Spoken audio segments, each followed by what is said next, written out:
Au te whātala whātu i le tunu ule neia so fau, wha mānol whura manuia, tātou ia i le asolua, o le asolua se fulima o le māsina nei o iuni, tau sanga e lua afe lua se fulu mo le whā, o le tautua ma le waunanga le siufonga o le lau mua o le amatalia fulu neia so fau.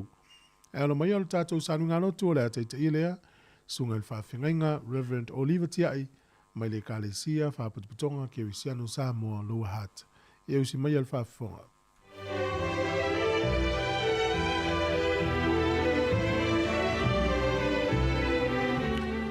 Tātou tāpua i atu i le atua o le alii o le tātou malama ia ma le tātou wolatanga. O aise tātou te whewhe ai. O le alii o le malosi ia o le wola. O te matau ea i a te ai. Tātou te tālo. Lo mātou atua siri siri e se. Ala whai manuia mai i mātou. Ma le au whātua tua ua mātou o mai whātasi lunga o whāsala launga o le ea. Mātou te tāpua i le vi inga ma le whāwhitai i la uwhio. A wā ua mātou tali tonu i le mana o lo alofa tu noa. Tai manuia mai ai le soifua ma lo mātou wola. Wā la whai manuia fo i le atunu i whaangunga le lei. Tā pena mausua i whi au mangānu wenga. Deli ie mātou te mua atu i lau o fio. Bibi i mawhawhitai mano manu atu i a mātou maua le taita inga no nganga. E uli masao ai whaiva o le nei asu. Ai tu mau le bi inga i lau o fio. Awaliti e ina i mātou e le mana o le nganga pa ia. Mātou tāpua i male awa, male mi ngao, male loto wha maoni. Ia bi iai o e lo mātou atua e tō tasi. Mātou wole mavala au atu e ala ia Yesu lo walo. O lo mātou whaola. Amene. Tātou bi atu i le bi inga sifuru maritasi. Pese sifuru maritasi. Follow Mama.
Tongi ola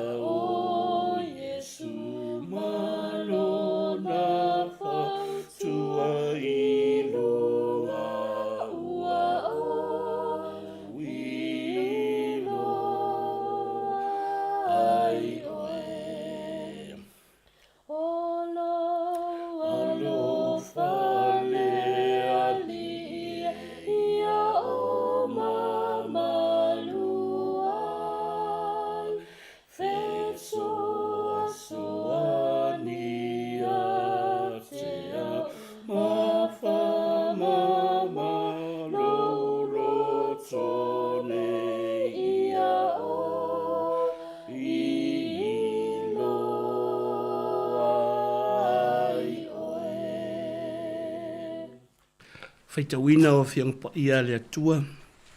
Tus filfilia mo i tātou i le nei tae au.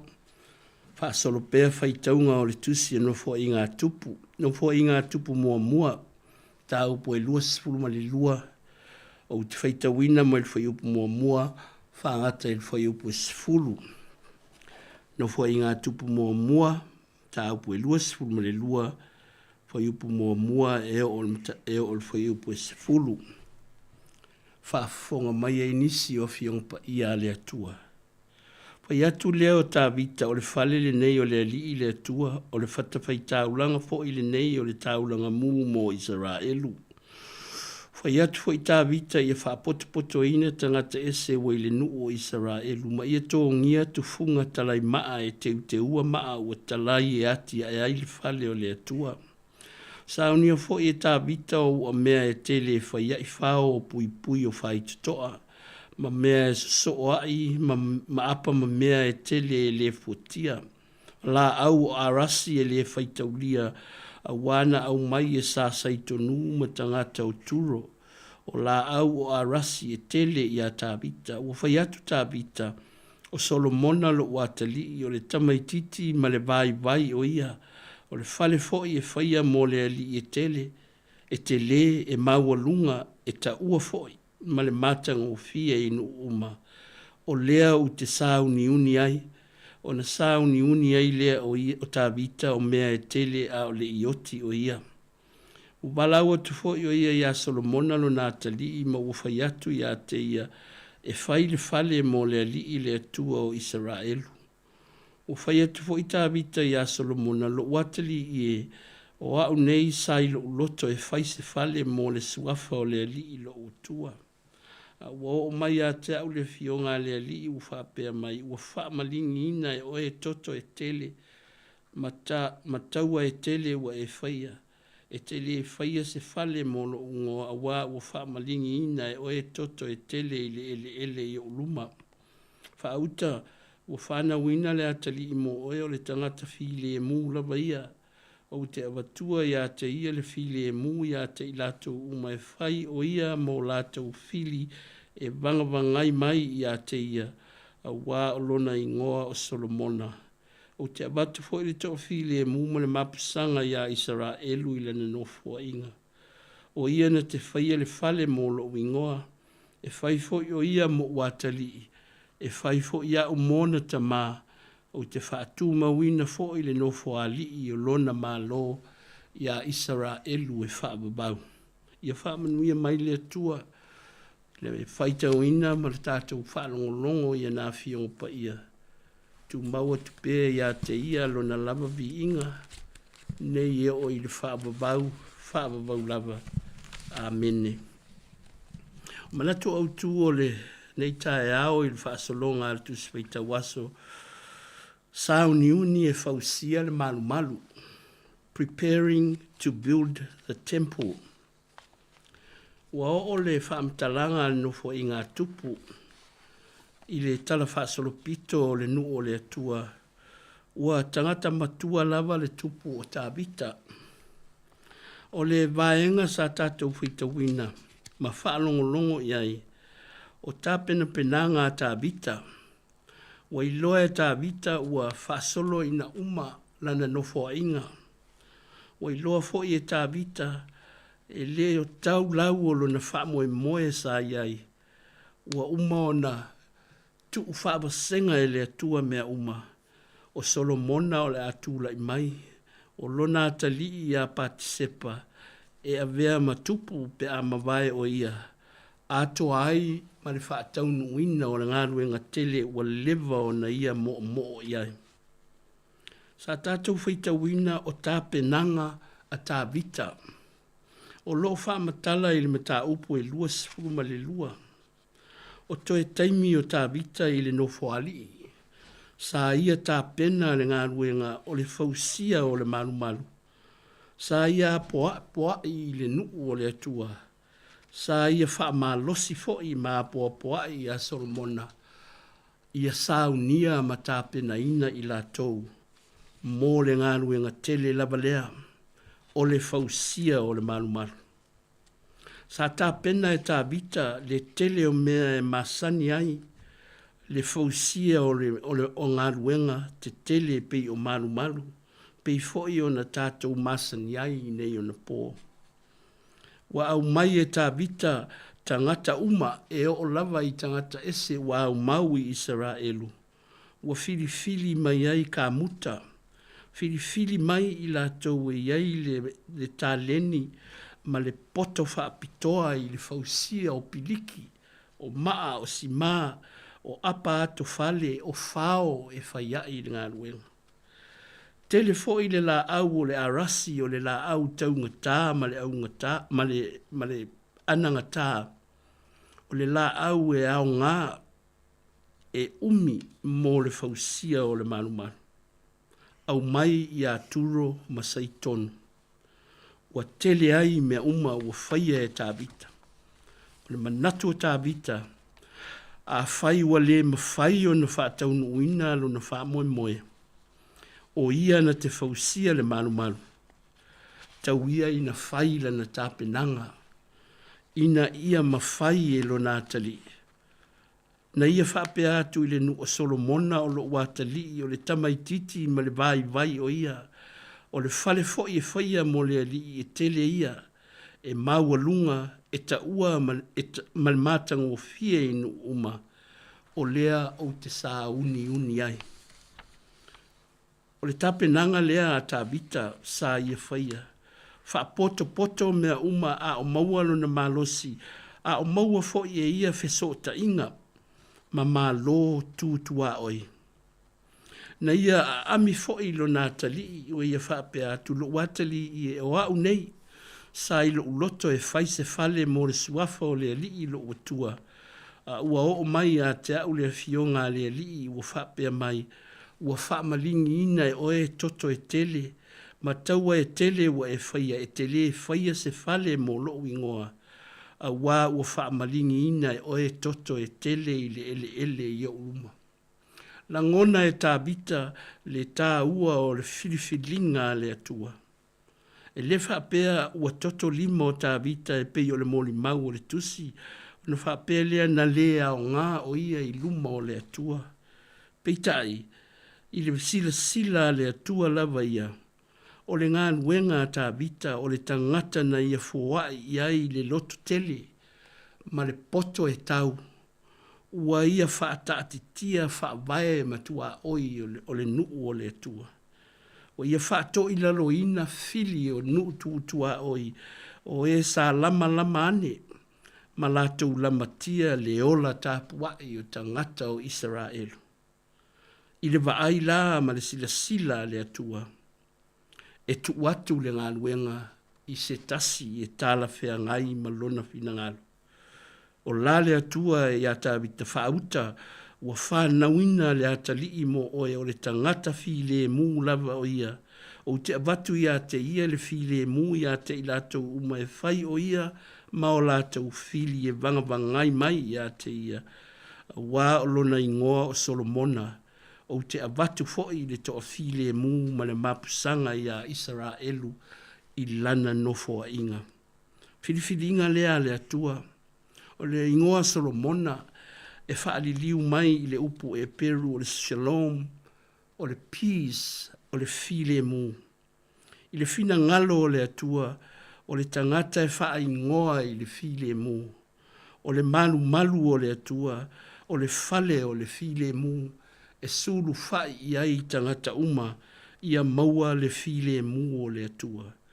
Wa uma le tiute o tābita, whaanofu file mu tangata mai le vāwhita wai ma isi ma lo, ai mai se foi i le vāo i la tau lava. Ua o mai le taimi, e a vea ai lo nā talii, o le atalii o le file mu.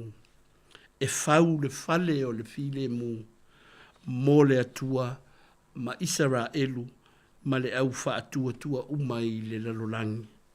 Ai le inofo a i tābita. Sa ia tā pena mea uma. O la tābita i lo nātali. Ia e tu mau i le atua. Ia e sa ili i le atua. E ta ua oe o lo nātali. E ta ua foi oe o lona tama. Le au whaafonga e ua tātou malama lama i li tala i a tāwita. Solomona ma le malu malu o le atua. O lo whaia pēr foi le nei fuai tau ma anganga i lo tau so i fua ma lo tātou wola. Ua toto 5. E leo ni 5 o le angasala. A o 5 e tau.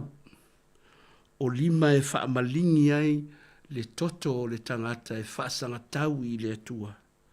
O lona lea vala awina mai le atua. Le auso e o le whawhita uli fo i lea i o tātou taimi. O nao le mawhai o na tātou maua o le whesota inga. O le vāo tai ma tūpu langa o i nei o na pō. Ua mauanga tā le ola whesota. O le ola ngā lulue whatasi ma le ngā lulue whelango mai. Sa ungani atua i tā bita i le nuu o le atua. Ina ia lato ua lofangia le nofo inga Solomona. O le tamaititi e talabou. Peitai. Sa maua e ia whaamanuyanga mai le atua o le poto ma le malama. E pei o na ia ole atuai. I le atua e foa i le poto. E tai ai lona nuu. Le au soe ia tātou wheamana ia. E le whaapea fo i wa tātou tai a inga ma ngā ruenga male e kāre e sia o nuu mātu nuu i le nei vai tau.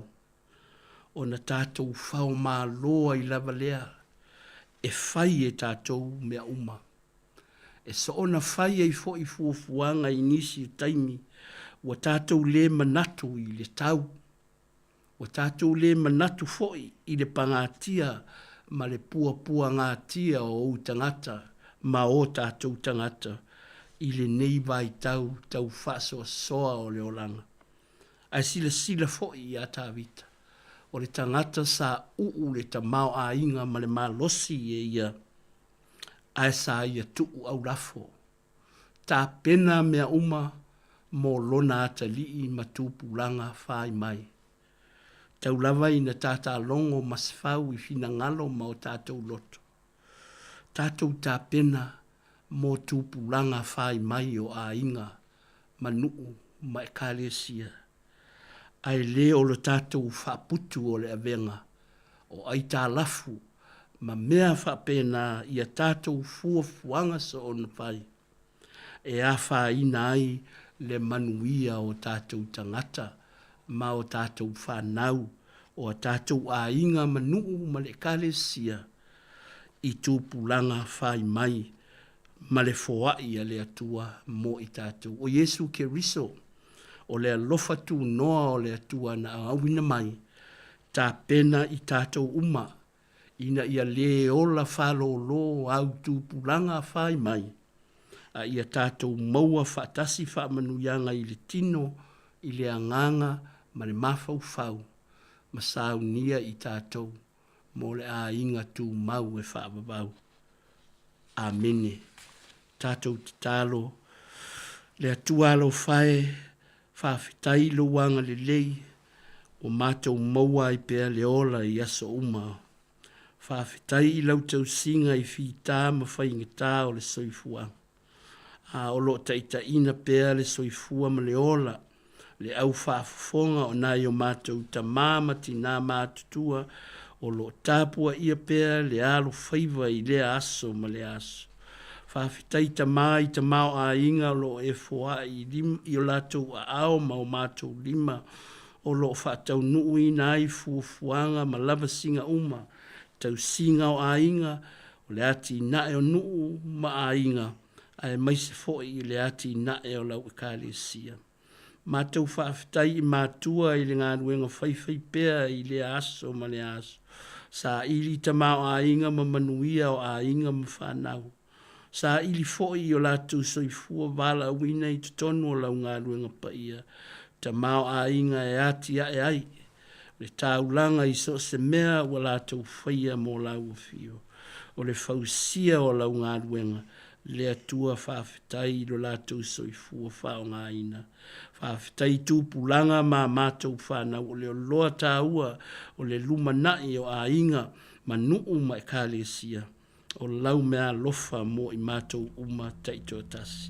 Whawhitai o lātou wāwanoa e sa ili le poto ma le tamao a inga whaare mawhau whau. Ina ia o ngālo lātou soifua tutupu ae.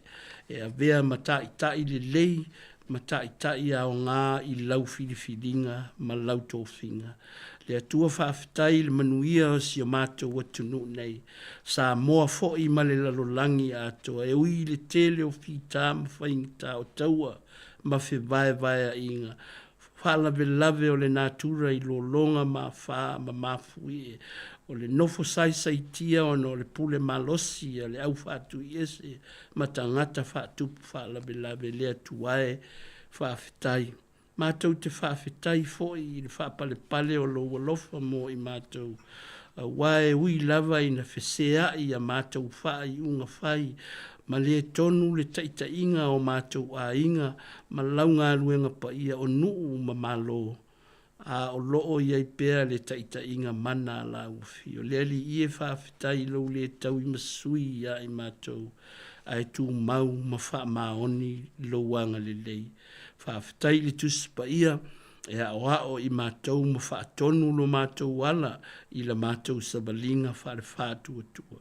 Whawhitai le nganga pa ia e fusia ai i mātou i le mawhana whana o la ufio. Mātou maua ai fo i le ola whesotai. Ma whesotai ai o le tasi i le isi. Whapea ma le bā ma la ufio. Tu mau i la ufio le vi inga le wha manu ma le whane tanga o malawa.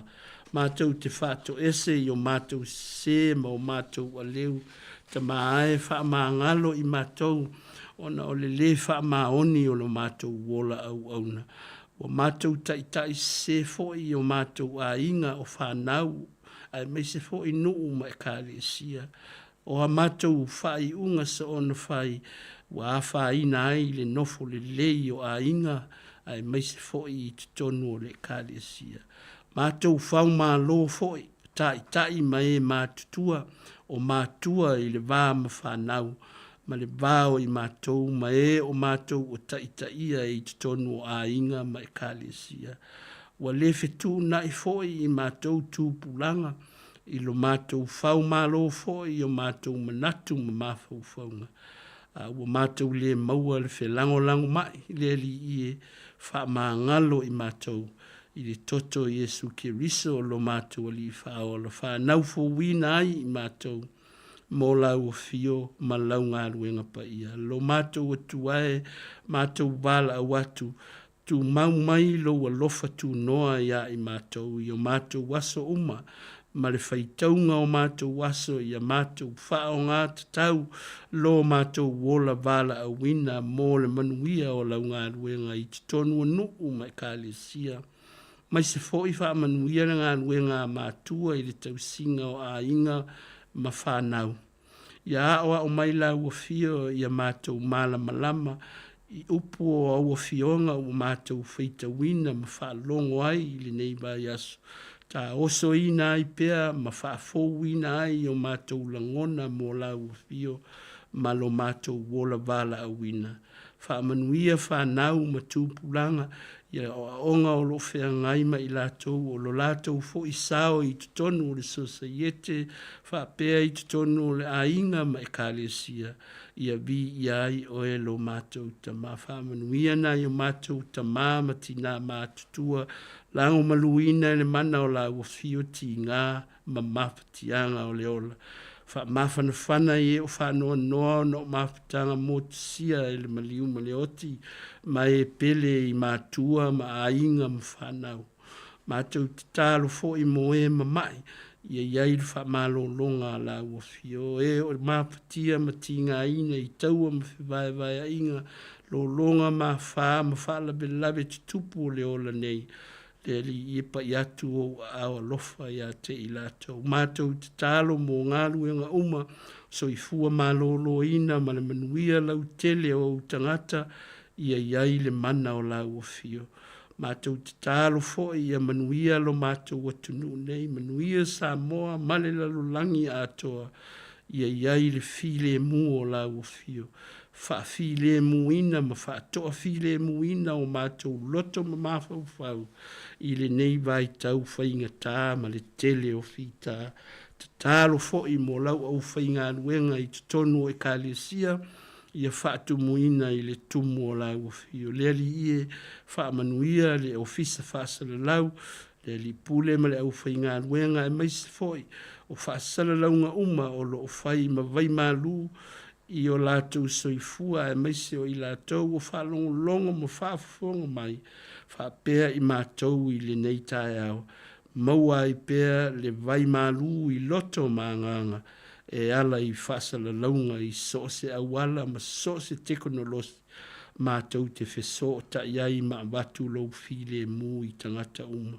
Le li ie lo mātou tamā, tausi ma leo i mātou i whe au o le nei aso ma lava singa uma ina ia iu mea uma i wapole aso tu maulevi inga i a te oe lo mātou tamā. O nisi nā o mātou te talo e te sila fia mea uma ma o mātou loto taito tasi.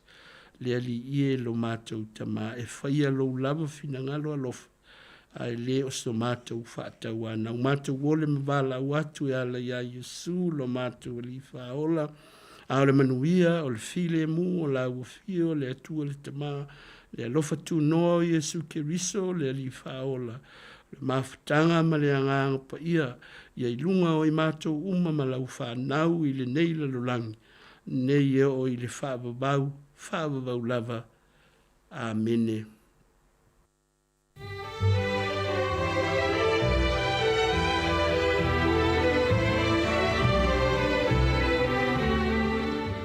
Ua whaafonga le tino i te tātou sauni ngā loto o le tau nei, na taita ia le sunga le whaawhingainga, Reverend Oliver Tiai, mai le ekalesia whaapotutonga ke usiano Samoa lo wahat.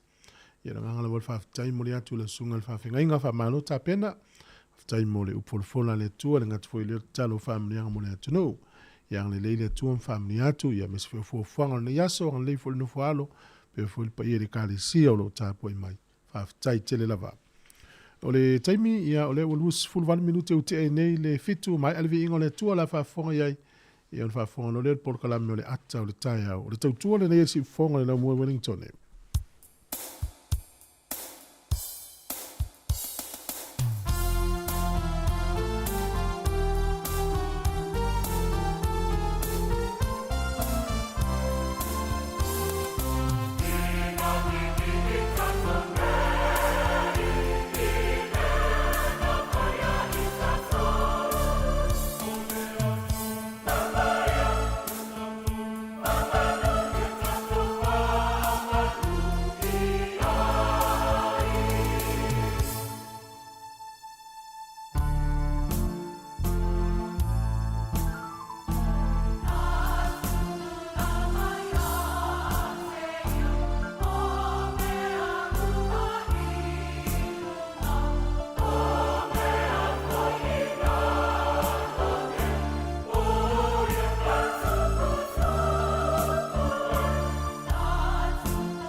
Antitala here. Esther Fifi Falo, il est attends le taille. Laugh of the morning. I'm at my apple feet to the Bavial, so for a long more. Attends le taille.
Yoi.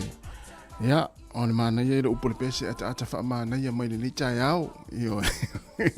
Fatalo fatu cha tanu ma lo se fu manu sa mo le tinu pele. Ya ile siwa fa manu ma lo cha to li fa le su keriso. Le tato wo fa pele pele le ni cha yao. Ya male olanga atoa male tato so fuanga fatalo fatu ilo to pa ia malo to malu. Ye le pa ia mo ngone tinu la to fo ma fu to mai ngone la le si fonga la mo Wellington le tasi ono tesi male tasi fa mo ya ai fa pe fo ilungo tato penga fa ilangi le Facebook male YouTube ya le o mai mo ya initial tato tinu e me si fo ilungo tato app le Samo Capital Radio app fatalo fatu male ngang fa lalo le o tato ye le asolua la asolua se fu limo le masina o uni o le tato fo longa lua fe lua se fu male fa talofa lava Samoa. Talo foi, malo lusu. Malo foi fa malo si. Aya o le so lua utato yai. Ya. Tatu yele foi na to yaso to yele fo longa le masina uni. Mo. Me u love le lo fa malanga leo le tua te te mi foi lo taula ma so fo le zuru. Ya, ma na fo lo ne yaso tapi nei na sungal va ke ngai yo. Mo ma le fu tato filo to no ofisa. Yo. Yo te le ta opi na ta uai. Ya. Ya to do tato Pingalot. Ma mertado. Ya, mania mana ya fo ile i tau nei tatu pitunu po Roma Wellington. Saula. Mo ya ele malulu te le mana ya malulu ta le usu fo ngalwenga. Ya, moni, mezela to le am te fo ngalwenga mtute. Yo. I melo Facebook ya po le ala wala na te mo tatu fasalo. Malo ole uspo malo le. Amalo singalwenga mtute utatu ngalwe. Ya ase i tatu fa felo i mo tatu tunu le uma futa mai le ta yao. Ya le pa ia maurunga tatu tunu. Ya ona le tua ya sunga i fa fengainga. talo fa fo i tai o kalesia ia mai se fo i le lo le tinu nei matua tau si tonu ainga fa pe fo i tonu moto tanga matua ma moto nga se fa talo fa tu proklame atal tai o ma tau tu si fonga la mo ya te uto umlava ole to telefo i ma le pa ang fo si fonga la mo ai mai se la tu anga inga luenga ni tai au ki mai lau le tio tono lau ta vale au e anga ia tu inga luenga ia manuia la fo i le anga ia tu inga luenga i ma tau la ila ai no mo ia ai le o ma le fo le taimi ia ki mo le lau ta vale anga ia tu inga luenga fa malo fo ila tu sanga lu po na po ai mai se ila tu ia o le ana amata mai le va vea ona le ila ia o ma futo mai pe ta tu proklame ni fo i mo mana va nga luenga na wanga i fo i ai nga fo se malo longa le tai au fa malo atu ni tai au nga luenga sa fe nga il po na po lungo tato penga tfa ilangi so se vaenga le lano langi o lo e mai mo mai ai le tautua si fonga la mua ma tato proklame le ata le tai au fa talo fatu manuia fo inga luenga le afenga i mo tau le yaso ia tato mafuta pea mau pea lau Facebook ma lau YouTube ia e le tautua si fonga la mua e mana tua share tato Facebook e tato proklame ia subscribe le tato YouTube ia wa fo ia avea i fo ila io o mapaanga ia te fa fonga fo ia i tautua si fonga la mo le aso e mes fo i ngor tato app luas fo fai tu la le Samoa Capital Radio app o mafuta mai fo i fa fonga mai fo initial tato but no le si fonga ne la mo Wellington e le tato klame amato le ato le taiao ta lofa lava ia le la tato wo si pese nei mai le o pese o le loimata o apa ula ia ona fa ngasolo tu le tato klame o le nei taiao ta lofa lava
Talo falava o smel fa fonga le tana o le tau pe ona fai lo mai foi lo fisa le vai tau.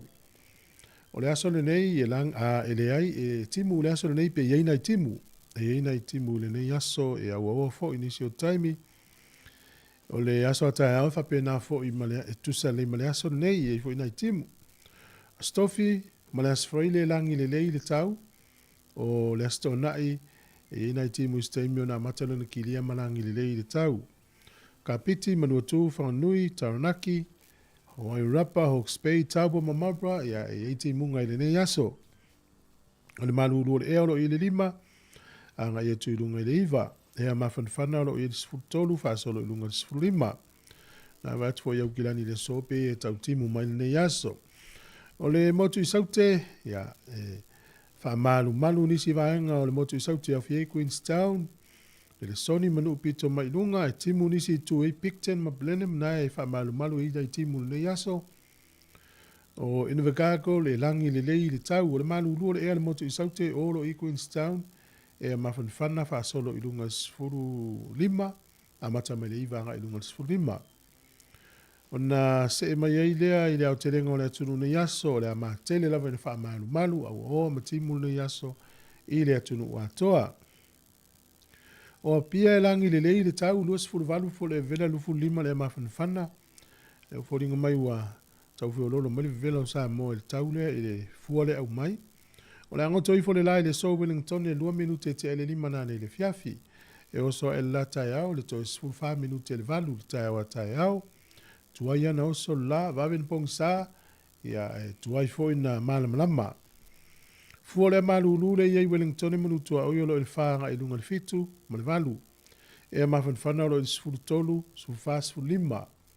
Whasono mai ei le tala o le tai le nei aso mo lato e whaangota Wellington e ia sua le tai le te o le fitu le tai o nei, pe le tai te o le tasi le awa uri to e sua le tai to e lua sifuru 2 minute le valu na nei le po. O poli lua, sua le tai to e 2 minute le sifuru lua i le awa uri nei, pe le tai le toi 5 minute le ono le fiafi to e sua le tai le te o le sifuru lua le vaveao. Tala nao le tau ma le talo le tai mo le silfia, ia mo la to e lafo la to tupe, ia maano reanga le nei. Tati tala New Zealand mo la tupe Australia iwa sifuru sene, o le tupe Amerika e 5 iwa sene i le so. Tala fiti le utala tolu sene i le aso le nei, tasi tala New Zealand mo la tupe Samoa, tala 5 sifuru valu sene. Ia mo le paanga tonga le o tasi ma le tolu tasi le paanga tonga i le so. Tasi tala New Zealand mo la tupe Samoa, tala 5 sifuru valu sene i le aso le nei. Whaftai lava.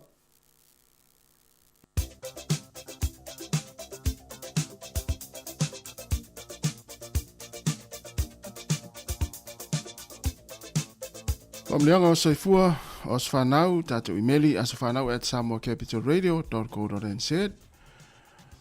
Manu tere o tau aso soifua o tau na soifua mai lili aso ia po se aso fanau fo se sir fanau. Famlia tere atu le atu ia te utou fa poponi sta usanga stele ia mafo ipele malosi au alfianga i au mga luenga. Ai ole tusi fai tau mo mai le tusi ya kopolo na sa upo fa alono fai upo se fulu mo le fitu ya kopo fa alono fai upo e se fulu malefitu. O le nei, o le ua iloa e fai le mea le lei. Ai le faia, o le anga sala lea ia te ia. O le nei, o le ua iloa e fai le mea le lei. Ai le faia, o le anga sala lea ia te ia. Mana ia le upo la sfana o le tai au. Ia whaamania tere lava le atua ia te uto o le pese nei mari le tia maa. Whaamania atua uto wa soifua. Far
Alo se fua le vainga fo le nei tala mena tupu la langi le yaso i tausanga mwai u tantu ia i la salus furu lima o iuni.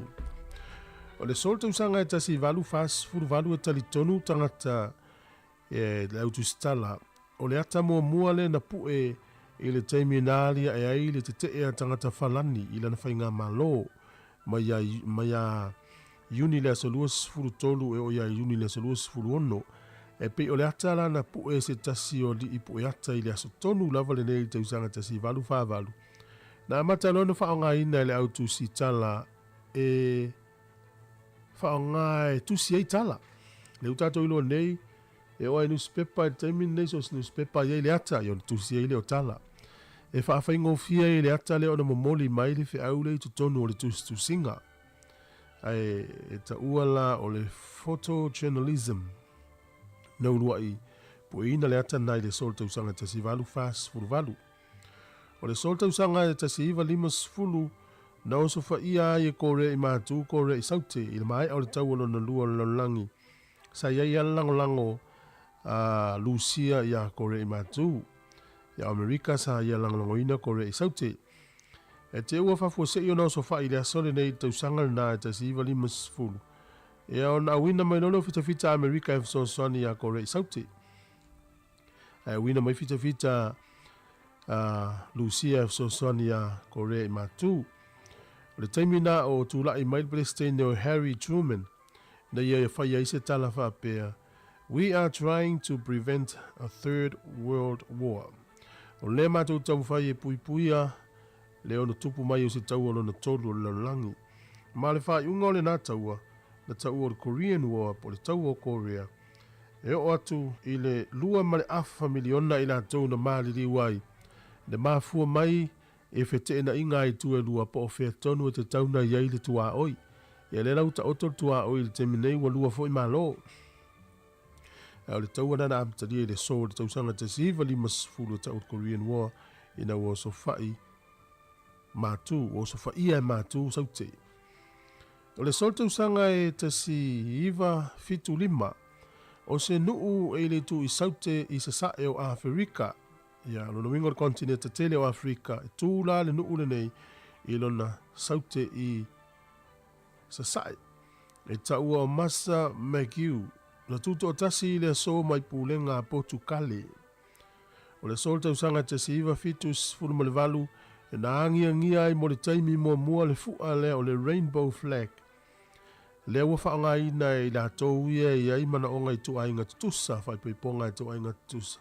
O la la tau tanga havai lea po la la tau fua lea. Ai le tatununga whake wisiano tusa i maritala le tuspa ia. O le whaelonga o le nua, o le whaelonga lea, o le whiangainga lea tua malalangi le ise lolo toi o mai, wha umatia i lalangi. A ua whaanga i tu ainga tutusa i whai mala tau tanga havai. Ia o le nua. O le sol tausanga e tasiva valus furu tasi intoi whatūlanga le leieri pisi nisi por kompania le Microsoft. I to tonu o le nuu lea o Washington. Ma avea e lo mo company ma pisi nisi e ta ua le incorporated business. O le sol tau sanga te siva valus furfa. Na whaala uloa ai e le li i tau ua la fo i me tau pese o Prince le ua maliu. Ia lana hata video na ta ua o le Purple Rain. O le sol tau sanga te siva i vatolu. O le tamaitai o Kim Campbell.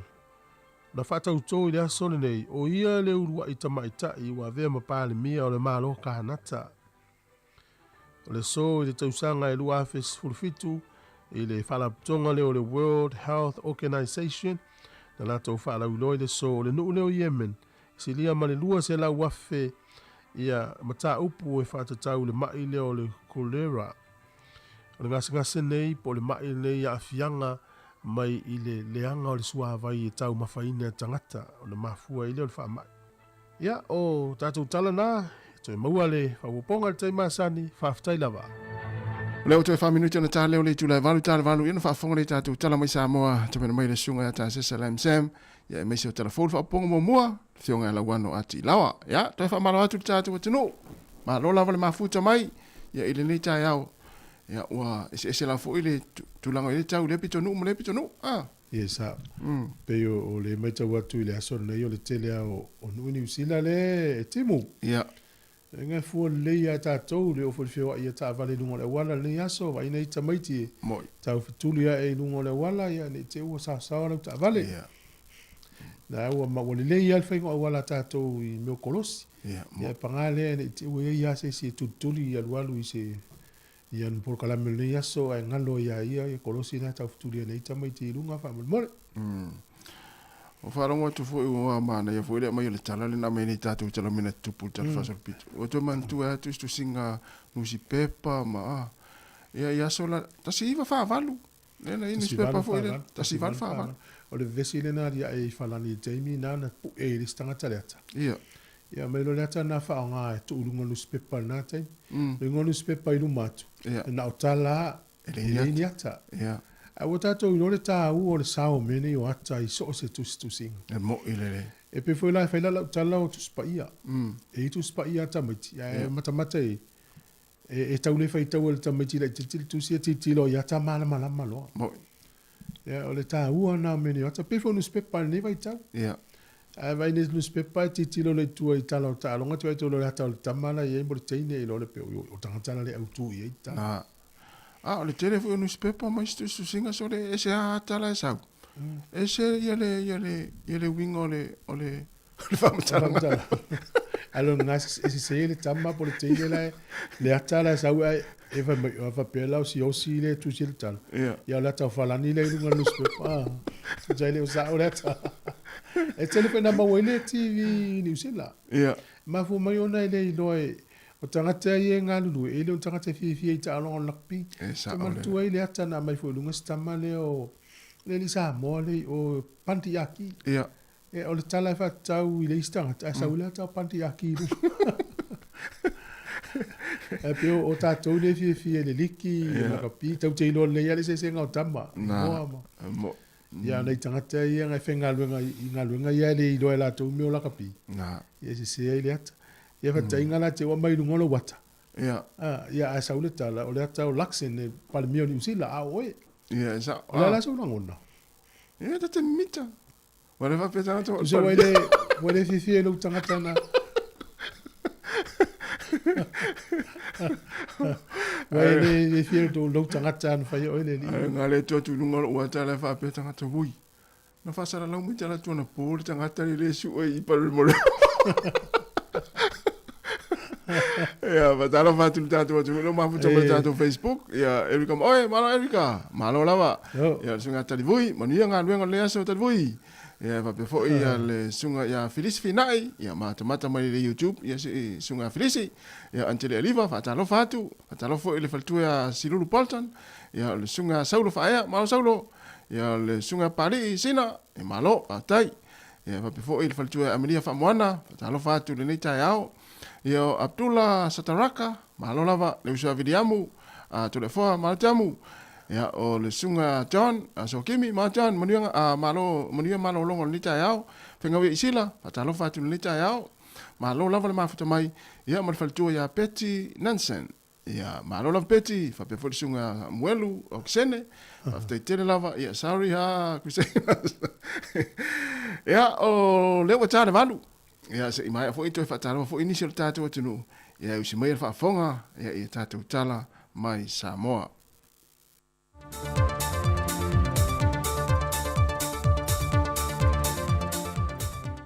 O te toi whaatala whātu le pa ia lo tātou o te tō malau whaafonga le nei fo ia so fau i le whaopoponga le nei o tala fau mai Samoa.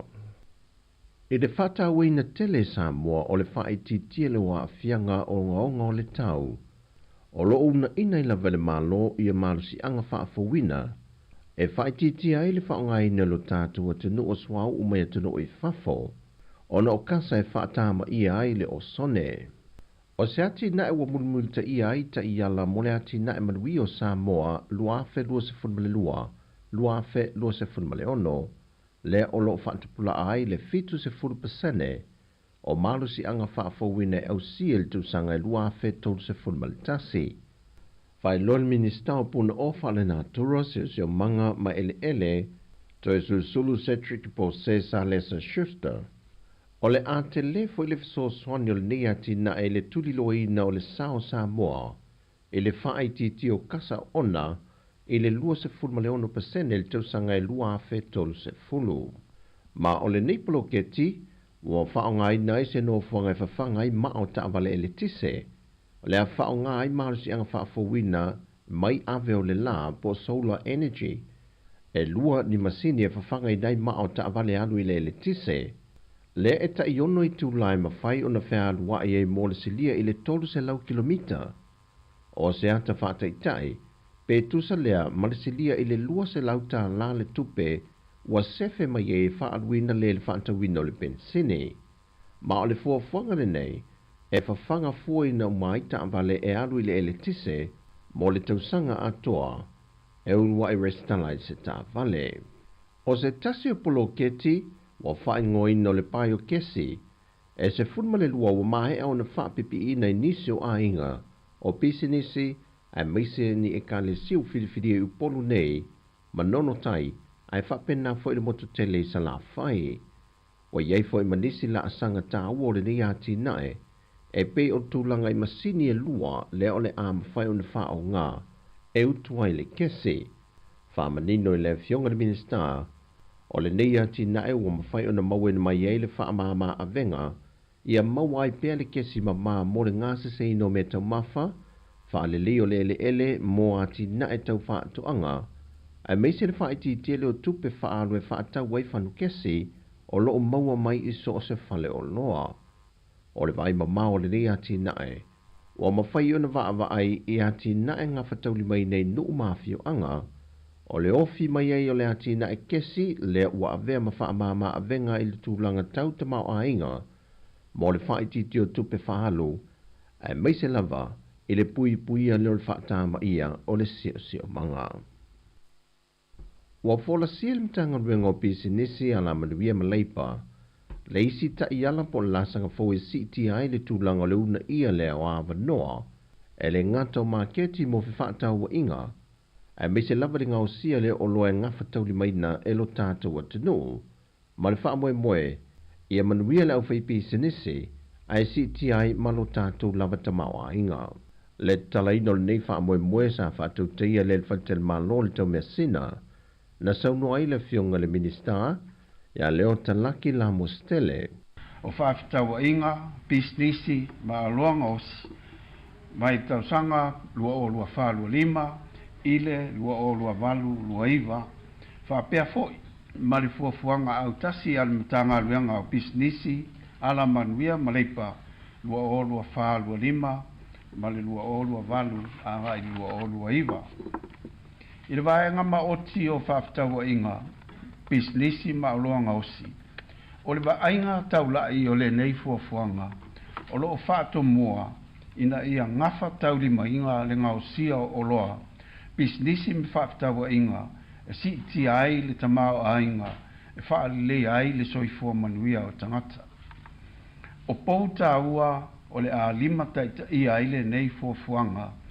E au fia ai, le si tia o loa ngaosi, matulanga tau whaaftawa inga, si tia avanoa mo awina atu o loa i maketi fafo, si tia avanoa mo ngā luenga mai a inga moni tal le taui tala whea ngai, whaalea atina tele e langalango ai le atina enga o businessi, whaatulanga ta i ala e whaatontonu ai le whaatitia o lui tau e mafua mai suinga o le sio manga a anga whasotai. Whaamautua wala e pui a ele sio manga o businessi.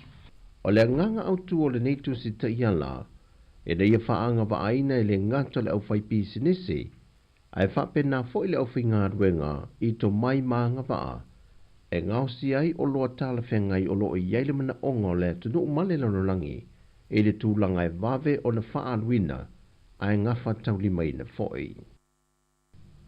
O le soeto wha awa waile mata au pol tār sanga a lesa a vea malo i sidi le malo, sa vale noa ma reva bitham, e whaasanga i le fionga le titai o le tunu ule tamai tai pāre mia, ma au se mata au po whaisi lewa o taatia, e tādi ai le awa no mai o wha amasino mai whafo, la tau te tāngo fia le mata opo.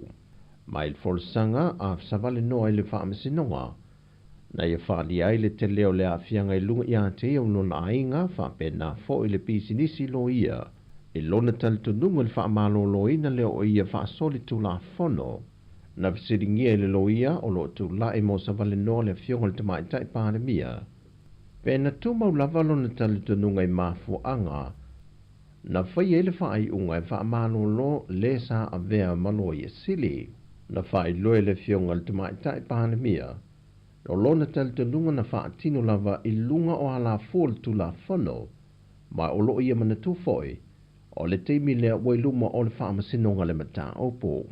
O le wha malolo i no sa vale no mai lona to finga wha alo i sili, na amata mai i le tausanga luafe lua se fulmal tasi. E ono se lau lima se fulwafe ta la le tupe o lo tangi ai sa vale noa, e whasanga i le tamai tai pāle mi e le wha ai unga, na wha malolo i uia mai lona to finga. O le loia ia fui mono sefo ai nuu, ma Dr. Harris mai atunu i fafo, o lo tu lai mo sa vale noa. Au taulu papa Brenda Heather la tu, ma se tasio lo ia fo i mai fafo ia Benjamin, o lo tu lai mo le taitai o le atunu. Wa talia le whaamsino le tolo atu le isi tolu vai aso le mata opo mo le tamaitai ia Sia Fekel, ona o le tānsanga alana loia ia o nasa uni sa polo, o le mana o mia se reporti mai le fo mai o le mafau, e fua iei se tali te te po le i oi foi, i mōli anga i ufolsia leo le mata opo. E le ngata wa talia le whaamsino le tānsanga, au whapena foi on talia le tānsanga e toi ave tua le pui o le whasala na wina, o le swafa o le wa afia, ma wa talia foi le avea alo ia loa o le tamaita i au nasa uni sa polo, ma lo ia a Sia Fekel. O tala i o le nei aso mai sa mo manuil tātou o tunu, whasoi foia.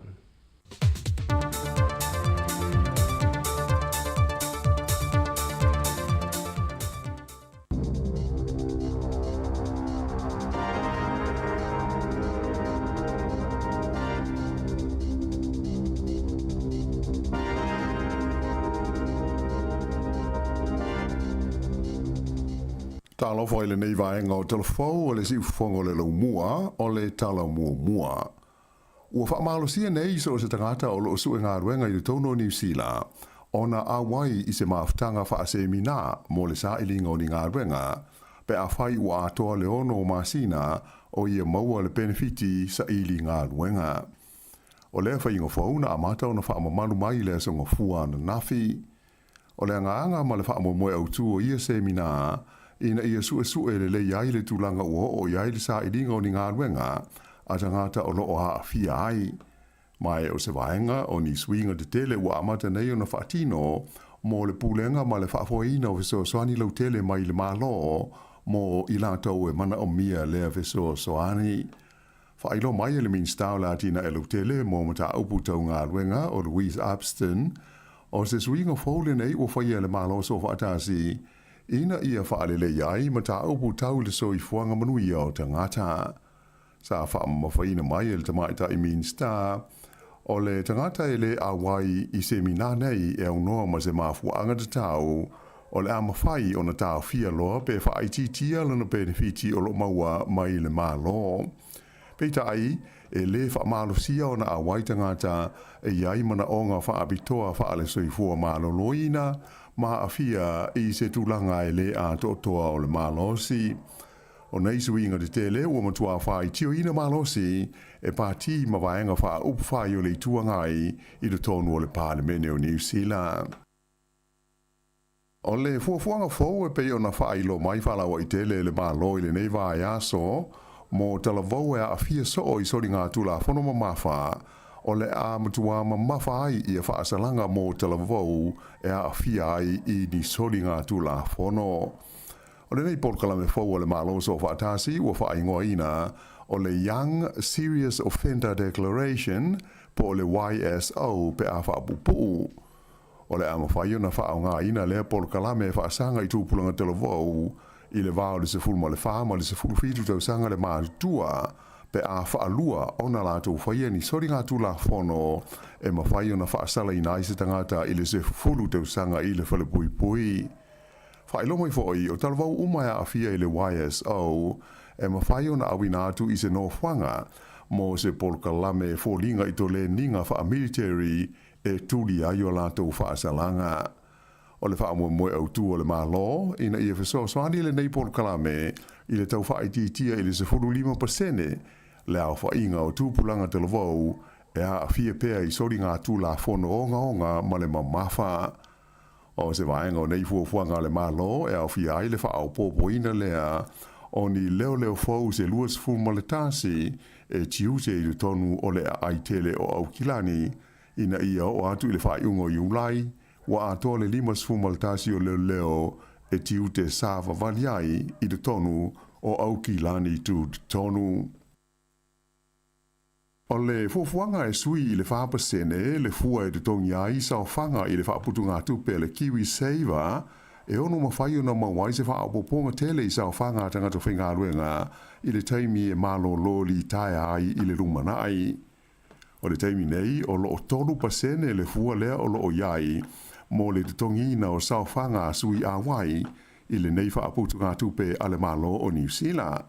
Mai na whaadia a whai nei o le asi itia I le whapasene o le te tongi o le tangata whai ngā luenga, wha au popo iai ma le whapasene ale kompani e ona le ngā luenga, o le nuinga e mawhai o na maua se wha au poponga e o I le se lau a whenta la I le sau whanga se tangata whai ngā luenga I le taimi e li taia ai ma lana ngā luenga. O le nei fuafuanga sa whautua ina malosi mai e le komisi mo le taimi e li taia ai tangata whai ngā luenga po le Retirement Commission I le vai aso na tenei. O se tasi o whaatuanga mo ni whainga e sa ngā wha le leia tili ai le whaaputu ngā tupele nei o le Kiwi Saver. Whailo mai ai le tamata I komisina ia Jane Wrightson, ua mai tawina le mawalalo pēo sa whanga a vaenga uma o le polkalame le nei o le Kiwi Saver nai lo le tūlanga sa manatu ai mua I le taimi na whaavaina I le nei whaaputu ngā tupe I le se furu mo le valu tau sanga ua mwai, mai ua mana o miai, le whaia iai o ni suinga te tele. O le sitia fo ia la whainga o sa whanga sui a wai, e tele lava ma le lei se suinga e maua mai ai mo le taimi atoa e ave ai se tasi ma sui a wai o le whaaputu ngā tupe. O se whaateita inga, o se talavou e lua se furu tau sanga le matua e ave ma sui a wai, ai e iailo na te tongi e ono se furu lima awe tā lai le tau sanga, ma whaia lana sa whanga I le 3% wha au popo I le sa whanga I 3% alona whale whai ngā luenga, e oana I le teimi ua atoa ai le ono se furu lima o na tau sanga, ua te tau ona o na Kiwi Saver I le tusa ma le tolu se lau awe tā la le a whai. Ai, a whai e 5% le fua o na sa whanga, alona winga, e whase lau awe tā lai maua I le taimi e malo lo li taia ai mai le ngā ruenga. Ua whailo mai nei e le pule sili e le kompani e le tise le Transpower o Alice and Andrew O le pou moli tele le no pa u i le stofi, ma motu si aile e le tise mo se vaenga tele o le tu malo Northland, na mafua o na ua tele i nati e wha mau ma waile pou i lona wha mai, na ave ese le au whainga ruenga kone karate sa ngālu lue ai. O le au whainga ruenga le kompanie ngō o le Aumexom sa awhi ai le ngā ruenga to e wha le lei o le nei pou tele o le eletise e lata ane i le pitonu e ngō o Gloret i mātu o Aukilani. Whaalia mai le tamai te ipule o lona se le tununga e le i whaonga ina e lau whainga ruenga i ta iala e mana o mia mō le whaatino ina o i tu ainga o ngā ruenga whaapenei. Ona sa lātou ave sea uma i nāti e tā ofi e le pou i lona whaamai i ona vai uma e tolu ma mā fuai ona se ese ma pa uai i lano. O le nei whaalawe lawe na motu si aile e le tise mo le tusa o le se lau wafe o whale o ainga whape ma pisinisi mai au se tūlanga le tāla whengai e tusai o se whaaringa alo ia mai le malo. Whailo hoi Alice and Andrew, e ui ina i le aisetasi na manua pe a whaina i le whaalawe lawe, ai e te le lavalo na awhianga i le soifuanga masani o tangata o le tūmalo Northland. O le teimi nei o le o fufuaina le whai o se suenga tūmaosi i le mafuanga o le whaale tonu, e pe o na umi se teimi o motu si a i le pawa, mo se vaenga tele o le tūmalo o Northland. Ua le taunu ona malanga asia si mai i New Zealand le tausanga le nei, lana mai estete le tupo sa le sa le tolu, e tusa o lipoti ua whaailoa mai e lau whaasara lau i pele tānia. Ta ua e pe oro i aile wha amoe moe o le tupu ia sa le sa le tolu ma le masiofo i a Kabela, e malanga asia si mai i Australia, a e wha pe ai ma Samoa. Ai ua le taunu o na asia i New Zealand, e tusa o se lipoti na lomi e le newspaper pele tānia o le Mirror. O loo masalumia o le seifua maloloina o lana mai estete le tupu le mafuanga au tū ua whai ai le nei fuafuanga e ina ia whaapupu ai le taimi o lea whainga malanga. E pei ona si la fia o le awhea ai o Samoa e lana mai estete le masina Oktopa ina ia awai i le te talaina o le whontanga tai o malo o le taupulenga po o le Jokum lea o le a tari malo ai Samoa. O te tala mai tonga, o lo whaua o peo na mata i tūina e le au au nanga o mea tau mawhui e le malo tonga, i le maunga mui lalo le sami e whaingoina o le Home Reef Volcano. E tarua na vai ai le aluae i le ea o le aswasu, mana le fulehu i le whai unga o le vai aso na te nei. O li poti la ta mai nei na whaali ai le mai tawina i mea poeata mai le vate tea i satelite, o ni vai ngai atangi ai le pao lea maunga mu, mai na whaali mai foi e maua lalo se tūlanga e ono lamati ai le saunga le mua motua tonga e pei o wawau maha apai, mai le maunga mu le nei i lalo le sami. Ua whautua ina kapiteni o waa ina ia tau mamau e se mai ma le vaenga tonu o loo iai le a au le nei e ngoa o le Home Reef mo lo lantou lawa saunga le mu. O le tausanga e awhi se lau waru wha, lo wha mawina ai le pāo le nei maunga mu, ma vai ai le sasawa ai o le awhi ma le ausa na o ili se funu ma le 2 kilomita le mao lunga. Na to e pā le nei lawa maunga i le tausanga e luafe ma le ono, ma maua mai ai nisi motu la iti le sami o Tonga. O le Home Reef e le o ngā tonu o atu motu o Tonga, i le vāo motu ingoa o la Teiki ma Late Islands. I tālonga, ua whiliwhilia e le whaia o ngā whaua le olo peleki o Scott Robertson i le loka le Crusaders o Scott Barrett e a vea makapiteni o le aulaka pia New Zealand mo tālonga o lo loma nei le vāma Engelani ma Fiti. O Scott Barrett o le kapiteni ua maasani ai le li whaia o ngā ulu ia Robertson i lona taimi sa whaia o ngā i le Crusaders. O le au taalo e to o tolu sifurulua tama taalo o whitwhi e nei le oro peleki mo ia taalonga e au fi ai ni tama fau se to o 5. O i latou nei e au fi ai le prop i a Basilio Tosi, le hooker o George Bell, o le halfback o Cotes Ratima, le midfielder i a Billy Proctor, ma le alo sa mua i a Wallace Titi o se loose forward. O le Leo Scott Barrett o lona valus fultasia i le nei o kapitenia le olpelekia New Zealand. o le alango i a te ia i le tūlanga o le kapiteni lango i Adi Savea ma Jody Barrett. I tu ngā whaafai lāna mua le whaafai lao New Zealand le Black Foils i le vai i New York i tu ngā whaafai la wha le wao malo le Sail GP i le whai unga le vai aso na te nei o rona lima i leo la tau mua i le tamisanga le nei ia mai umawai malo la tau a vanoa e tau wa ai le masina fau i le tu unga whai o le tu sanga e tolu whaafai la sao sawa o le atau wa ai i le final mo le whai longa tupe e lua miliona tā la. O lo tūranga lua atu i le Black Foils in New Zealand, le wa'awhai la Australia, ae o le wa'a mai Sepania o lo tūranga tolu. O le final o tū unga wa'awhai la sao nei o le Sail GP, o le awhai lea i le taulanga i San Francisco, i le aso se fultolu, ma le se ful ma le wha o Iulai. E o le wha'i unga le nā o telefau.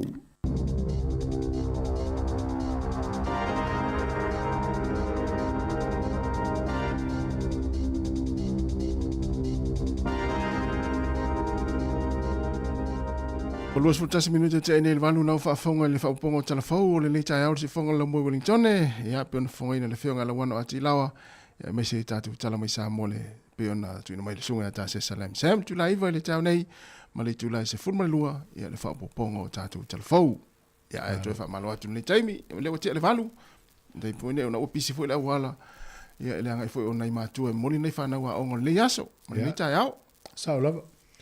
O wala mai ne tau te tulo wa fa fo mai le tulo fo le wa ki ale ya. Et fa longo mai le tio tau mo to sa ula wa. ia E ki e tulo le tio le si le tio pala ngina la e o le tau. Ala mo ma ta no ngala uri la ta no ma ya Wallace City. O beso. Ala ta no la uri na o Black City tu sa na lo wo pe afa na le no ta. Na afa le no. e o le whainga nā o le tio ia New Zealand ala leo ia tangata New Zealand ia e tofi a misa na ulpek ia e alu fe alne yaso na o wha asoa fe ai lungo ala leo ia New Zealand ia le au lea ulpek i mwha asoa i fo i matangata po le sa ta alu momu ai E al me vonana vai le lisi le na mai na we lunga al tato Facebook pe fe tele mo. Stai mi vona ma to lo wina to le ma tasi le lisi o Black le wala mai. ia Ta ma fo le we to tonu e me so tam sa mo. I tau sanga i e wote. O te fasili le por me ta pula al kapia ni usila tam sa mo yo filo Black. ia Tele na ngata le valu o le mo lunga le valu. A tau sanga la ne ia se fulu tama e wo fi tonu.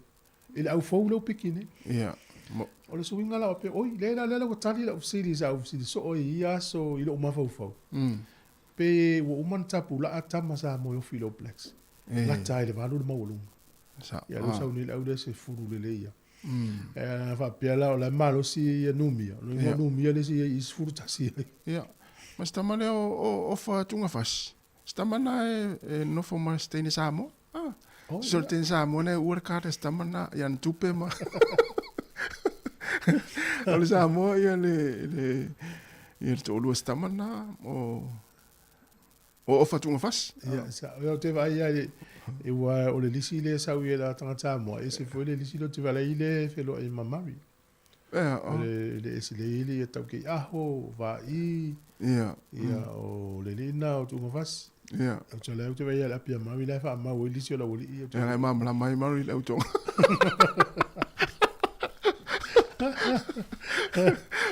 Ia pe o le lisi na le na lau mea naf. ia Ia le fate ia umai ia. Tato wha soa fo tau nei pia. ana Ta ia la tu tato leine tato no le au fo le wa lau mea New Zealand. Bola fo iso fina ngalo. ia E wa tele fo itala fia fa ia i le. Fate ia umo tangata i le piki o le alo leo sa moa le piki ele li leo sa tutu. ia ia te au ia ngala matua fa fetai si titi ia stamo Wallace ile au Wellington le Hurricane silta alonga le wa o te iloa o te alonga le na matua wa ai ile fa ya onga le o pele ki le ta alo stiti le na mo welo na mano Na mo e toi fai ane ale fai no male blues. ia O leva na maule ngo Wallace i le lisi ale upereki. ia No winga o le ta longa le ma Wellington e ma Hurricanes. ia Na toi fau e se mai ele Jesse o o Yose ele se ia Yose a ia stiti. Ai sa le ya wa jo ringa tas o to lua le. Sa ba ai ile ia pulenga o pedik. Il talo ngal Hurricanes ma le Chiefs. Po ai o la ua ia la amatua le mai lana fatino. Ale foi no fai ale tala fai a nga nafi no ve atui. O le tūlanga pito sili ale na whainga tāla to whitwhiringa. O loose forwards. Fitu o le ono fitu ma le vana. E o nei roa la tōpu le alme la whai. E wā le lei voi la kai a tātou. Le nei la kai ma yo se le mis.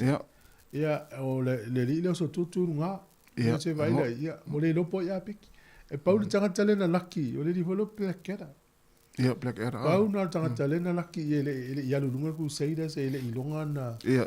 Mata utia lan talo. Ale na mau alo na vanoa. E le au lo Blacks le lau mai loose forwards. E lo te vea tu le pepol tau nei le fatu stusa mai ia Wallace ia Masututu. Ia o le peo le se senga i le supalakapi a toa.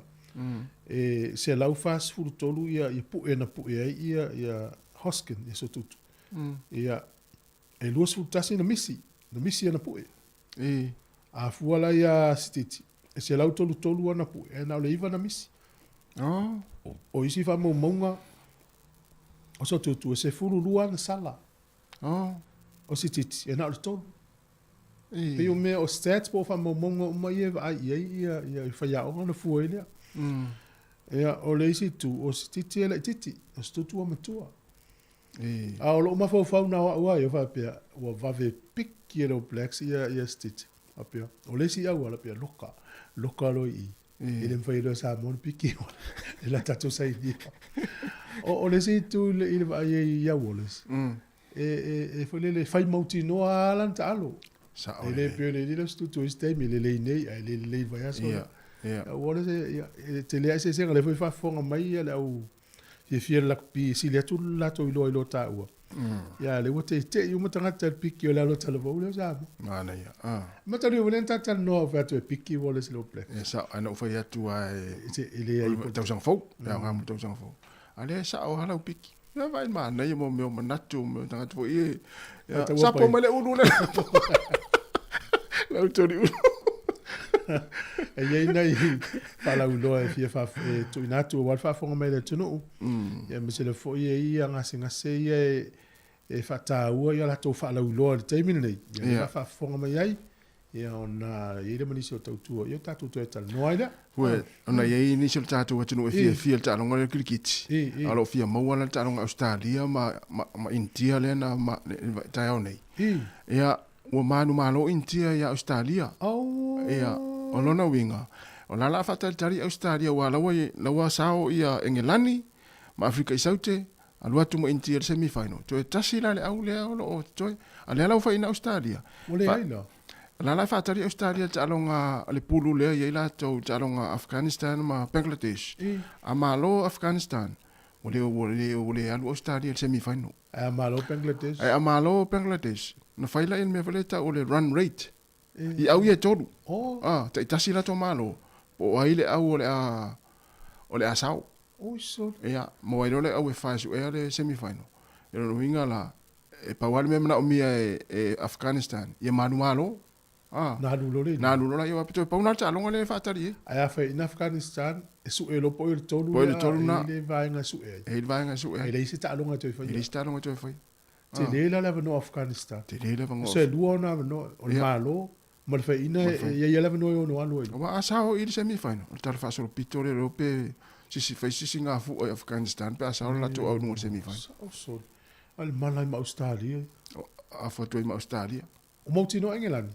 Ia moti no England ia nafi ma Afrika Isaute ia le usa watu ia India to tasila le au le to. Sal. Ia won uni e me sa India pe ia tua ta longa le na to no. Ia mo la to le fia tu ta longa na langa na usu inga luenga. Ia na ole unga na le sa ta longa fa ile ta nei. Ia mana ia. Ia le la fa ta to pese le u lusu riva minute te nei le tu la valu.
mana ia li o lau iPhone 15 Pro Max.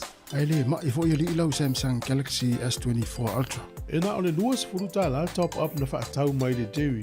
Lafo le matou ai ngai Samoa. A leo au lucky e le S24 Ultra mai le sei le Digicel. Au au na wha au ngā le click se la foi lau tupe i le Digicel i Samoa. Ai au laki ai le sei, mawai lau iPhone 15 Pro Max. Lafo nei losa au top up, luas furuta la pe silia tu foi mai ni usila ma au se talia. Pe wha ngā le click se lafo ai sau tupe i Samoa, ma isi atu nu o le Pasifika. Au waso o vanua te manu malo ai se iPhone 15 Pro Max po o se Samsung Galaxy S24 Ultra. E iai o na iai ngā whaapitoa, seki a le Digicel.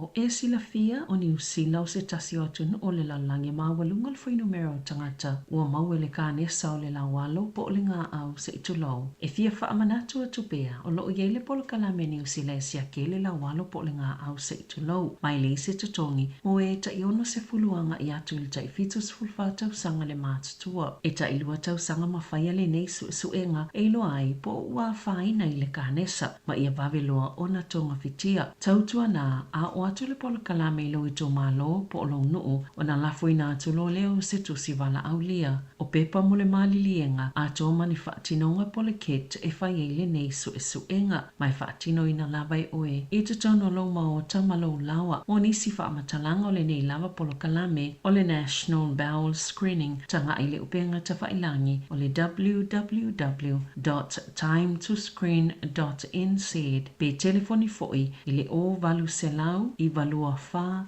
tolulua. Aua na ingalo ua tatauna wa ailau fo mai i le taimi nei pe a whai o lo ieini aunga o lo o whaapupole nai oe. Ua toi luas for 5 minute i o na talo leo le tula iwa. Ia ma lo lava le mafuta mai tātu e tino. Ia, sina ipu ti vela o le tai au. Ia o le tau malulu mai fo inisi o vaenga. Ia ai, toi wha malo atu le tātu e tino. Ma lo lava le ngā lue. Ma mafuta mai tono whalwhai ngā luenga. Ioi. Ja, tala fia le maul malosi. Ja. Ja, ma le nei fa manatuna le soifua manoloina pe na fa le wat fo ye sawilina tai nei. Pe le masina ne lo fata o tu langa nai. Ma tai tu ne tato. Ele ta wa via le mau voile le sidi ale pui lo tonftia. Tonftia. Ne atu no ni usila lo tato ya fa pena fo inu umol langi pe fo samo. Mo. Ya tamana tua so yo tai samo fo tasi o talaiti. Ato alu al tangata al fal mai pia mai. Ia, ia. Ale tau fōru tato ia. E tā ua atu le alu siaki. Ia, na saulo le fale ngā lua i mena whamel fō mai. Ia. Ia, le whalau siaki ia wape mai o lo toto le le le. O le suka le ua. O le kolestro po le ngā o i tono le toto le ua. Ia, na saulo le ngā lua wape ia o me le whamel fautuanga al fō mai. Ia ngā lua lo le ia ave eselea, ave eselea. Ia. Ia. Pe ona i whamanatu tā ua na e siri atu lo tai lor mela ua ina e lor te ia ua mai ia watu whal mai mai. O le mana e ia whamai ia sa mai ia il whale mnofo nofo al whale. Wai tele. Na i whamanatu na le whaatonu atu e tā ua le. Siakir fo mai. Yo e whaile le le. Appointment ma. Ia o le tina avil ta ma ia por tina fu yo mnisio whanau. Si vai ngai whamanatu a o manai matua matua. Ia tātou ia le whanau. E nofo nofo le ta avale. Mo. O to tonu maltina po le tama tonu e tala noa. Ia.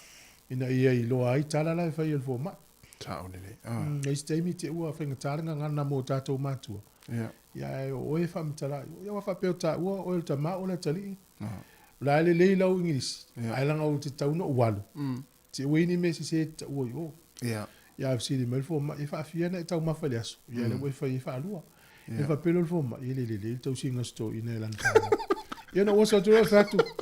Ti tai au. Me aile uli me aile fiafi vai ingal po. E la o mo la ingal foi pateto to ele mtut. Lem ku. E tu sa wa tu sa vali mai va fo la fa me fo mai. So wa tali la wa tala. I o wa tali matu. Ai fa pe o so tama. Va tu le ai o wa tali. O tali matu la. Ala fa me fo mai. Va tu le o le leila o tau sami so le ava va yo o tali la leila o ka. Le sa o me mo fa la o tali la e puliana la o ka. Ja, dan wat ben je nou van me ja, uma eu olho por lá, mamãe, olha para uma de outra mucoca. O rei não pode ali se me lá, O le na mai nei tātou telefo le fionga la wano. Il kiwi seiva. Sa o le. Se pe o le vaanga le au li wina le kiwi seiva. E pe mana o te wha popo le isi pasene i lungo le kiwi seiva po sa whanga tātou whenga luenga. Tolu pasene ngā luenga, tolu pasene le tangata whainga luenga. A le mana o si iti el wha pasene le tangata whenga luenga. Ia waile o istap ula ape afi si ia i lunga le tangata ia. Ia. E pa wa lona ngā luenga wa e loka i nal tolu pasene.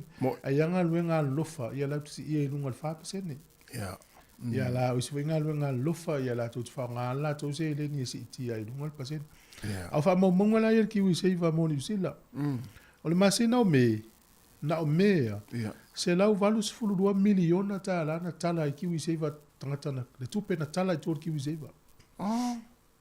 Mafuanga te telele i e lua. Mua, na ala tala kiwi seiva tangata il masina o me. Fa taul fale mua, lua. O wale mawhaina tongi e ta alafu. Wela te tele o tangata i mawhatia tongi e ta alafu. Fa maunga il masina o me, ia, so e fitu afe ono se lau fast fulu, ia members po sui o kiwi seiva. Na tala lato kiwi seiva il masina lava leo me. Fitu afe ono se lau fast food. Na alu ele tupe se lau valu sifulu 2 miliona ta la.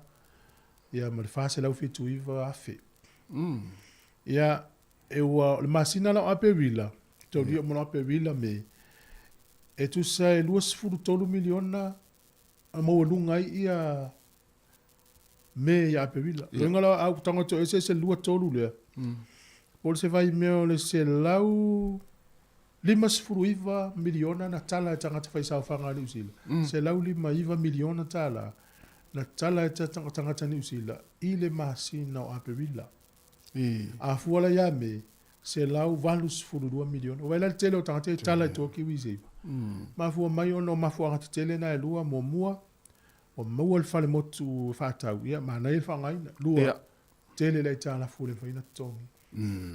Ia ule lo tangata po whea mai tupe tongi. Ia.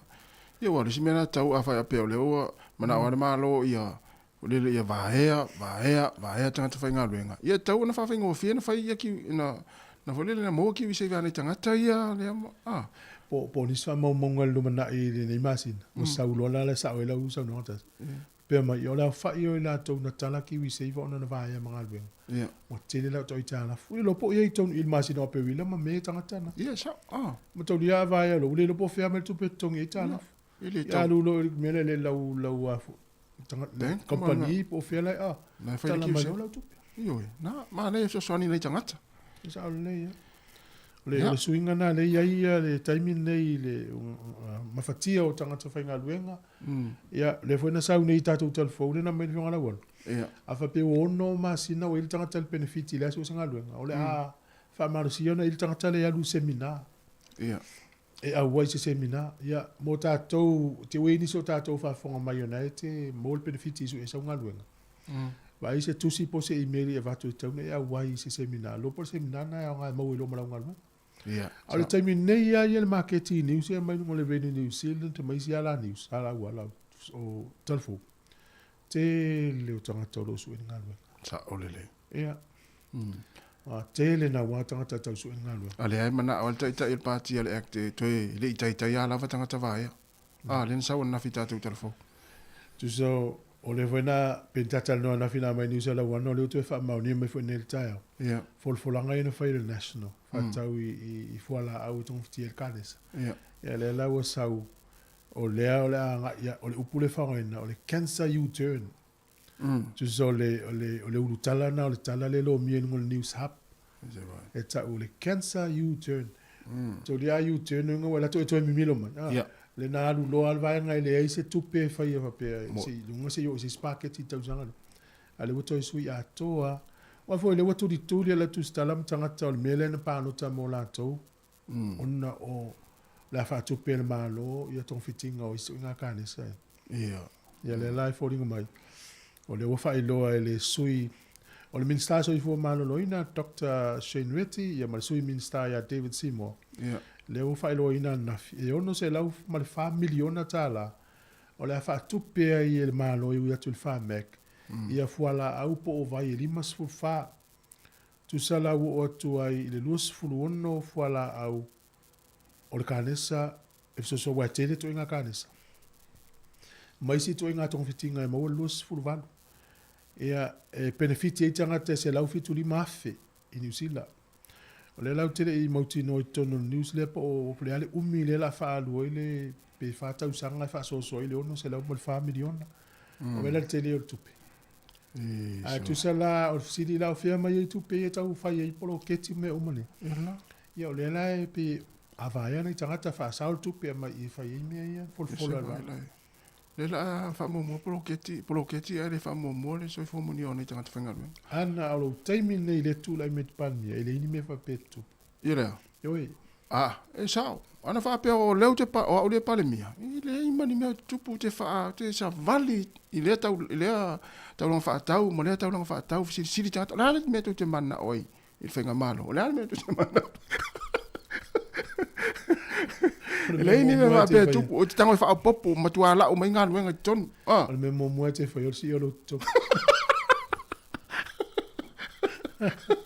ya malo la va mo to dia le fia o mo le pito ilunga ile sole pe o le tisi al ma fu anga le na pe le tisi le na pa u le po le si po au tu o le tisi o la va nga e na fe nga luenga fa le ia mo to le maintenance o nga luenga fa le ia ile missing alu fa le ai la uta la ile uli ia fa na ti fo ia loka ile lo o le po e na la pa u e mo po ti le mala ma pe va fe na fa nga luenga le uli ia o le po mori o matua fa ia mafa a le sele po le mesa ia se me foi na vatu e tau loka ile po a tala ia fa no vinga o tele fa o tala ia o tu sa malta avale al tamaro le no to no le pito mai na fa engineer to no le na tala na uman fa ta avale alu ta avale e pa fa o ta le mon fa pi ele ilo mato au se nu i whakaofo mo ia sa au te ofo o me va pe mo ngā lunga whale leia ia e pe au ta ua e mo i le stato mai e ta te ilofa o ngalo tu mago a tala nei vau na ia ua matangatanga le tu e lo inga tele vau talai ia o lenga whai lo e vau i e tuto e na tau filpo pa ulo le ta ele lo mno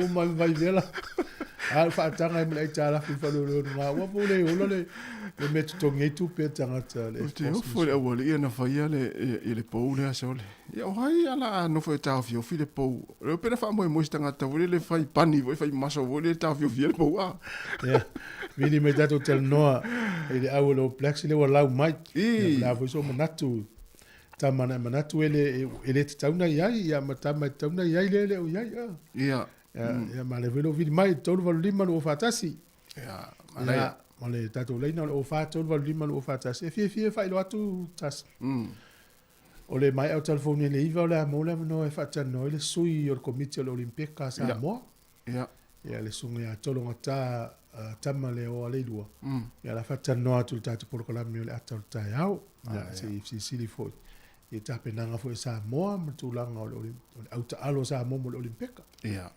Alaya. Ya se watu le fa fianga le a fi a vi mai ya vala mai tolva lima lo fatasi ya fa di mai so fi ngalo ya tato le foi sak. Aswa fe de se Mikaele ya o me aya tato o me aya.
Ya, lewe le tato wala ulitom fai mai taro fal falau. Malo se fo manuia ile ne foi taia o mata ko fie. Hey. Malo se fo oka. Ya. Toi fo manuia lua ba te lua le nei taia o. Alo, vai talo oka o mai nai mastone. Ya ba tai mo le ba sili ya o le tulanga la vai o le tau ya o malingi lava tibu ai nei mastone. Ya ele tu ai lava le angale le o le lofa ma le angale le o le tatu ta pausili le lami. Ya e lo so po foi male. Tatu ola ya wa tiu te faiva ele nei taia. Malo. O te loe pe o le na ngata al fasa la ngola ulo Blacks ne Wellington ele yo atu now na mau te lo to wo atu la nei te. Ya ale wa lunga foi o pega so tainga ia le tatu au foi ma au tatu tu. Malo. Ai le se atu la melena tata no ele au. E fia tau le talo ina mastone. Ya ka bon. E fia tau le talo le kilo le talo ina mastone, mo le kilo le fai. Ya ole tulanga la vai ele me mata nei ya o ko ina le e pe ina le au intia ia la uma mai le talo nei ma fa. Ia manai supermarket i foi le ole countdown ma le pick and take. Ia te le lola le tau a. Oi ole tau ole talo le ia e valuta lai vai va. Ale fai. Ole fai lua talai vai va. Ah, tau mo fia la o tau fai. Aole pe patalo lava ia tama po inga le pa purisa. Ia o tama na e to le mole lua tala ia po le awai lua to inga talo le talo pai pai ia male talo hoi le tau le ping o le pepo pe patalo le lua tala ma le lua lima. Ai fia kilo. Se fulu kilo. O ja, tau mo fia la. Ja. Oh. E pe ala le fisilia tu vai nga ia o no so fuanga foi na mastone. Ya, o me so fina ngano el tato au le na lau atu po la foi so silfia. Ya, o le tangata i talo. Ya, wa ia maleu lo ia la ngona ia i le tato au pa tai fo i le pulenga le lo peleki. Ya, o le wa to tele na Samoa to tele na yalo le tato tunu. Ya, o i te tonu le tato au le lo peleki. Ya fa malo foi le alo leo tu foi ale malu ya le tama leo sticky ya leo lo sai mi mo ya uia male to fino tama lea ono leo pa u tama foi leo le runga le sabar tama le tutu ya uia le mana ya le pitin foi e pe ya ta longa le ta to ma ta longa le cheese le na lo ya uia le sa pitin tama leo sticky Ai paua si tūlanga fo ina le langa e. I o fo tātou pe o mea para langi tu tau wha au fo tau pe no le kapten. Ai, ia awa ia. Ona o leo wa toi la vea le usol tama le kapten i nei i le vice captain. Ai, ai sa iei lo uia na ngona i fo ina le iai pa pea ula leisi vice captain o tama le kapten i le Blues. Tuipulotu. Tuipulotu. Ia ai petai ia. E se lava le tātou paitau e se foi le paitau foi ia i la tau wa stone ole kouta le upeleki a man la tau foi pulema. Ai mana ia le au. Malo. Ia. Ia taro ai ona o lau tūlanga sa e ta alo ai oka o le huka ia pole prop. O le asa wa ai huka ia tofi nei ma prop.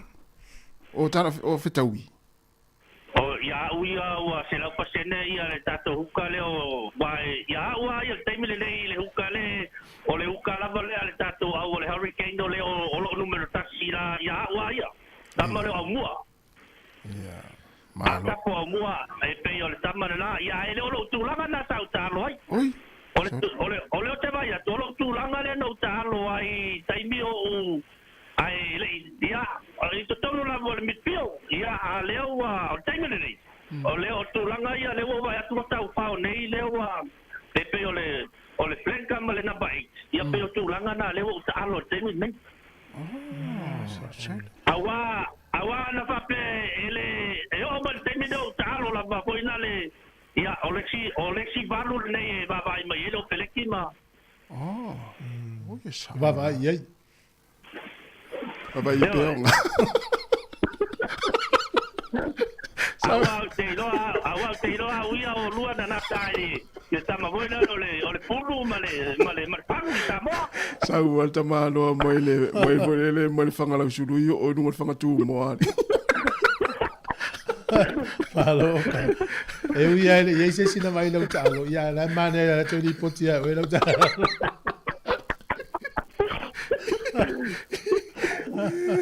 Esa o el talale na le fai au kilani.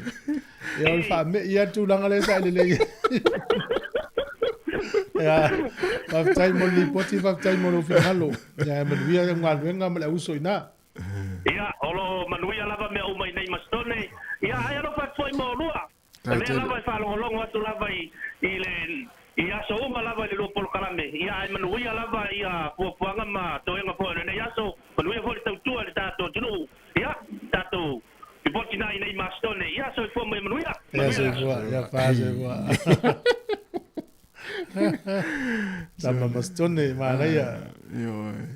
Ia ai ole talale na mai mua i le sitanuang. Ia. Me na le fa la tina ole inga fa pene uta alo le mansa mo plex. Ale la wo pi wo le fa ia me tanuang ale pi wo fe.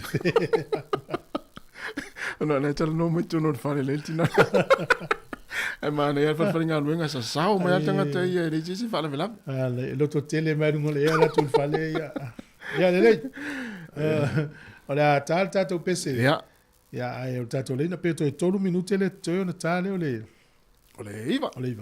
Ali tala al PC. O na fina sa wile tala ole la fai Hollywood. Ia.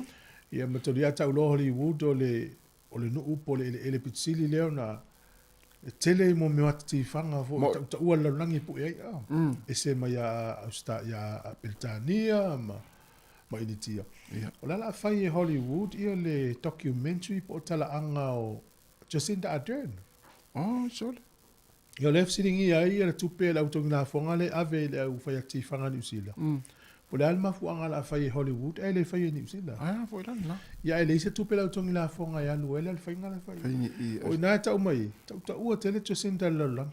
Man tua fo ia le pale million telina. Le fo isai o show fo le fai America. Le polisi ma fo angan na. Na, ia le lau apa mai ta masau le America fai le tala anga o Jacinda. Ia. Ia o tele lo pese spani mi ai lu matu matua ma Jacinda lau apa mai Hollywood fai. Tele lo po le ne ia o le tala ma nei na. Ia ma nei. Nga me le la fieton. O le taimi le na. O le fa mai. Ma le taimi le na ta fana i tu lo ngana. Ia. Mai tanga ta foi musa le mi le fale. ia ma te milenga whaaleanga i whana le na whai poroki le fufuanga na le malo. E ngō mea umana le lau fia i tonu ole. O le vaenga le la whai Hollywood. Alo waftai, i leo toi 2 minuta na tā leo leiva, whawhia whianga nei, e ona sa orole ma tātou telefon ma tala mai Samoa.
O te toi whaatala whātu le pa i o lo tātou, te tō malau whaafonga le nei fo i a so fau, i le whaapoponga le nei o tala fau mai Samoa.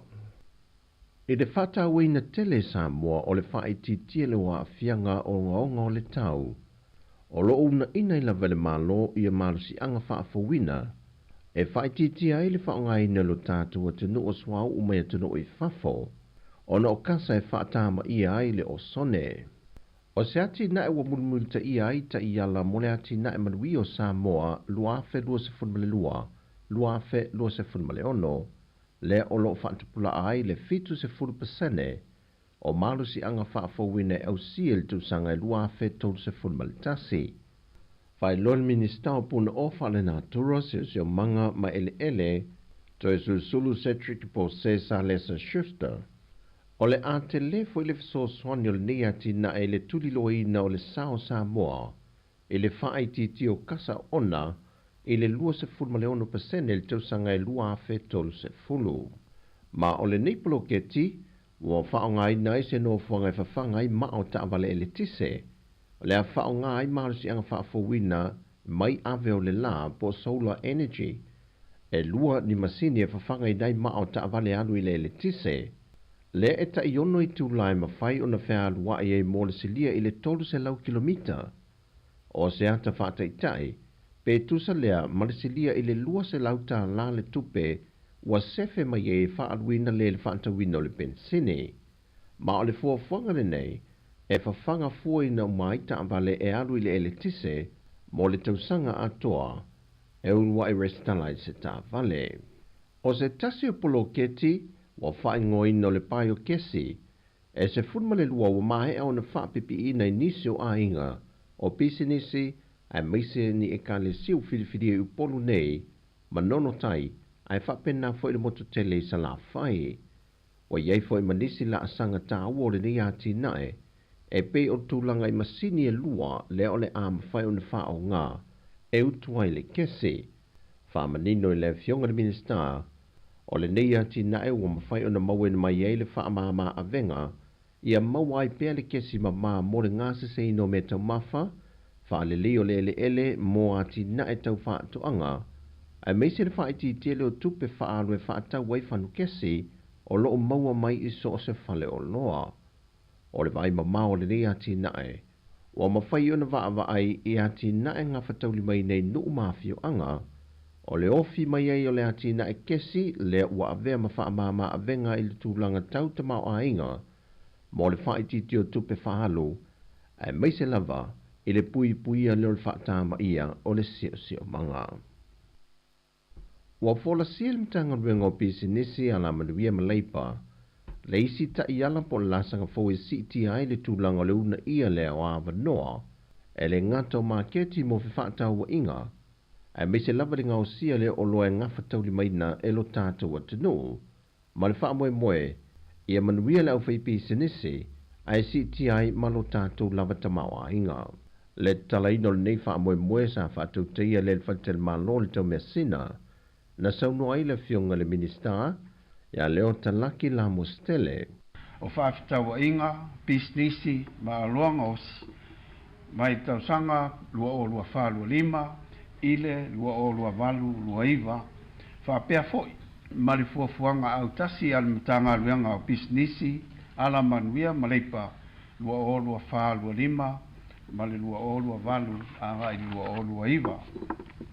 I le vaenga ma oti o whawhitawa inga, pisnisi ma aloanga osi. O le vaenga taulai o le nei fuafuanga, o loo whaato mua, ina ia ngafa taulima inga le ngau sia o loa, pisnisi me whawhitawa inga, e siti ai le tamao a inga, e whaale ai le soifua manuia o tangata.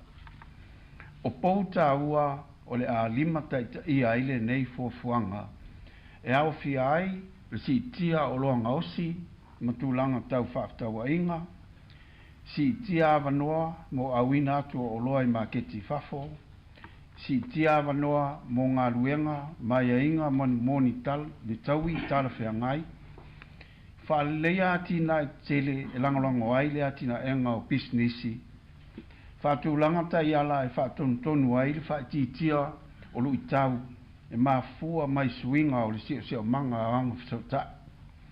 Fa mautua wala e pui a ele sio manga o business.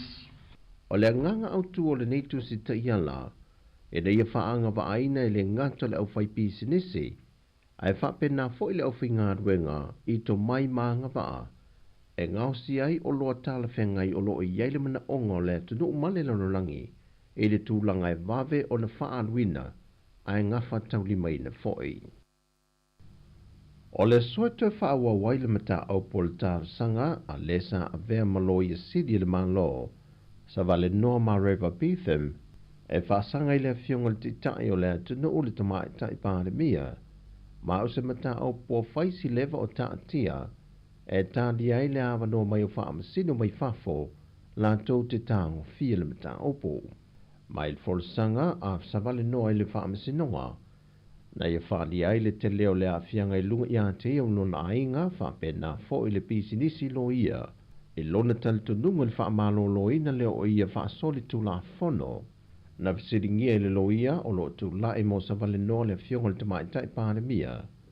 Pena tu mau lava lona talitu nunga i mafu anga, na whai e le whaai unga i whaamalo lo le sa a vea malo i sili, na whai loe le fionga le tamai tai pāre mia, o lona talitu nunga na whaatino lava i lunga o ala fōl tu la whano, mai o lo ia mana tu foi, o le teimi lea wailuma o le whaamasinonga le mata opo.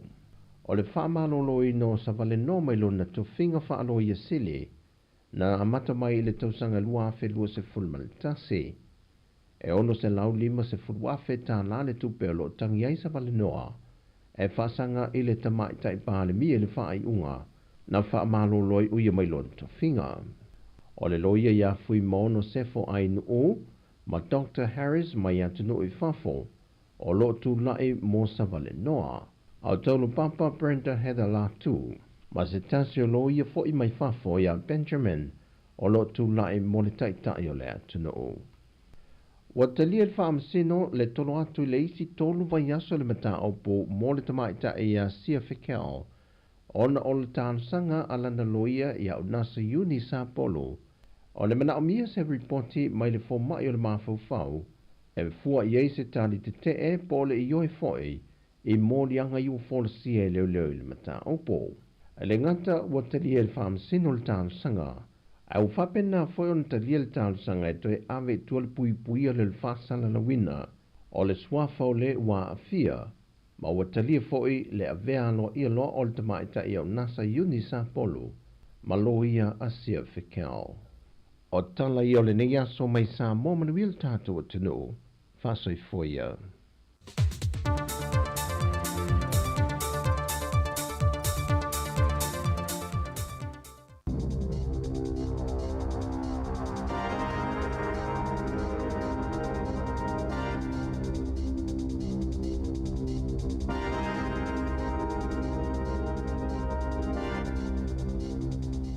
Talo foi le nei vaenga o telefou o le si fongo le lau mua o le tala mua mua.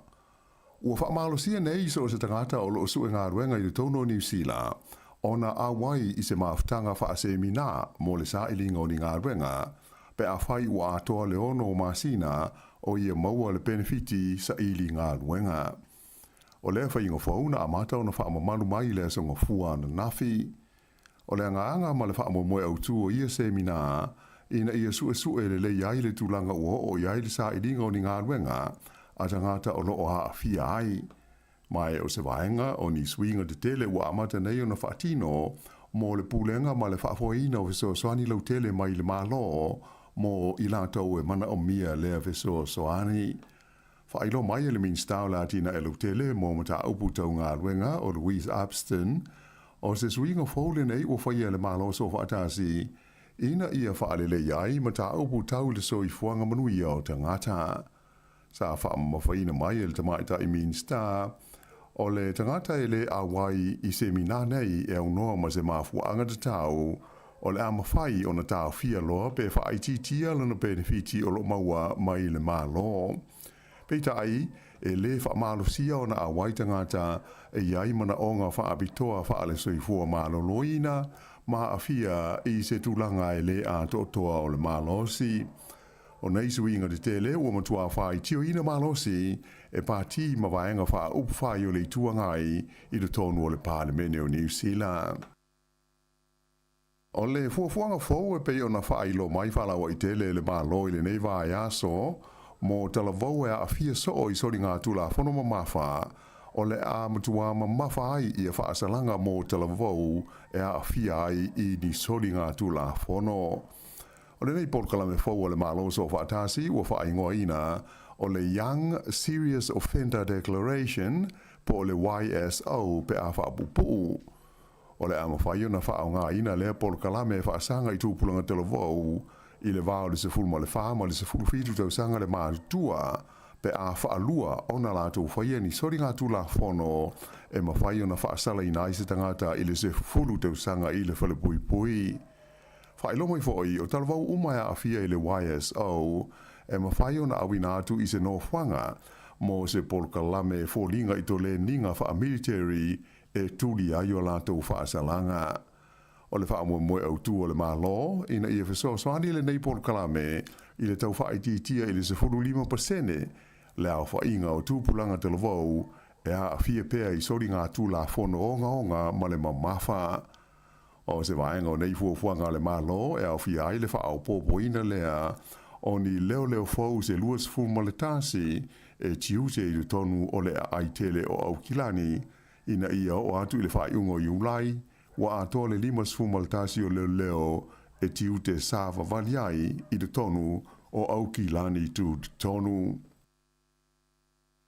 O le fuafuanga e sui I le whaapasene le fua e te tongi ai sa o whanga I le whaaputu ngā tupe le Kiwi Saver e ono mawhai o na mawai se wha apo ponga tele i sao whanga tangata whainga ruenga i le taimi e malo loli taia ai i le rumana ai. O le taimi nei, o lo o tolu pasene le fua lea o lo o iai, mo le tongina o sao whanga sui a wai, i le nei wha aputu ngā tupe ale malo o New Zealand. Mai na whaadia, a whai nei o le asi itia i le wha pasene o le tongi o le tangata whainga ruenga, wha au popo iai ma le wha pasene ale kompani e ona le ngā ruenga, o le nuinga, e mawhai o na maua se wha au poponga e o i le se lau wā whentā la, i le sao whanga se tangata whainga ruenga, i le taimi e li taia ai malana ngā ruenga. O le nei fuafuanga sa whautua ina malosi mai e le komisi, mo le taimi e li taia ai tangata whainga ruenga po le Retirement Commission i le vai aso na tenei. O se tasi o whautuanga mo ni whainga e sa ngā wha le leia tili ai le wha putu ngā tupele nei o le Kiwi Saver. Whailo mai ai le tamata i komisina ia Jane Wrightson, ua mai tawina le mawalalo pea o sa whanga a vaenga uma o le polkalame le nei o le Kiwi Saver nai lo le tūlanga sa manatu ai mua i le taimina whaavaina i le nei whaaputu ngā tūpe i le se furuma le valu tau sanga o mawai mai o mana o miai le whaia i ai o ni suinga ti tele. O le sitia whaia la whainga o sa whanga sui a wai e tele lava ma le lei se suinga e maua mai ai mo le taimi atoa e ave ai se tasi masui a wai o le whaaputu ngā tūpe.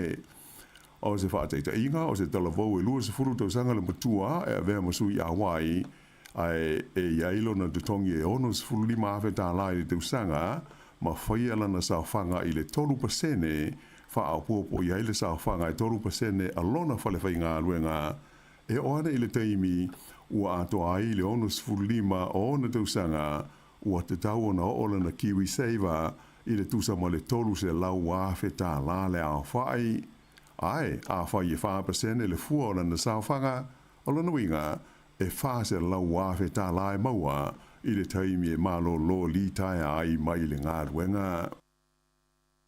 O whaino mai nei e le pulesili e le kompani e le tise le Transpower o Alice and Andrew o le poumoli tele lea no pau i le astofi ma motu si aile e le tise mo se vaenga tele o le tu malo Northland na mafua o na ua tele i a nati e wha mau ma waile pou i lona wha mai na ave ese le au whainga ruenga kone karate sa ngā lue ai. O le au whainga ruenga le kompani e ngō o le Aumexom sa awhi ai le ngā ruenga to e wha le lei o le nei pou tele o le eletise e lata ane i le pitonu e ngō o Glored i mātu o Aukilani. Wha alia mai le tamai te ipule o lona se le tununga e le i whaonga ina e le au whainga ruenga i a taiala e mana o mia mo le whaatino ina o i tu a inga o ngā ruenga wha penei.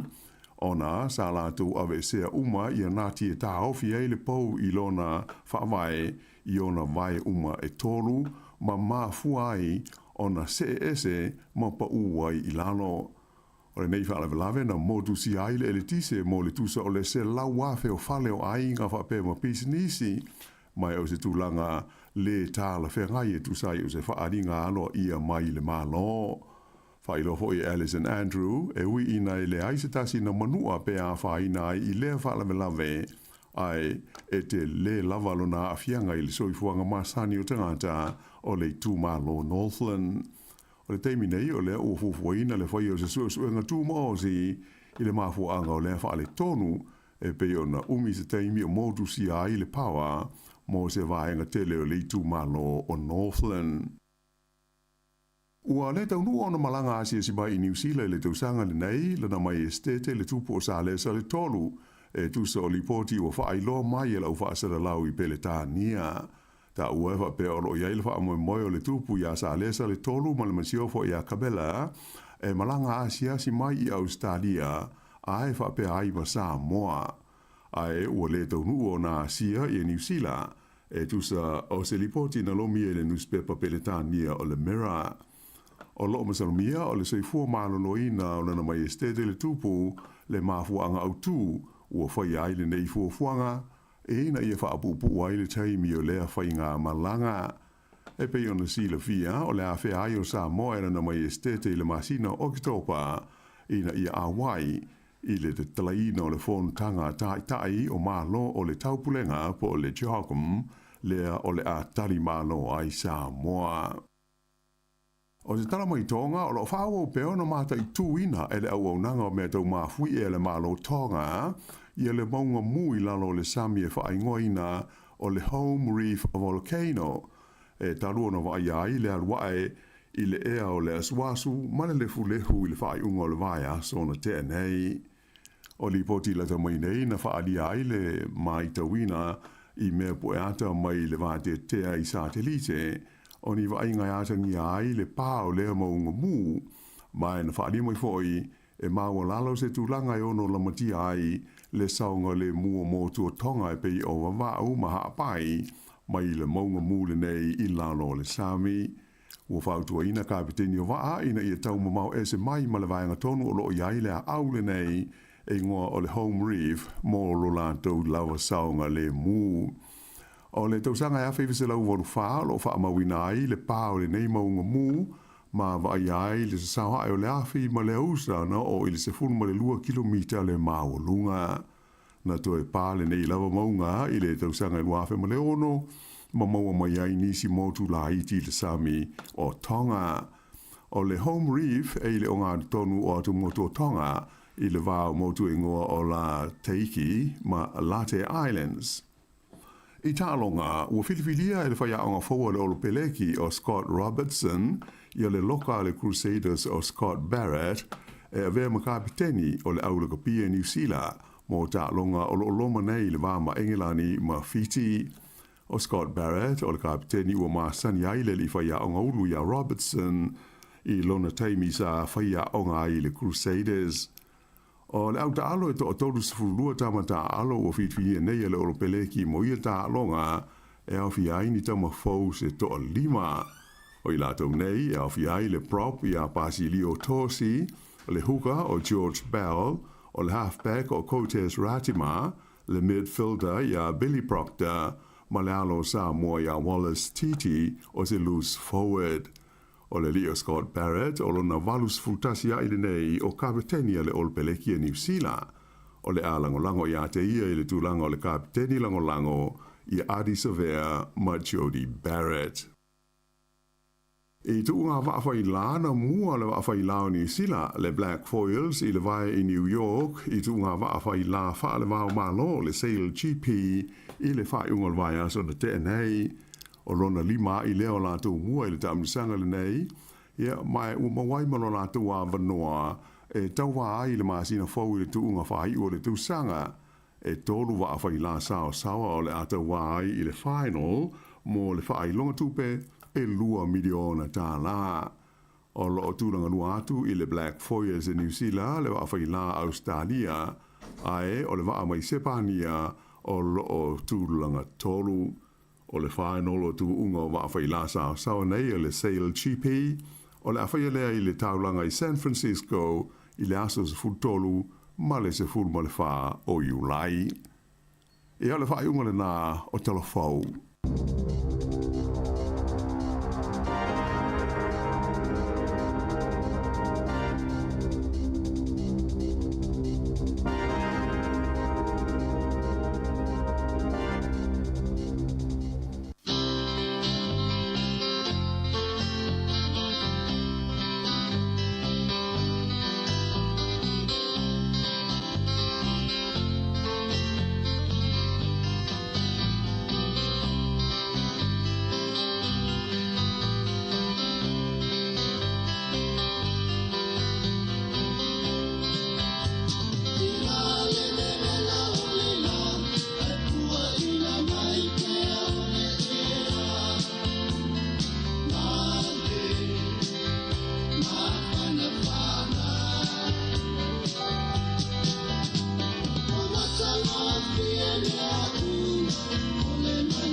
Ua e sapi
Ia, o te fia lava e whaelo atu nei fo i teimi o whasalonga.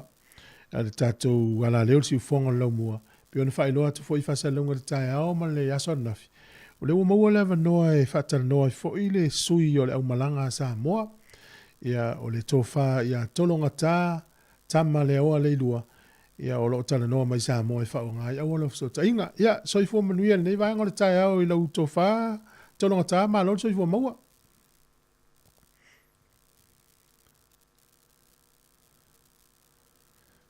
Ia, whataro whatu. Lau sunga tai o kalambe nei tai au. Whataro whatu fwile. Wa ia so tatu watunu. Lo alalam papa au e Aotearoa New Zealand. Ai lava i maunga tele se ia pa ia maunga iti. A mese o mau mai nei whasisilanga ia whatalofa. Whawhelo ia tu lo tau pa ia mano tau malu i le sofa manu malo Yesu Keriso. Malo le soifua maua ma le lange ma le nita ia fau. Malo, whawhtai le lofo le tua ua tātou wheloa i lunga o so ta inga whane o le pō. Ia, e lauto wha, tononga tā. Ia, whawhtai tu fwoi lawa no maua tā te talano ai, la ngona nai te pisi tā penanga o le malanga. Ai, a watu ia le nei awa noa, ma nei fwoi le whailoa mai o wafioanga. Ia, mesi fwoi, i tūlanga o lau ngā luenga, i ona tā se atule nei fisilia u tā pena atu mo le nita iau. Ma le whaaloalo. Ia, whawhtai tu fwoi. Ia, o roi ngoa o tolonga tā, pae, tama le aoa le ilua. Ia, mai le awhio anga o patai whala tai. Ia, o lisi inu o le o manono. Ia, ma le nuasiok tamai sangoni savai. Ia, o lo nofo nei vai lele mo taa. Ia, o winga foi o ngā luenga ma ngā solonga o le soifuanga. Ia, temi nei o lo ngā lue nei tātou ofisa tu o tālonga. Tōna i mato nei o tātou Cessnock. Ia, ma o foi o ia sa avea ma tangata ta alo foi aso o tea. Ia, meisi o whaia ngalangolango i le lakapi. Ia, ma avea lo ma suita i tai malanga o tātou Pacific Games na mawai atu nei Solomona. Ia, o lea ua whiwhiria noi whātau waa tātou laulau a whono. Ia, e avea tātou au mo le whamoe moi Paris Whalani nei tausanga. Ngā whaaloalo. Malo, whawhtai fwoi le tuela na whae lau tō wha. Malo, whawhtai le lau manino nei whaanga nei. I o lau sunga le lai te ia le malanga sa moa. Ia, alusino mua lau tō whātono ta o a maita penanga le tātou au malanga nei taimi mo tāronga le Olimpeka. Ia, whawhtai tu fwoi. O le tāpenanga le wai taimi nei e whainau whai atu o lea ua iwa 10% nei. O na matauria fwoi o lea na whaalau lor tātou au i le vaiason se mawai atu nei. Ia ai ia tātou tālonga fwoi e sa whaataritali ai e pei o le tālonga tātou tātou fito tamaitai le nei ai Morocco. Ia morsu engo se lantou awanoa. Ia o lea ua whailoa mai ia o le sauwhanga fwoi le whamoe le Olimpeka. E pe o risi vaenga le sa whaataritali e tātou komiti e misi o tātou pūlenga o tātou au. Ia lea la ua manino vaenga ia. Ia o lea la ua solonga le ia iloa ia fuafuanga ma whaatati anga o fuafuanga sa whapenao na iai. O le se tala atuna i tā penanga ia o lea ua titi lava ma ea ia vaenga uma o lo mātou fituna ia i fwoi ma le atunu o lo host ili nei whamoe ia ina ia mautinoa lava o solonga lei ia fuafuanga. Awa lava na ise mea fo ile to e wha rua fasasi te me tau nuoi au o le amtaina talonga. O te loe le o singa luenga whaingofi e fwena luenga lau tō wha mesi o tau ia te ita ia le au. O a whea wha iloa tua i le whaia o ngā manusa mo fitu a tawalunga la tau lana whitwhiringa. A watongi ngō pāse sem wha mautu le lisi.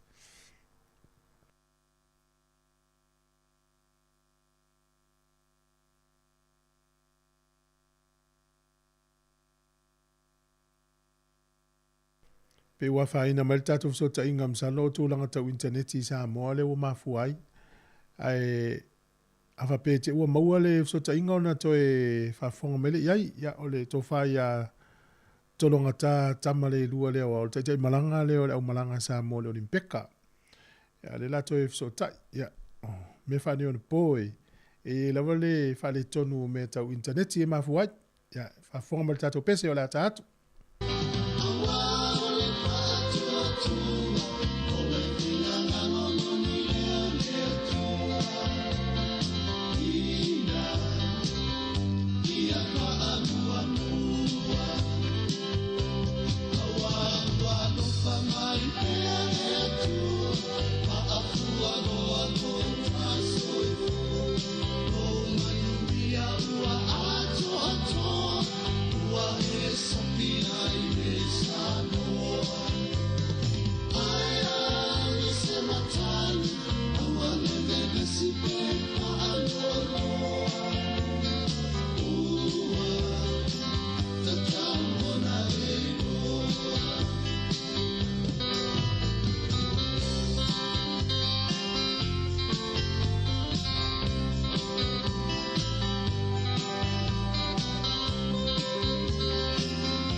Ia le woto e maua lava noa e tala noa ma le tō whai a tolonga tā, tama le oa le ilua, ia le sui fo i e po te malanga leo le aua sa moa mo le Olimpeka.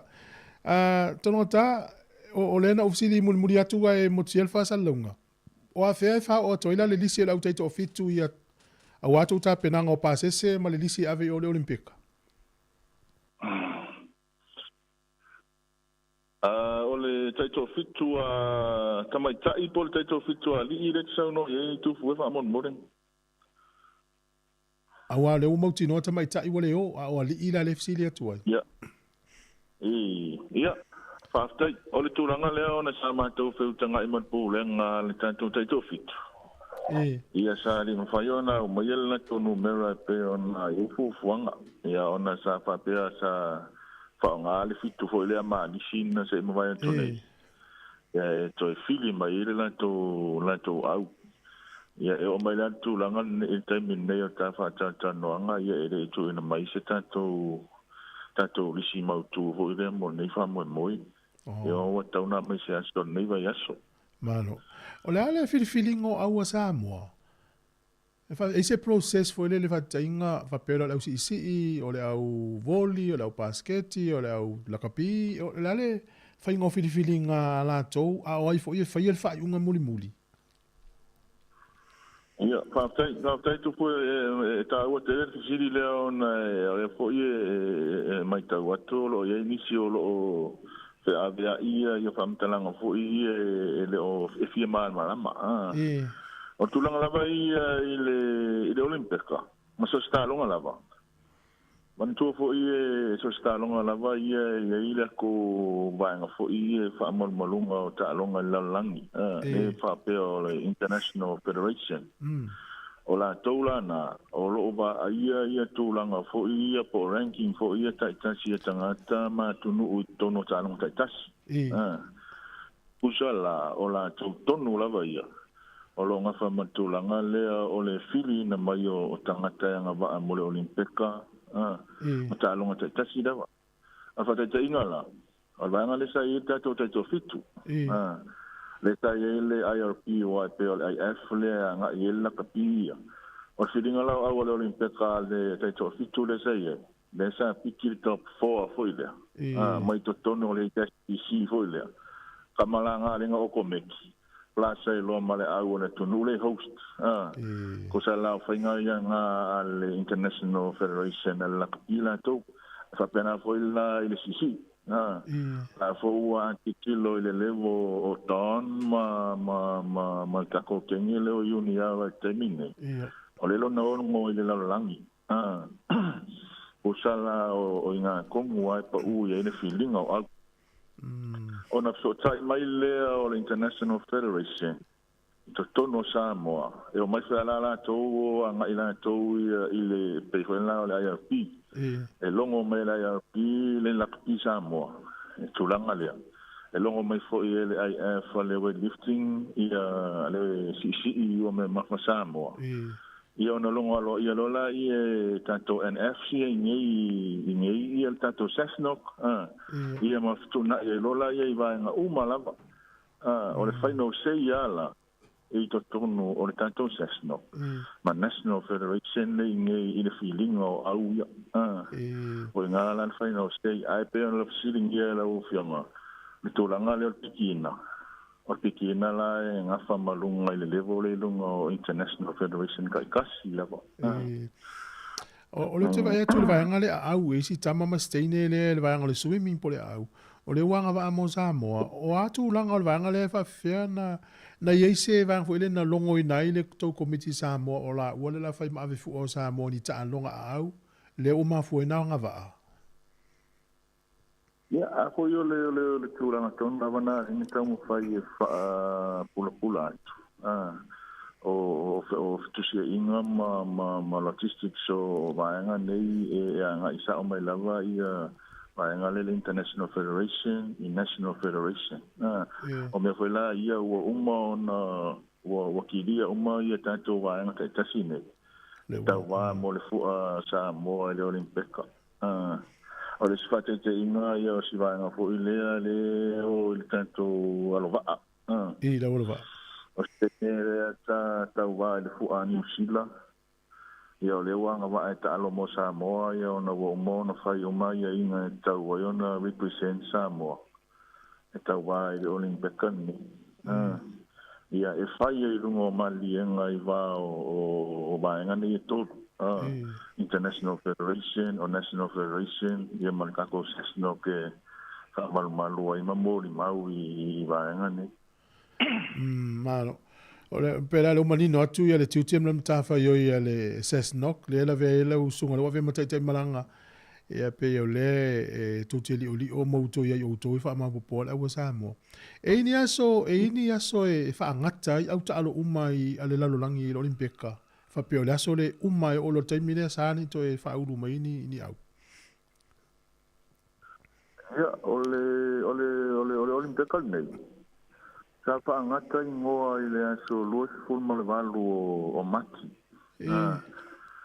no ko ile ne fo yo long list e ave atu no ula ko long list po ai a tangata e ono qualify at least to la wa to tonu ingoa tonu ingoa se ivanga na ya la ta longa fo i la ya lua qualification a ole wa pasi da so los fu malvalo ya o inala ne fo ina ya isia ya inga ya na ya e ave mo fo tonu ingoa masua fa o ole a fi de au to lang fo le ia maua e final au final team ala wa already in the system o te mila nei tu fo tu solo fa fisili o te lo pe to tasi se pe to lua ia ni ta longa ia o la sa un tau vale olimpeka o le still going the process of qualifications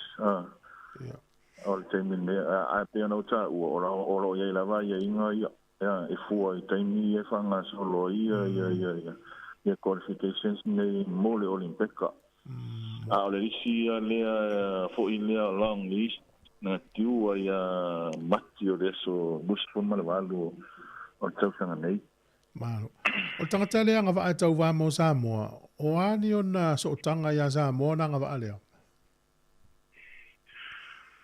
ia pastai ole so tanga lava ia le passport Samoa citizen Samoa ole tulangana ole first requirement tanga ia tangata ia la i fa fo ile a fi tau va mo Samoa a fi tau va mo Samoa e tau on fight passport ma so se ta longa lava o Pacific Games ko nga tuna fo ia ke representing ai Samoa e ka ai citizen Samoa ia all passport Samoa la e fa monia e tulanga le nga la fai o tau passport pe fai ia lo passport ia ve lo le ma na nga va lo le ta o ta Joi tulanga na e so ta ila va ia tanto NFC nei mal athletes le fi tawa e on ila va le pa me ma to yo le o passport foi le show vai ave mai tonu yo na fato a confirm lo la ia le tangata la le la tawa mo Samoa o malo o ali so ni ale olimpeka mo pela Samoa o la so ni o la to o mai ta pena isa mo au taalo ia mlenga te lea o le malanga tu o Faftai tu fue morto langale le fasile vangale o le olimpeka la va ia ele fa pe fa to a so ani mai ia tunu tai tasi i tai me sa un le olimpeka o le yo so ani lo va pena so ani mai ia le olimpeka i tunu mo le atina ino talonga ai morte mi la va ia nei le fa sa un le olimpeka ne tanga o le so ani lo tu ina mai le olimpeka mo pa se o le malanga e le numero tangata o lo fa pase se ina pe fully fan nel tanto olimpeka ia ona o aturola ia e totongi o malava le olimpeka no fo anga o lo fa motu ia ta alu o le turanga foile o feo inga ia ma le turanga foile o fanga ina ma wanga o malava na tu sai e pe ale mea le tau se film ta pena i ta tu pa se ma me tau of vo i fa nga ta longa o tu nga ia na sanga le o i de olimpeka e makua i responsible lo le tu no le e host mo le va ai no tanga ta alo fo i nga ia Ona te fesili wa isi me e fesili ya tanga te mai si sa ola sunga. E ini tau i tupe o mai ele olimpeka pe a pine euro siliva pe a pa mel tanga. E se mai ya i tape nanga le tunu ula vai ia. Ia, whaatai mo le tūranga lea. Ia, iai. Ia, whamanu iangana e whai on tuina mai mo tūranga i pine euro. Ia, e pe o tūranga mawalunga fo i lele o le... Ma tauri fo le olimpeka al whatumtumunga leo tālonga leo langia tūfue. Sa. Ona winga e se stamata alo a masteine ta alo. Mafauanga i le olimpeka. Ina ia tauwa ai. Ona o le ta'alonga sili le on mawalunga lalang. Ona winga e tauwa uma iai matau mawhai ina iai to tono le li o le. Al whaafsiri tūlanga ia tūlanga o lo tu ina mai o tau io nei alo whaimwha na uruanga le o au sia. Malo. O mea ia sponsorship. Ula te vai tono malai. Ola ni tapu o Olimpeka. Al whatata inga wape le ua lango e se company sa moa au tau ina. Whaatanga na whaari lantou logo mo vaanga le tono malai to te ta alo i sa moa. Ola awa ia inga al vaanga le mea leo. Ola ia inga e le whaatanga ina. E pau ale le mana o mea le Olimpeka na o le loko ale Olimpeka ia ma le marfu ale atunu. Awana a sponsor fo i le tele na whaala uloa ia. Ia inga e tuina mai ia e pe o le tūranga lau tele ana ia e na o le loko a le peri o le Olimpeka ma le atunu e whaamua e le Olimpeka. Alo inga la fuini sala. Yo iba nga umana e tawana uia mua pia pe o lo ia isi sponsor fo ele o lo fia failo. Ya o tele a o tulangana a ve fa mua le Olimpeka o le loko le Olimpeka mfu ala tunu pa wale. Ola o afea le pe e to fia a tolta to o malanga le uta pena malanga o afea malanga e se misa moa o afea fo ite tauna ulu fale i tono le nuu le uta pena mai e falani.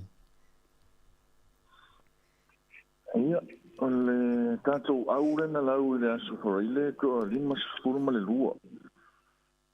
To lua sifuruma le lima le tātou au ka alo fo i lea, ia au fia man tātou ai te fitu. O pūlenga a tātou au e to sifuruma le iwa.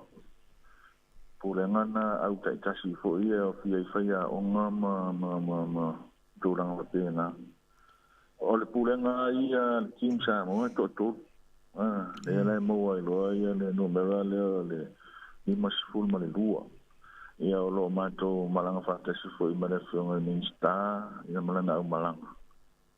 Ia o vanga o mai o le ua, tiro i tato pūlenga ua taulavon, ave i whamua koele, sui o tato maloma, tūranga masani e tapena i tato pūlenga o au nei pia masi i whafu. O le asto sifuruma le lima, ia o le ua fuafua o te malanga i. Ia malunga i tamaitai, sui tai malanga. Ia ona utau nuu lea i wharani i le asto sifuruma le vali. Ia o fuafuanga, ina ia o wa ai ka penanga. Tūranga fo i leo kako accreditations. O tanto accreditations e tau ona sao ma le lei ma tinoa ua maua o mantato au. Nei te ua ia ini vaenga fo i e nis. Ia le ina ia toi pa tonu ai ma fa sa ai nei vaenga. Ia o seakina fo i o le tanto village o lea nopia ia i le tanto au. Ia on tu mai leo o aso e lua. Fo i e toi ta penai.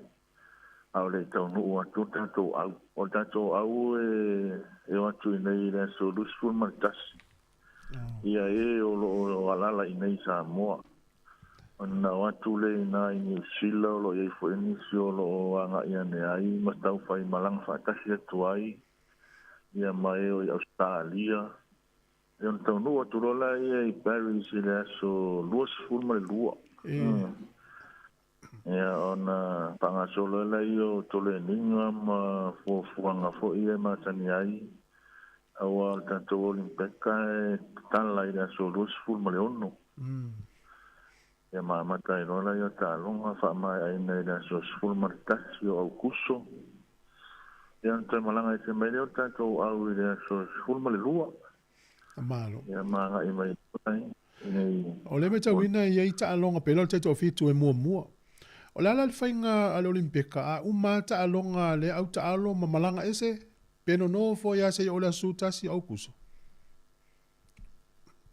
Ia ole pofuanga na le ia ta tu au na ole olimpeka ia fai talia fo ile o au taalo ma au malanga.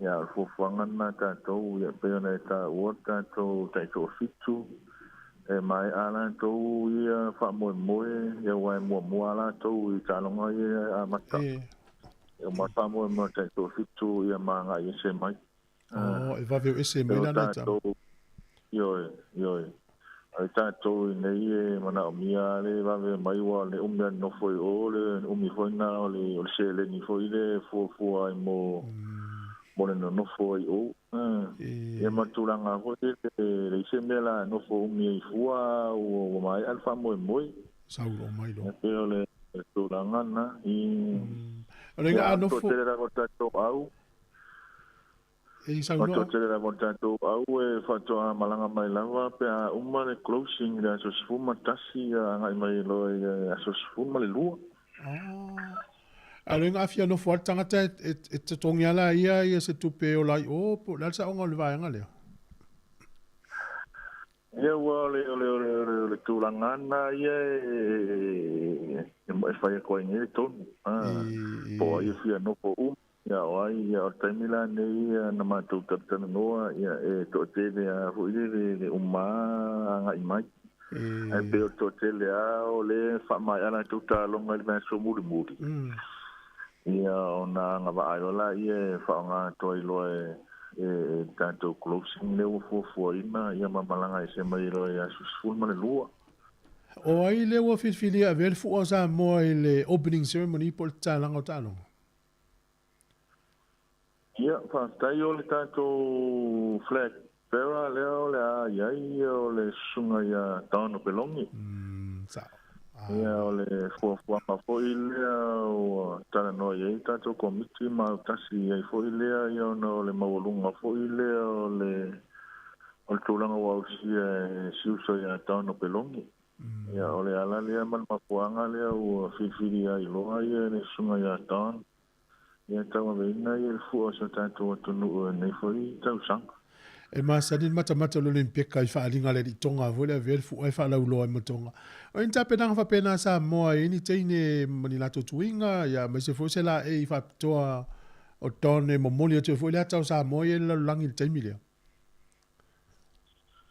ia fa tai mo fa si ma na ia fo lo kisiri ai tu lang fo ia o tanto va ia ma va nga fa pena ia o le o fu ia tanto problema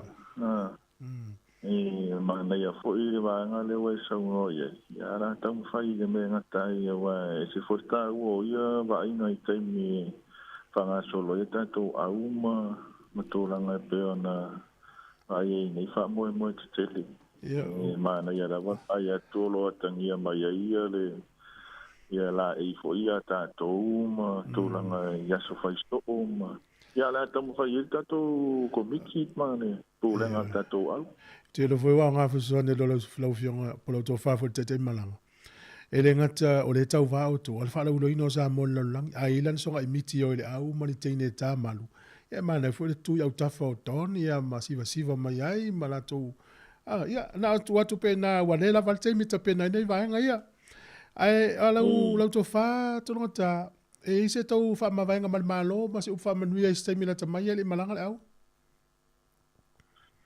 ia o ba nga lava ia masani ia tanto team Samoa le mfaiona o ese le o mai se fa manu nga foi tai o so tato tonu Ia o te menila o lea ua umona fuafua le aso. Ia e manitua fo'i e saili lava le teimi e wanoa. Ia le tātou whainga maro po le anteni fo'i le e wanoa. Ia ona whātoa whaalauroa fo'i la ia mo le whaamanuianga māsani. Ua e reu whai ona o le mea tāua le e re io e se tātou team Samoa. Tau lawana o mesi whaamanuianga e tai o se tātou e tunuu. E mesi whio tātou e tunuu ato. Sa. E te ua o maanga le langona I fo'i le toa o le loto mal mawhau tō langa whaapea. Mato vai atu umon fola e fiti ana tau I tupe mo I la to mo pine. Wei se fola nga sa mo I tau tupe po e mo se pine. Ia, tō langa ia lea o whainga whaawai lava ia le sa ia tonu fo ia maua e nei along whanau. Ia te rei toa I te ua si ia tātou mālo nei fo I tau sanga man wha moe ia te mine ia rei ma oti mai. Te ua o whai atua se tala ia o whainga lava le sa ia. Pengara vale sa ia mo ia se le ni alo fo ingo fa na ia termine ia le la vere I ai te tala fo ia talo si ia ta si le vai nga fa malu si au I tama ma te ne tau va lai lo lai tau ia al mena le le lo tau ia fo I tau ana tau ia va fela na nga I lumana I tama mana I te ai fa fa tai tele lo to fa to nga ta tonu foi o fai vosa mo ele tu mau pele tapu ia pe am si au ta lo za mo o mana ele nga to lo to fa o le au officials o mo le au ta lo la mata tu TV mata po te do ai ava no foi e la so ta I mai falani mai se li pote ta to li te o pe tu sai mo lo finangalo ia fa tai tu foi Sunga foi tai po kalame ni tai au whaftai fo I mo le wanoa e whasoa tua ia ta penanga tatou au. Ia matau ria fo I e lau sunga e to lima tatou au le alala I New Zealand. Ia lona winga e whapena fo sia nganga. E manu e manamia lava le tapo inga fo I le se tatou tunu wai le sala upo mai ia na mua. Ole awa ia mesti male mantapua inga ia tau mati. Whapena sia nganga ni tai au whaftai le amana ia mai fo I o sinei whatau waa ia wa fo I se whatantana noanga. E wa lava le longo puia rio tatou tunu I le whaamua mo so tatou tunu ia lo fo I no whanau o le atau waa. Na ia mo pero la turo to tele malitoa. Ai ora tatou so tai lava e lava se ele amata fo I so tai atu lau sunga ia mesio tatou retio si fonga le lau mua. Aftai.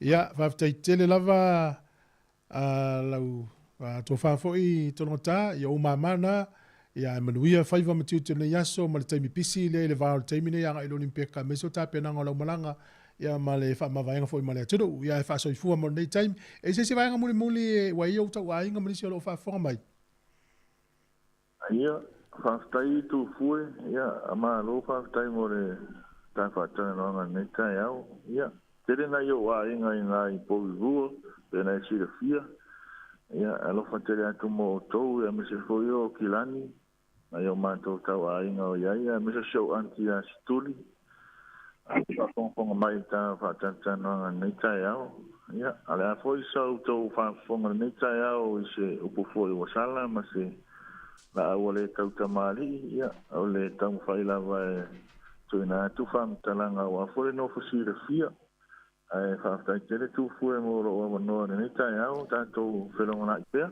ia wale lei tātou whelai pēr whasoifua mo nei taimi ia whasoifua ia o le tofa ia tolonga tā tama le aoa le ilua ta te malanga o le aua Samoa I ta alonga le Olimpeka ia whaftai lava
Sa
tumulia au savavali ia pia etalumalu watumule au faafu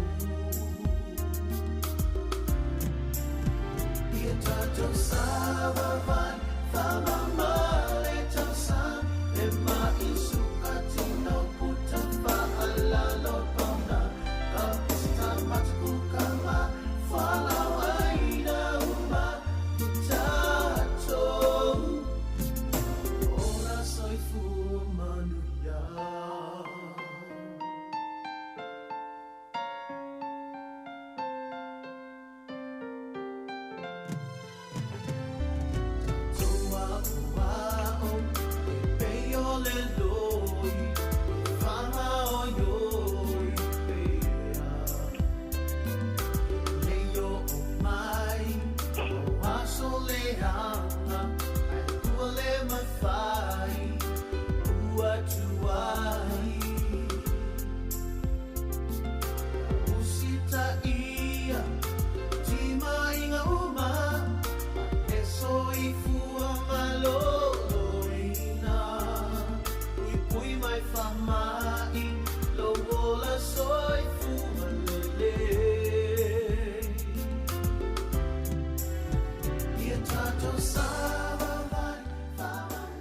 Talo fatu ili ni tai au fou ya te uta umalawa o lo mwhaun whaafonga mai le tautua masani ali si ufonga lau mua pion whai ona iei le nei tai au o te whaatalo fatu ya te uta umalawa o le taimi fo ili nei e masani ei vai aso taitasi aso lua tato po kalame o soifua malo loina pe ona iei fo ili nei tai au i o le tai au nei fifi whailo atu o le fo ua iei se sui o le vaenga leo su enga po le polo kalame o su enga le malo o se tasio i tu ainga o whaata o lo mwhaina whaanga solo ai o le a whailo atu lava ia pe a whai o le a matana mataltana no atu o le sunga ia Maria Eneliko Peleti ia le ua maolava no e tana no ai lunga le telefoni ia ona le umi fo isa whaatana no ngal tau nei o no tuatua ngie ngā luenga ia ai fia lava e whaatalo whaatu Maria Maloa soifua nei tai au Talo whatavelina o te whailoa i atu sa moele ne tai au fō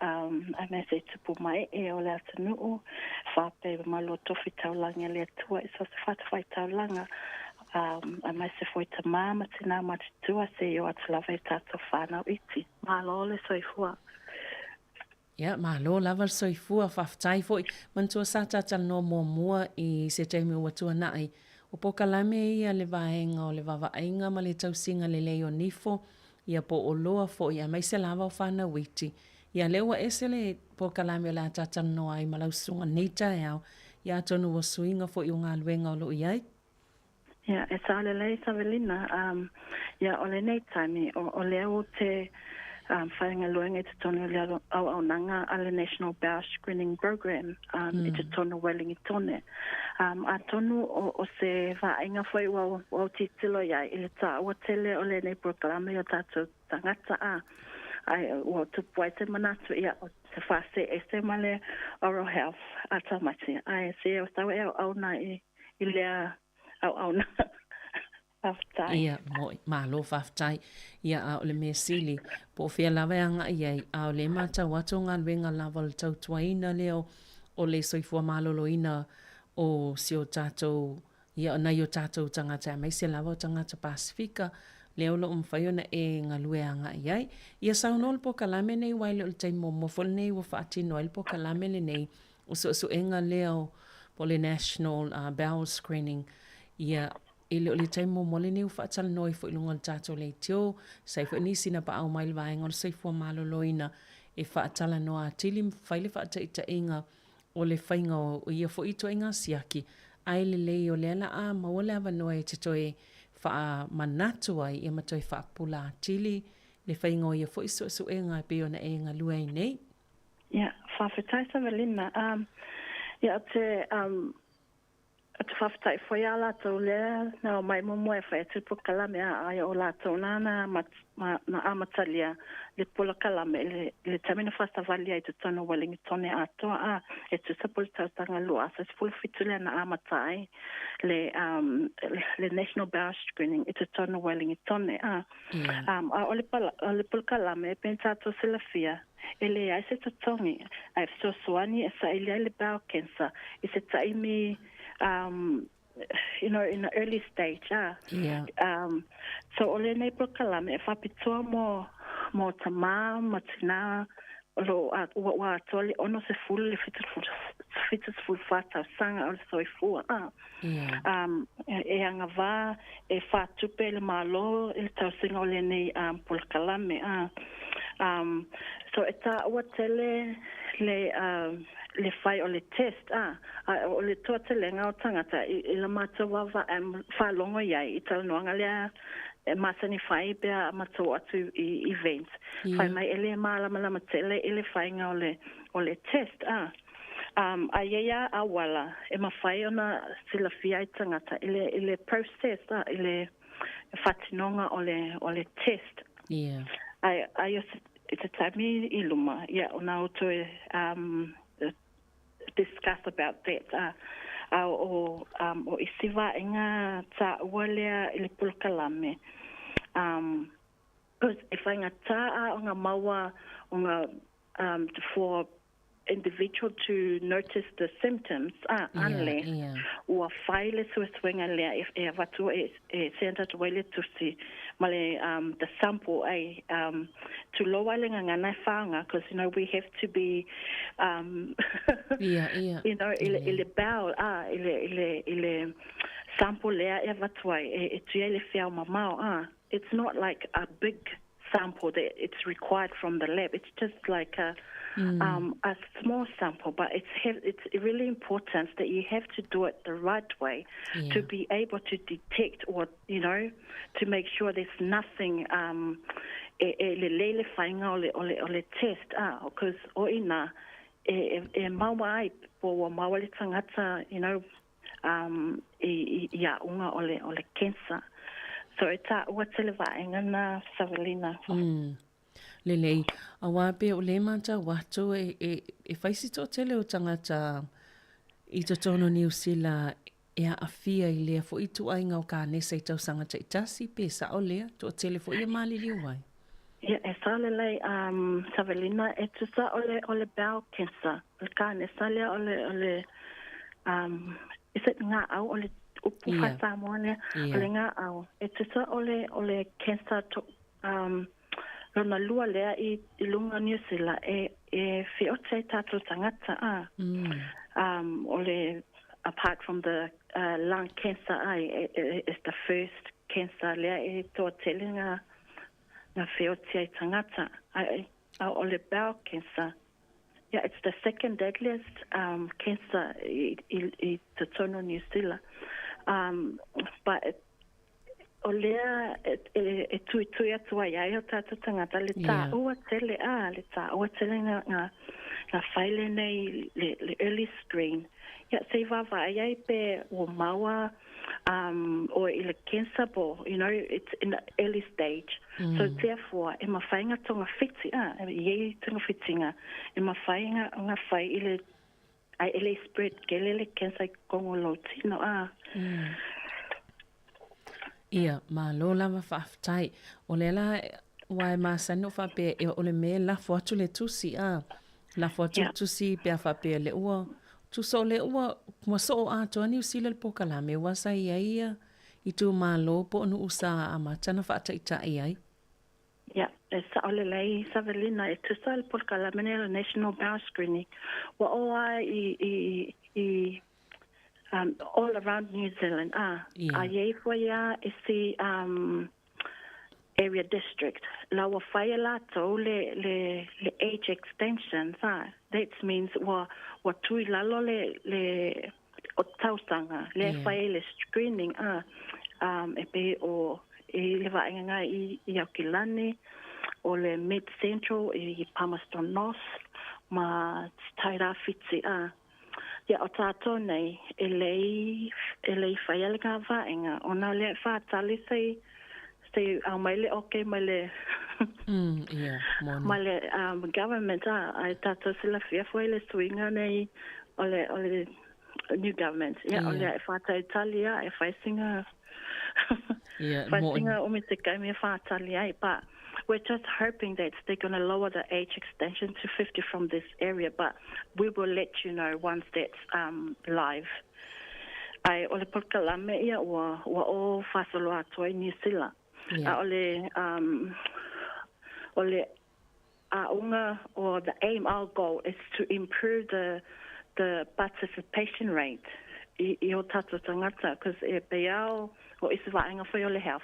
It's always awhai mai o Pacific and Maori are the lowest participation in anything. So, yeah, it's just from me, you know, ilo anga Pacifica, so anima, you know, to improve the health of our people. I'm not really ele tā o te lea teo le whai numera ai tā o te lea teo le for our people to be part, you know, to take part of these opportunities, because otherwise it's you know, if we think about money wise it's tātele vaenga nei pia if we money lei e money lei lava lau sunga Maria le tūlanga lea ai o lea ea wanoa e lea se tutongi mo tau sanga ia mai le ono sifulanga i le fitu siful wha po le fitu siful foi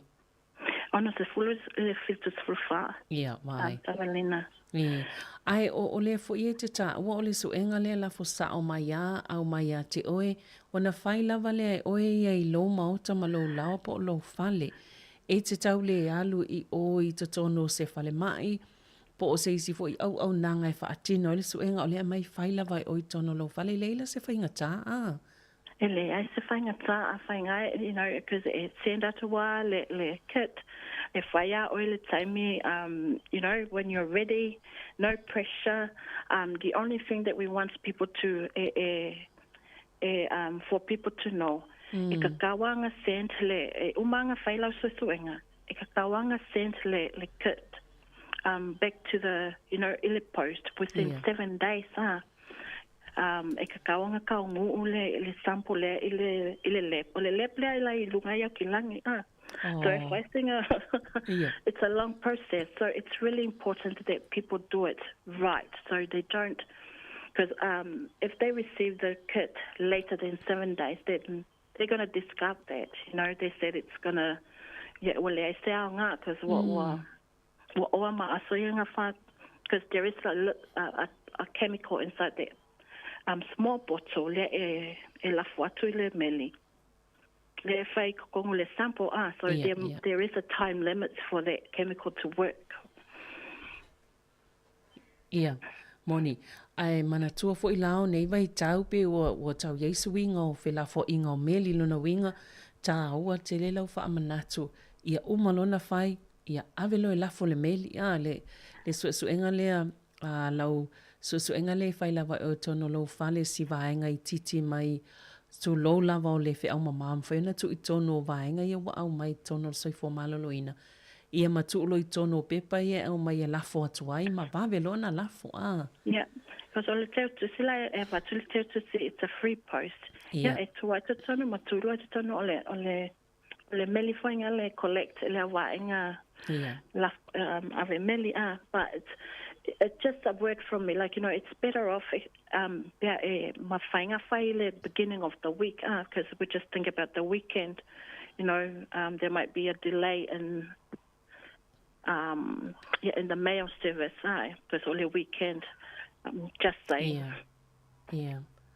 ma lo whaftai e leila wala se mafuanga e lei ona tataona tuwai le la fonga o lau suenga le whai le whale e tauna vaiwe ona whaafo ina iau ina ia i tutono aso ia e fitu ina ia mawhai ei ona o ngale suenga ma ila tolo whai ei suenga Maria isa le lei It's just a reminder from me. A whainga lafu atu, a whaiwa atole ono masina, taluna lafu atu lau meli. Ia ole ai se ao ngā o se isi whamanatunga, because a lot of people have received their kits maybe an year now, and they might think it's still valid. I say so e mawhaianga I ele o 100 number e mawhainga koe o ka ai se kit ia ale ai mawhainga fa fesota ai mai au nei ia mawhainga o fesoso ani atua ia ele a wau so engale ta ilua tau sanga mawhai ia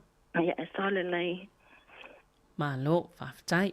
E tā o mai lai vaenga ia wai te ua e whiatala noa ini aunga o le a fo o le kānesa lea o le to inga kānesa lea o le manawa po le ngā au se I tulo.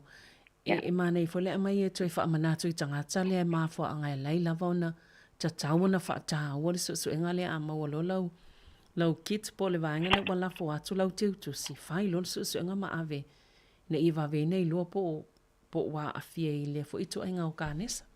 Yeah, sa ala lai. Some of the unga o le bowel cancer Savelina. Yeah, o le swinga I le tūlanga masani o le bowel. Yeah, e mafuafua le o le aitele I le red meat.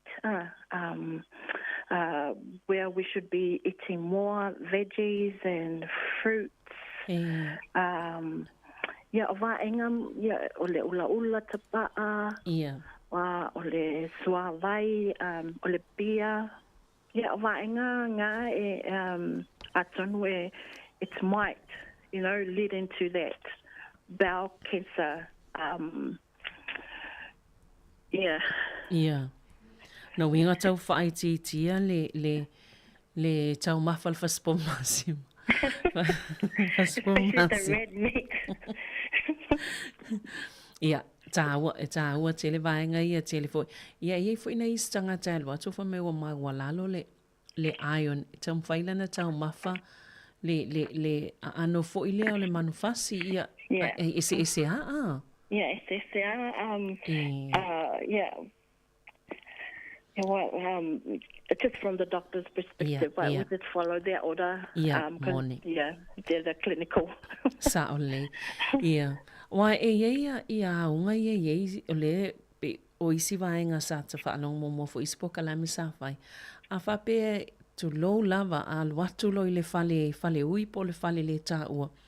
Wa iei vaenga ia pe ua sa wele palapala po le toto. Pe a whai le fe au se tu lo. E te tauna popole le tangata E te tau na popole, e te tau lo na wawa fesota I lau fō mai. Se whai, se sustwenga pe, au mai se referral pe whai, se colonoscopy, atanu oina, a suesue, a tele ai ni te swenga, e whamau tina po, why it's happening, and just to give the person a peace of mind of what's going on with, Awa tā ua fo I le so engala le o le nā le wa tā o le colonoscopy pe I whaalu, tu lo whaalu le whanga au tutono le manawa e su e po I ni si vaenga Yeah.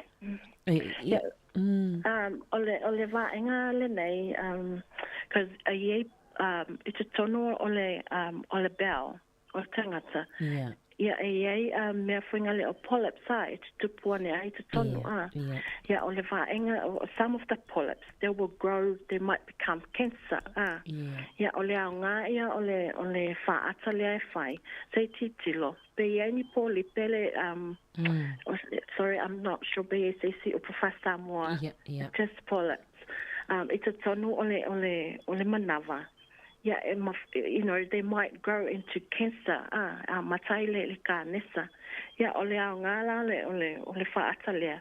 Yeah, whae tonga whiti they're gonna mawhainga ta oto ava sepo lipenga mai kokongo le manawa ole.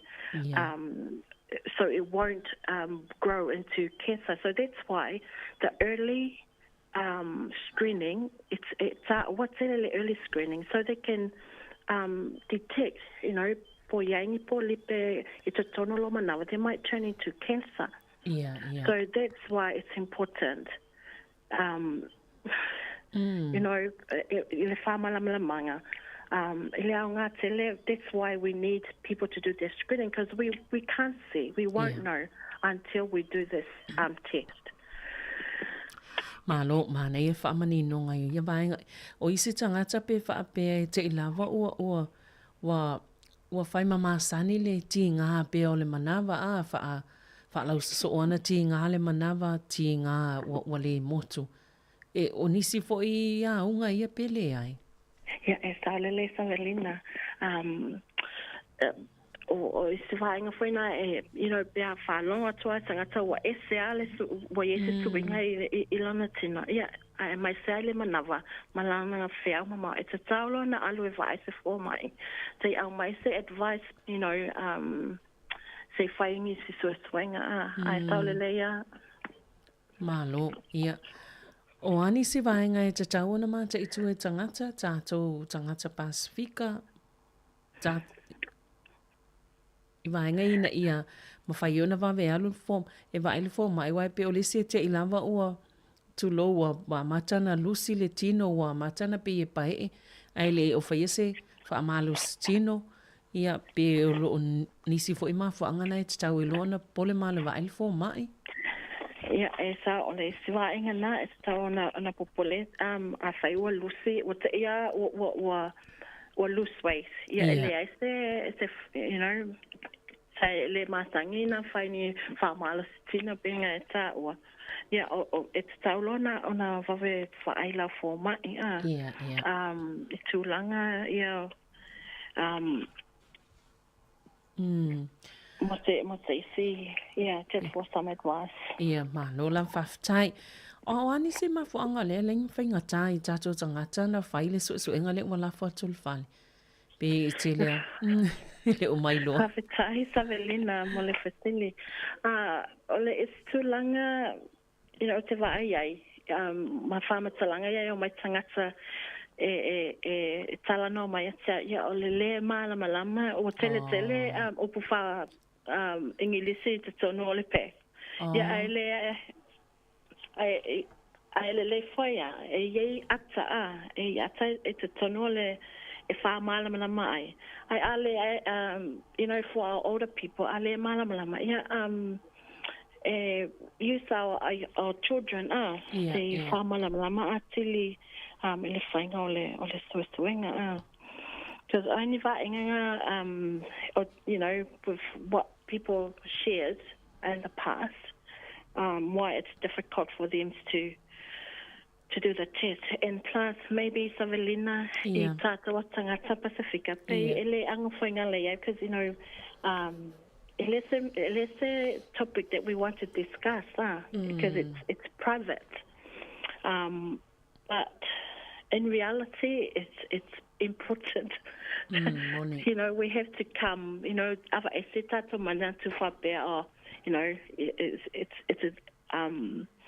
it's because it's a different subject, but it's really important. Yeah.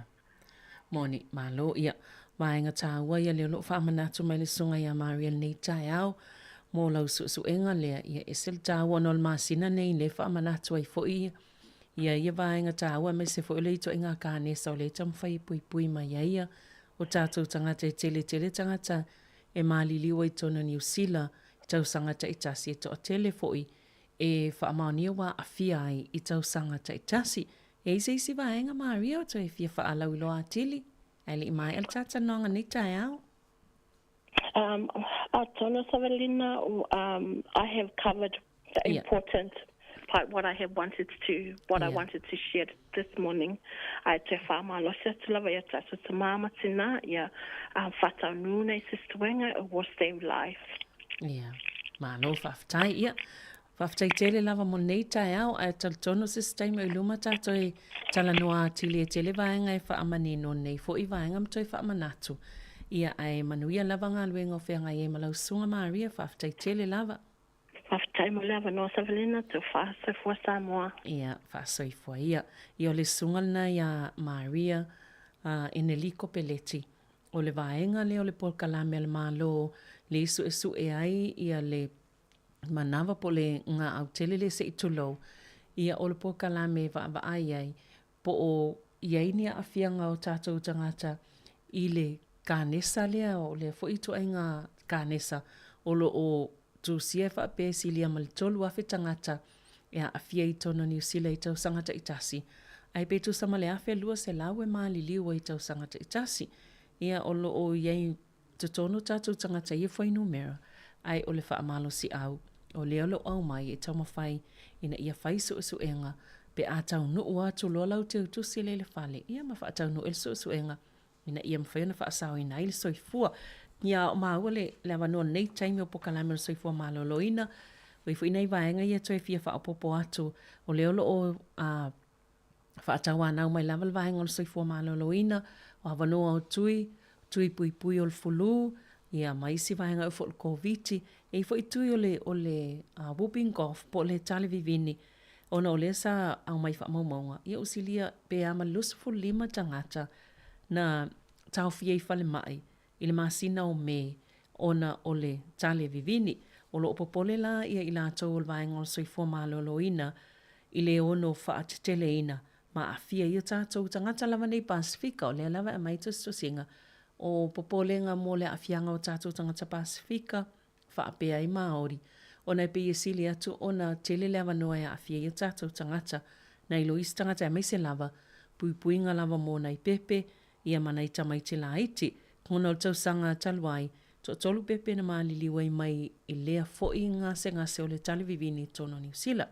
Pe o le vaenga na o lolo toi wha amanato mai. O le maua lava noa i fale talavai. O le Unicam, Malai Pharmacists. Ia o lo mawhai ona wha atino i tuipuipui ia tuipuipui o le talivivini. Ia e le aise tutongi mo nisio i lātou. I nisio fale talavai i fesili lava iai. Ia ma whai po i lātou le mawai awa noa i e le isi tutongi. E meise lava mo tina maitanga ia e a fo i e iai ia le awa noa lea e whai eitu i le isi tutongi. Ia ma i lātou fo i o ilunga to sifuluono vai aso i tina ia maitanga. Ia ai pe o isi vaenga tā ua na, ia mantua lo wha ngā solo pea le tātou whea ngai male malulu nei vai tau, o lo wha amanato mai pea lava, tui pui o le fulu, tui o le koviti, ma vaenga wha pea nā, ia ai mai se foi o le tūlanga i vaenga leo tui ma sani o pui o tamaiti, le iei le misela po le tui o le MMR, ia o lo o mwhaifu ana mau nei taimi, ia manatua o lo o solonga lelei ma wana i misi ni tui o tamaiti. Ia o pe o vaenga tā wana leo lo o wha amanatu mai i o tātou tangata. Tui o le tui pui o nei vai tau o le tau malulu ina ia pui ana i whanau.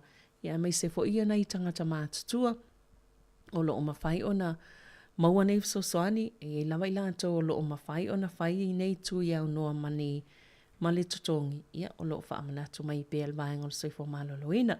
Ia tonu o lo o mawhai o na una maua mao ngaisi wha amatalanga ni o lo mwhaintu un mai al soifo maloloina mo na i o tātou tangata ina ia no fouta iai. Ia mawha o ngāfo ia wanoa nei mawai ia sosoani nei e leini tupe tongia na leo lava e whaatino.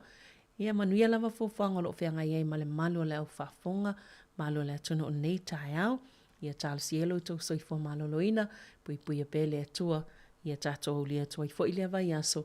Ia whaangasolo fo i tātou pokala masani o le soifo maloloina. Ai mo nei tai au whaftai tele lava le whafonga mai manuia ngā luenga o lo whianga iai. O e sila fia o New Zealand se tasi o tunu o le lalangi mawalunga le whainu mera o tangata ua mau le kānesa o le lawalo po o le ngā au se itulau. E fia whaamanatu atu pea o lo o iei le polo kalame New Zealand si ake le lawalo po o le ngā au se itulau. Mai le se tutongi mo e ta iono se fuluanga i atu le tai fitu se fulfa tau sanga le mātutua. E ta ilua tau sanga mawhaia le nei suenga e ilo ai po ua whaina i le kānesa ma ia vaveloa o na tonga fitia. Tautua na a o o atu le polo kalame lo i tō malo po o lo nuu o na lafuina atu lo leo se tusi wala aulia. O pepa mo le malilienga a tō mani whaatinonga po le ket e whai e le nei su e su enga mai whaatino ina lava e oe. I te tono lo ma o tamalo lawa o nisi whaamatalanga o le nei lava polo kalame o le National Bowel Screening tanga i le upenga ta whailangi o le www.timetoscreen.nz pe telefoni foi i le o valu selau i valua wha tolulua. Awane ingalo ua tatauna wa ailau fo mai i le taimi nei pe a whai o lo ieini aunga o lo o whaapopole nai oe.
tu senga te te ofo Si paka o umata wa umala upoto I tau mawhai nei ona po Tata mei a whea tawai I tau upopo Eleni, Eleni A whalai, whalai, sili manongi Eleni, Eleni Whakale, sili manongi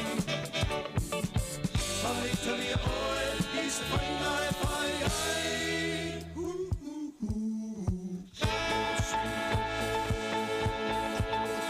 Whai ai ai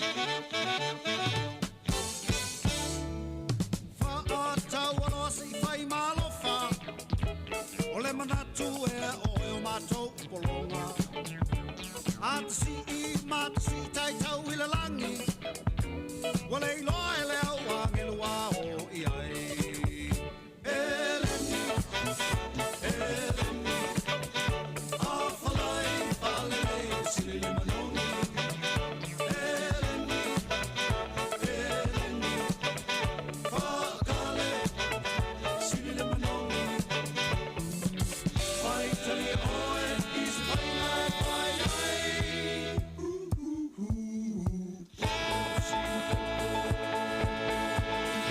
Whai ai ai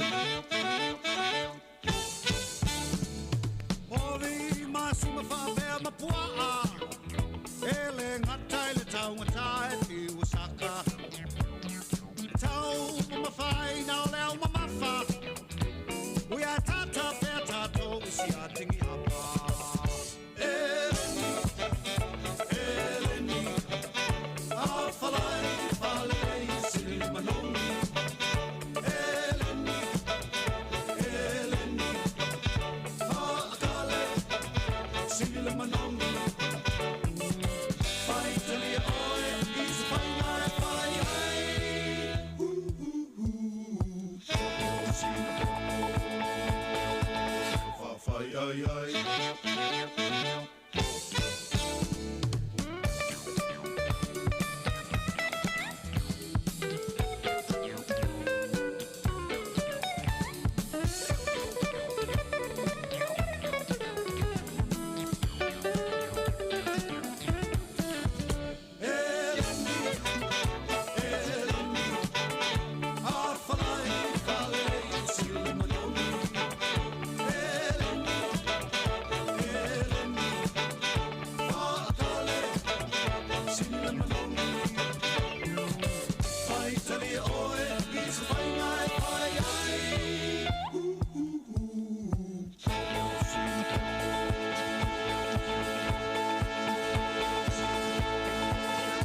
Whai ai ai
Solo, pe a e via ola sa o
tele ai nai fo mai ua tele ai le mau pa mai ua na o le ai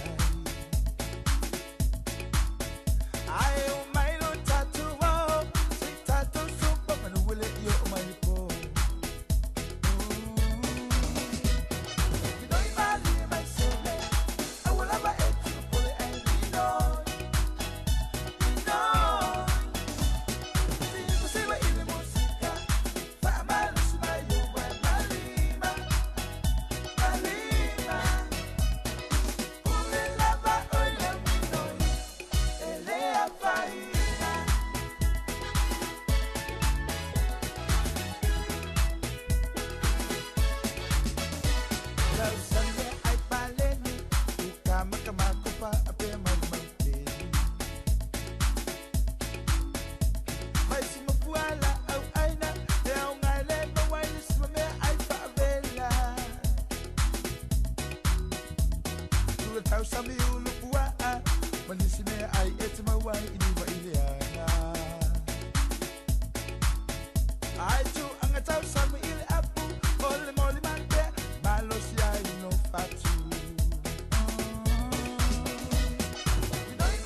O le tautua le si ufafonga o le laumua o lo iai fo i le langolango a le New Zealand On Air.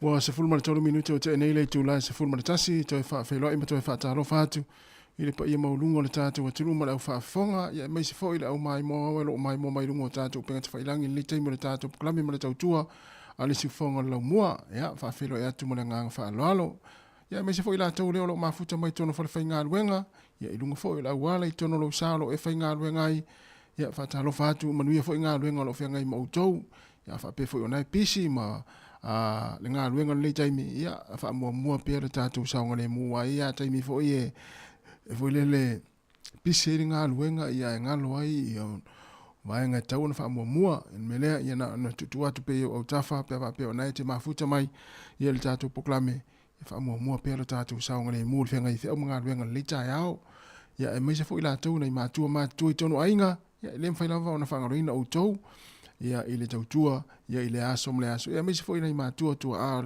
sino le atinu ia i tonu mauta o tangata matua mauta ngase ngase ia pape foi la tolo o tau fia foi marokaina i tonu o fale pui pui i se o se to ese lava ile ngata i New Zealand nei Samoa malalo langi atoa ia pape anai te mafuta mai tonu to ese ia whaatalo whaatu nei taimi o le tātou klame ma le tautua le fonga la mua ia ila tau foi o le sauni malanga fo le yaso wa foi fa moe o fontanga e kalesia po le foi yaso po le foi va yaso le ata pena i fainga malanga mo Samoa aniso e kalesia ia manuia ta pena ngole sauni at foi fontanga ia i le na foi va yaso lo na i le usuriva minuto te enele tu la smartasi te masani foi no fa fianga se filoi ia se pa ia le tu la se fulma le lua ia o telefou le o te pena mai le fianga wan fa ponga muli ta tu telefou le tu la se fulma le lua ia matatu tala mai sa mo tau tua sunga ia ta se salam sam ia nei taimi le la watu nei fa fianga sui floi nei ia wala fo le fa fonga tapo i mai le tunu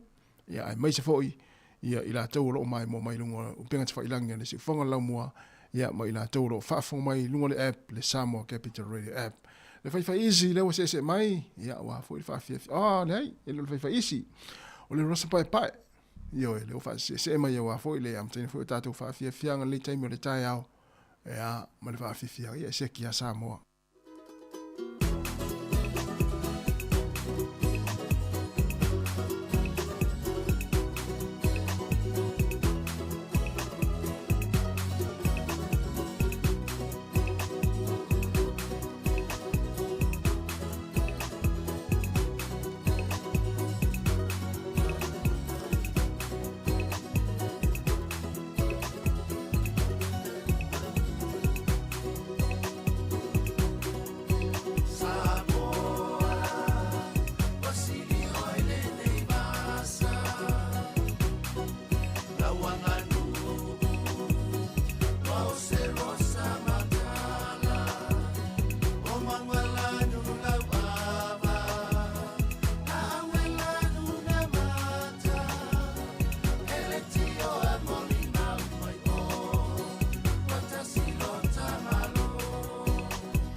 gentlemen, Hotel Tusitala is proud to present the Golden Alis.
Sama sabi o mea, se mea ina atina.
Fomani la fe sele kone na ri ia ma fa fia fianga su fe ni taimi le tai au e na ua lua se fulvali minuto te ni le tu la se fulmani tasi ia ma lo sa moa fa tai fo il tapo i mai fa tai fo ile fa fo mai ia ma le mai fo ile tatu tu tu le tai au i fa fia fianga su floi lo tu inatu ia se pai la fo ile tu la se fulmani lua i le au ni nei mai ta watu tatu tu no sa moa i tu langa i fa fanga ta o ka se folele se mau va fa ngota ile ta mata fo ilungo pe ta failang ia pe a fo ia ne o mai ai fo ia fa ngota nga fo ia sa o i mole ta itasias ta fa ia tu tono va fa ngota o ka se mau le a tele le ia ia tono va fa ngota ia so so ani fo ia wa fo ia le ngata le atina ino ainga ia ai mai se fo ia fo ngota ma fo le atinu ia mai se lava ia o le tulanga pe o nei fo ia ta ma fa sami mana ia toi mai tau atu ia inisi fo lele wa fa ia la to pisini si va fa ngota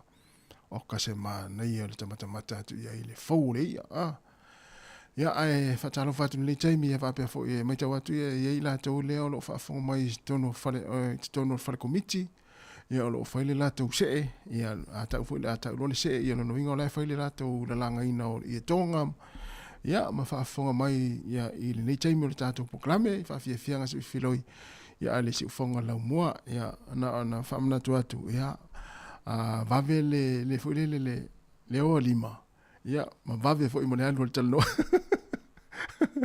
ia ai fa chalo fa tu ia ile au se papa ia ma le awa luma le lo fa ia la tu nga le taimi stasi fo yo no ule te va tu ia pia i polo Ia leo lo whaafonga mai se tasi o nuu i tua. Ia malo lava tina, ia te utou au se papa, ia male au whale la langa. Ia lo mafuta mai ia, tata no fia ma, ngāre lua fia ma, whatatali taimi e vatua ia le avaso le, ai la tau fo i o aso ni taimi i tau whale la langa. Amu ia utou, ia a o nea tunu ia lea la fo i whai ngā ruenga ma, ta ape fo i to telo le tātou tunu i ngā ruenga fo i.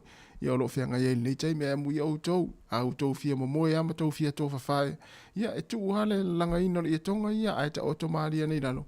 Ia whai se mano longa. Ia toi ala i fo i la, ia toi a mata al whala lang. Patalo fatu leo, a fatonu le tūnai se fumatasi, si whonga la mua Wellingtone. Whaafia fianga se whiwhiloi, ma lo lava, whaaftaili ma futa mai le tātou tau tua o musika, ma whaafia fianga o nei taimi le tai au.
O le tautua le si ufafonga o le laumua o lo iai fo i le langolango a le New Zealand On Air. Bye.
whawhetanga si le fia ai. Wa aia te amale wha anoa noa, te suinga ole nei o langa, si o ua tunu, te pele iro ua nganga. Pera ua I solo tala iwa o, ua le ai o se malono, ua sasau whaafi, le malo si ole loto. Suma sole se io mai ai toton, se I fai o se tato lotu, walu ole ao male po e no foi na fale tonu. Se I tu ia le fa apolo kiki, ia I la tou a masani ai va ai o tamaiti, ua fetangi si le fia ai.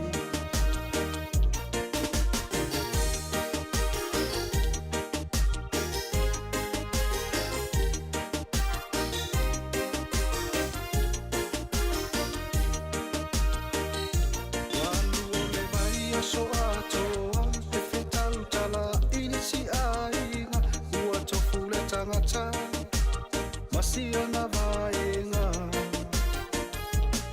Ai au oloa I le sosa, e a papa e la aloa I le falesa, fa amata salamo, ma vivi ilo I le atua. Suma sole se io mai ai toton, se I fai au se tatou lotu, walu ole ao male po e no foi na fale tonu. Se I tu ia ole fa apolo kiki, ia I la tou a masani ai va ai o tamaiti, ua fetangi si le fia ai.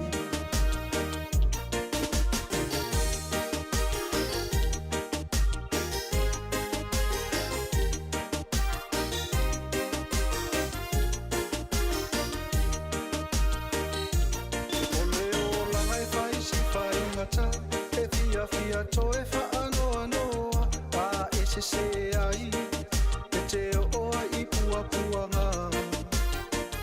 Ae fa atua tua pe I le atua, e le pine ona e manuia, matatalo fa atasi, awa se manuia o Samoa. Suma sole se io mai ai toton, se I fai au se tatou lotu, walu ole ao male po e no foi na fale tonu. Se I tu ia le fa apolo kiki, ia I la tou a masani ai va ai o tamaiti, ua fetangi si le fia ai. Suma sole se io mai ai toton, se I fai au se tatou lotu, walu ole ao male po e no foi na fale tonu.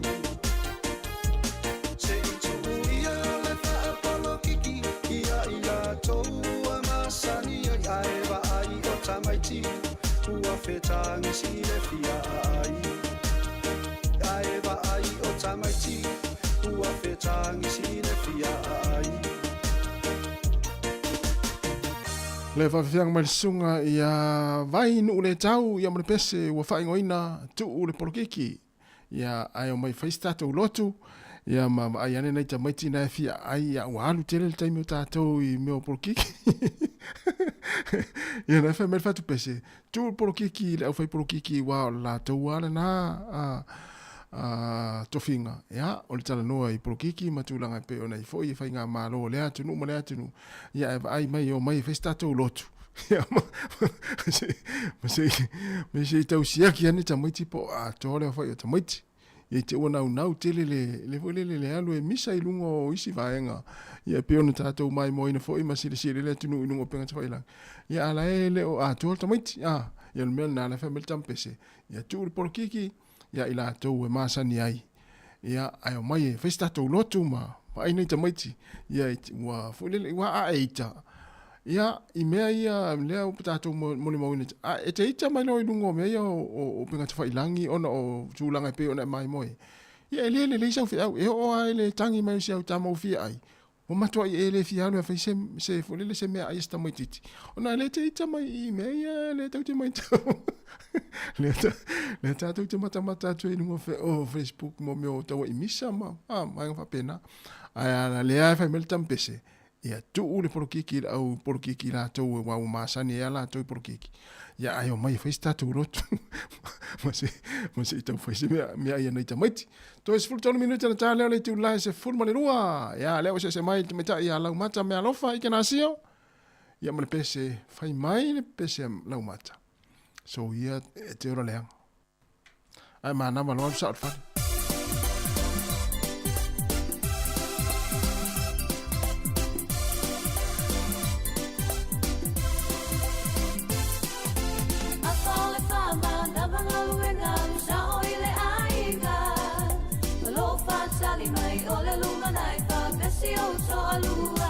Ai o se taxi al sa o ile vale be o so ile pasi awa e ke una vale o le fautuanga e la lei ai lo o langa o le fautuanga e la lei ai lo o langa se soia e te o la leanga e fai a kulukui wa nei le puti ulu tau sisia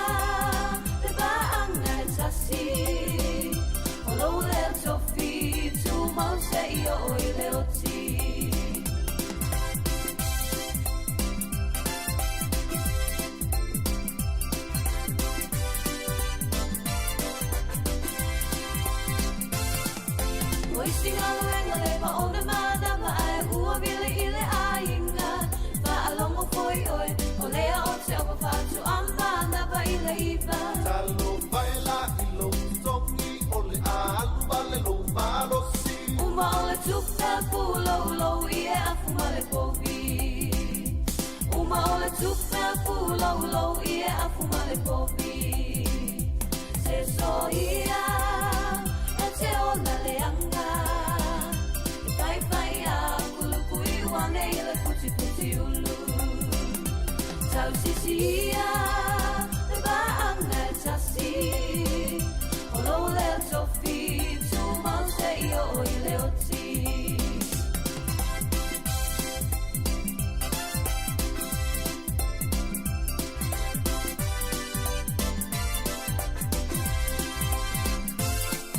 o esa leia so inga luenga o faila le sima mafa ai foi oi o le mea le na mo se so ai au ova ula mai o maka awa e ke kala pelo pula sa mai awa e ke emo so I le ambio falling a bay o Lucifelo so I le ambio falling a bay o Lucifelo se so ia e se o la leanga fai a kulukui wa nei le puti ulu tau sisia le baanga tasi o lo le tofi tu mause io I le oti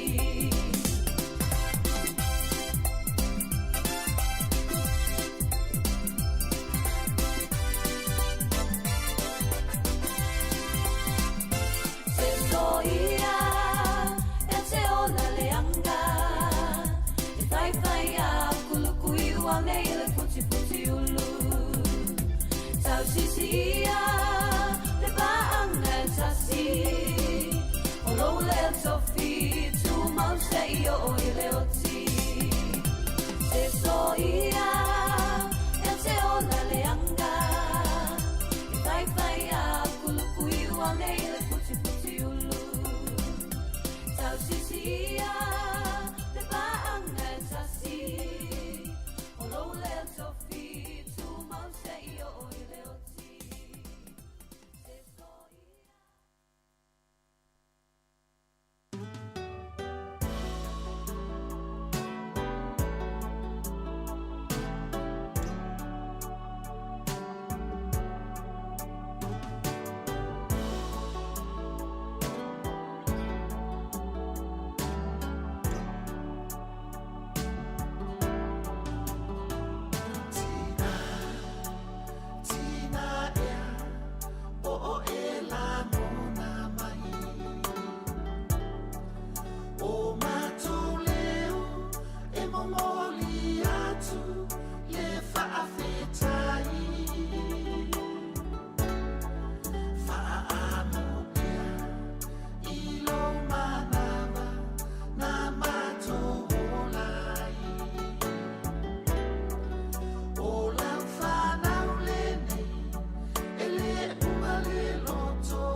Si ufoga malia le sunga tau fi fa Sofia mo le pese o fa ngoina tina peleina ya e o lo fa tu tato proklame ma fa fia su filoi I tina u malama Samoa ya maso se atu nu o le langi o lo mai mo mai tato proklame ya le pese na o lo fa tu mo to malava tina ma tu tina fe o lolo tina ya ua le ni tama ya matina u malama ya o lo fa forma ya lo fa tu tato pese na ya ma tato fo ia le au no le au tausi matua ya na mana ya upul pese mana ya fa ia sta maftanga fo ia ya ina ia tapena fo ile la ta maftanga le ia uli ya wa fo ia le taringa sua fo ina matua ya ona ino fo ile la fo la we ile manatu le tulas fo mal lo ta mina fa ta maftanga le tero na matua yo na tapena fo ile mo la to fo la au ino ya ai le pe amai ala tu taringa sua o le uli ya le o tapena mai tatu telefon le fa poponga muli le fionga la wano ya le lava tu pese le mai no pese le ya ona vaturo le tatu telefon ya ile fa poponga muli to 2 minutos na tale le tu la se maltasi ya le kuka tapena ne ta maftanga ilunga laulau 2 3 4 1 2 3 i se mea ai i masua i lalo i mua fo i sesi la atars fulurua.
Talo fo ile nei vaenga o telefou o le si fongo le lau mua o le tala mua.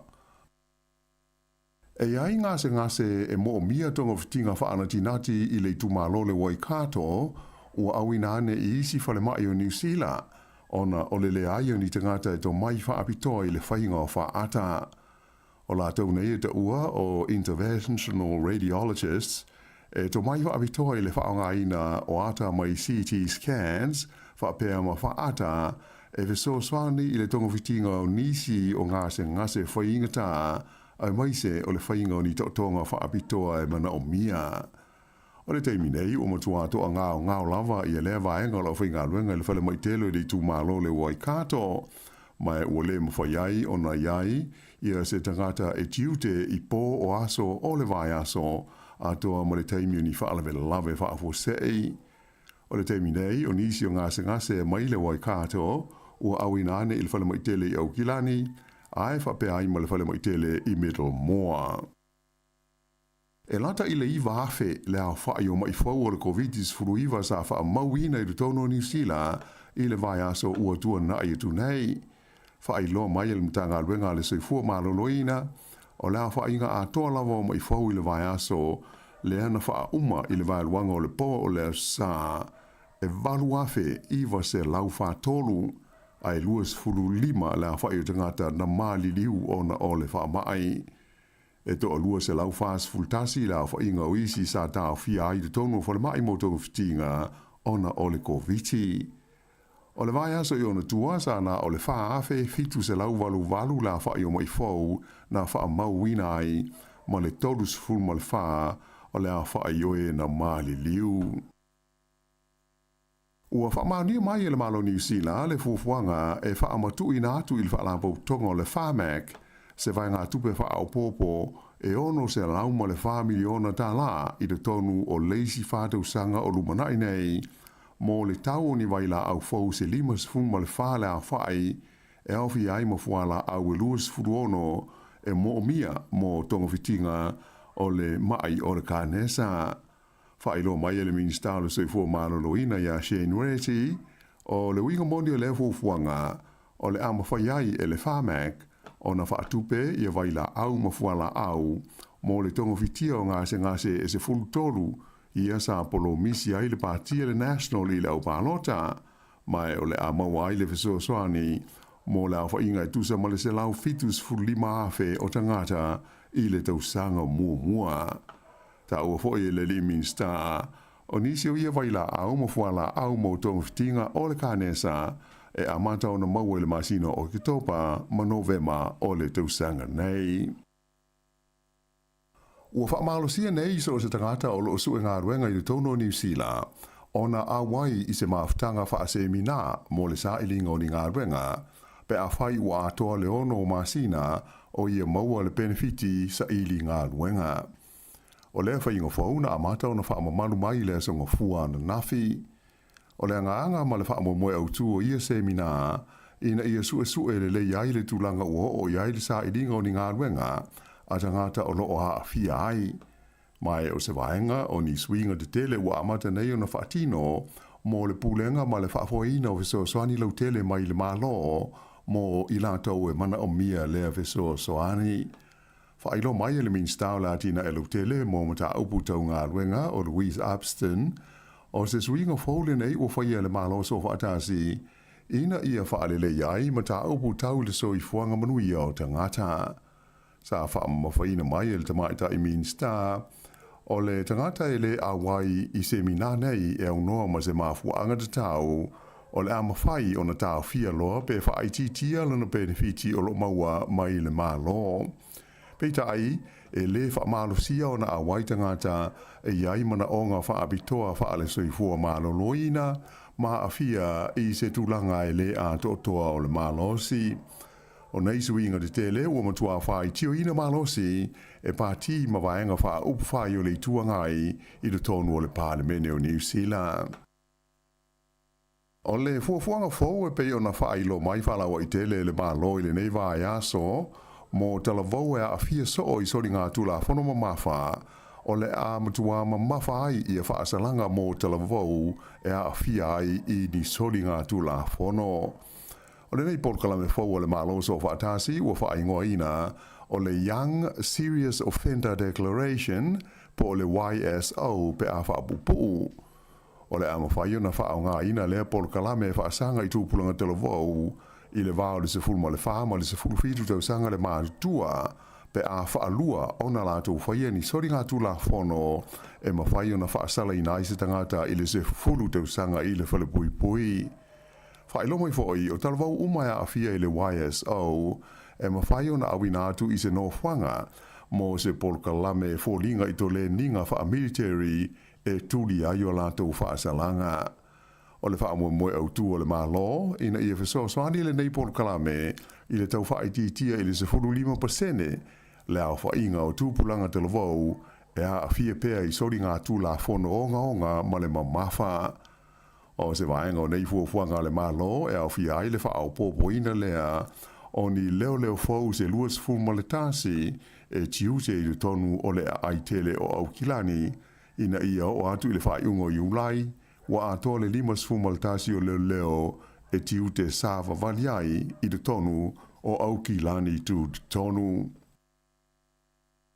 O le fuafuanga e sui i le whapasene le fua e te tongi ai sa o whanga i le whaputunga tupe le Kiwi Saver e ono mawhaio na mawai se whaapoponga tele i sa o whanga tangata whengaruenga i le taimi e malo loli taia ai i le rumanai.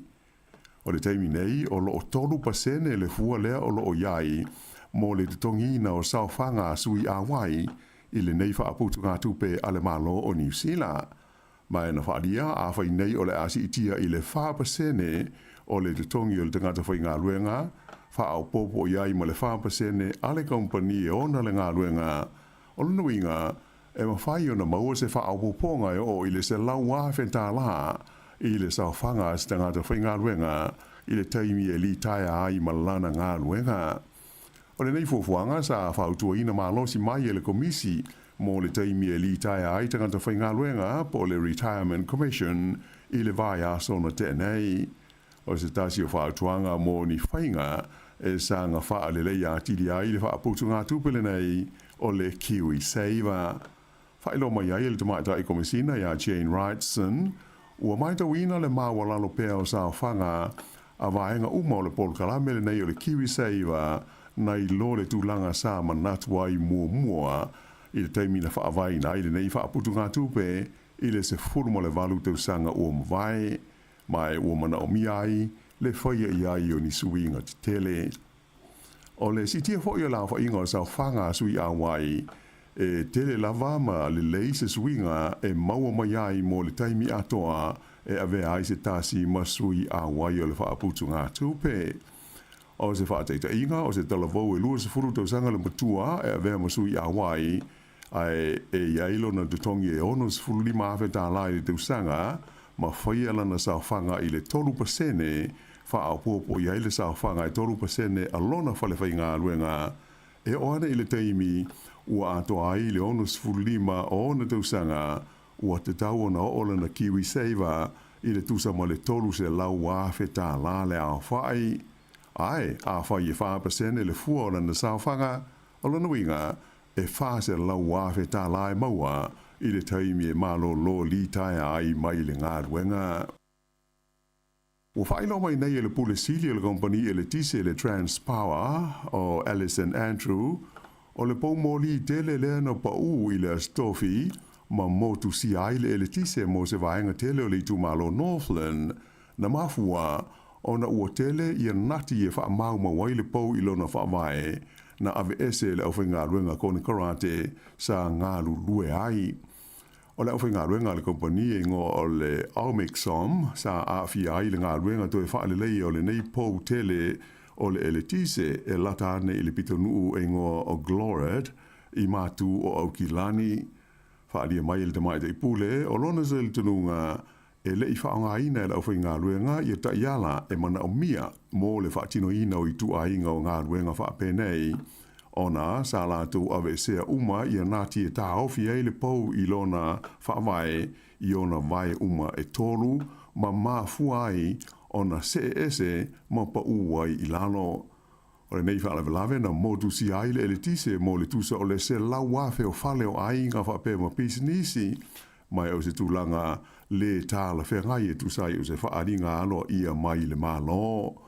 Whailo hoi Alison Andrew, e ui ina i le aisetasi na manua pe a whaina i lea whaalawe lawe, ai e te le lavalo na awhianga i le soifuanga masani o tangata o le tūmalo Northland.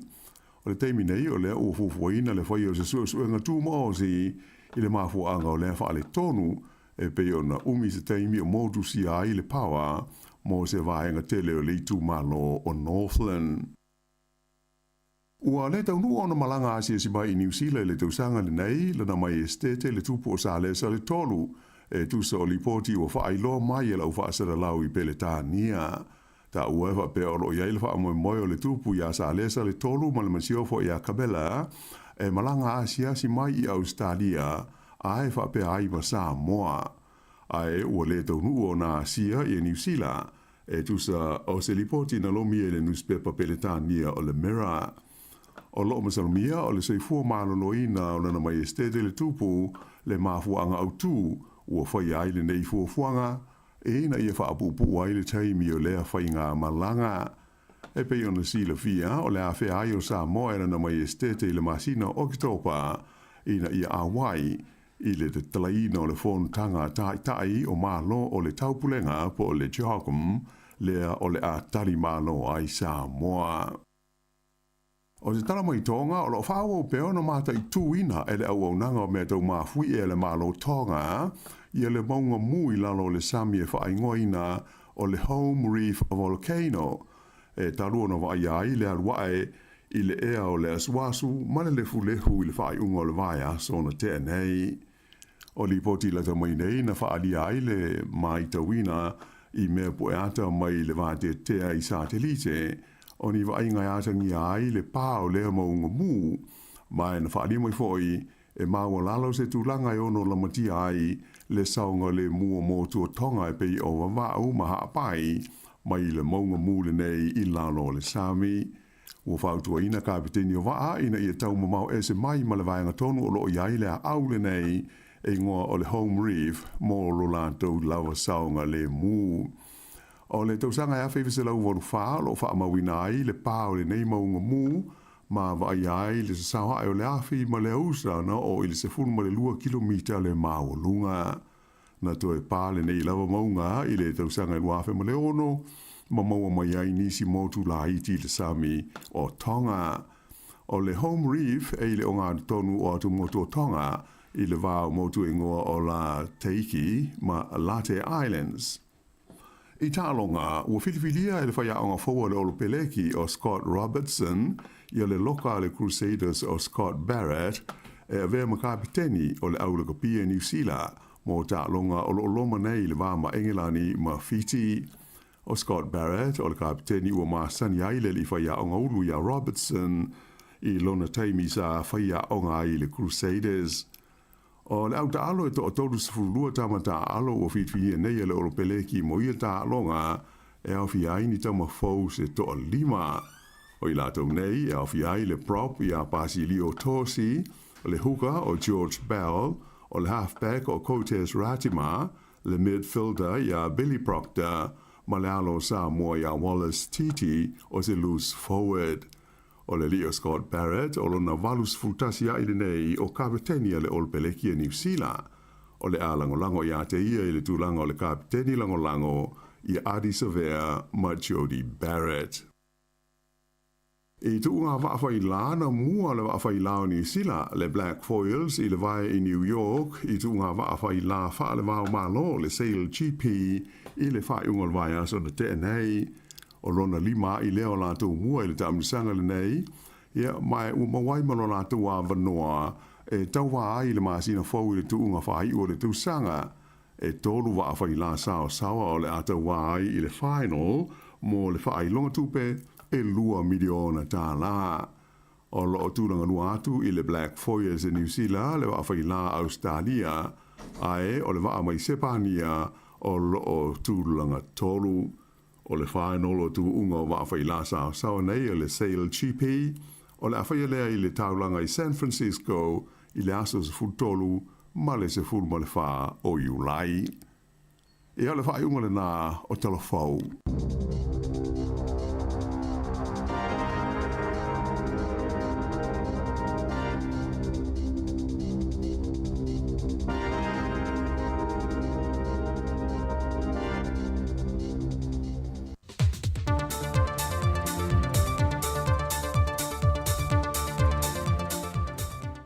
O te toi whaatala whātu le pa i o lo tātou o te tō malau whaafonga le nei fo i a so fau i le whaopoponga le nei o tala fau mai Samoa. I le whātau ina tele Samoa o le whaiti le wa fianga o ngaonga o le tau o lo una ina i la vele malo i a malusi anga whaafawina e whaiti ai le whaonga ina lo tātou o te nu o swau umea te nu i whafo o na o kasa e whaatama i ai le o sone. O se ati na e wa mulmul ta i ai ta i ala mole ati na e manui o Samoa luafe lua se funmale lua, luafe lua se funmale ono, le o lo whaantapula ai le fitu se fulu pasene, o malu si anga whaafawine au siel tu sanga luafe tolu se funmale tasi. Whai lon minista o puna ofa le nā tura se o manga ma ele, to e sulu Cedric po Cesar Lesa Schuster. O le a te le fo le fiso soani o le nei ati na e le tuliloi na o le sao Samoa, e le whaiti o kasa ona, e le lua se fulu ma le ono pasene le tausanga e lua afe tolu se fulu. Ma o le neipolo ke ti, ua whaongai na e se no whangai whawhangai ma o taawale e le tise, o le a whaongai marusi anga whaafowina mai ave o le la po solar energy, e lua ni masini e whawhangai nai ma o taawale anu i le tise, le e ta iono i tu lai mawhai o na whea alua i e mole silia i le tolu se lau kilomita. O se ata whaataitai, pe tusa lea marisilia i le lua se lauta la le tupe wa sefe mai e whaaruina le whaatawina o le pensine. Ma o le fuafuanga le nei, e whawhanga fuaina o maita avale e aru i le eletise, mo le tausanga atoa, e unwa i restalai se ta vale.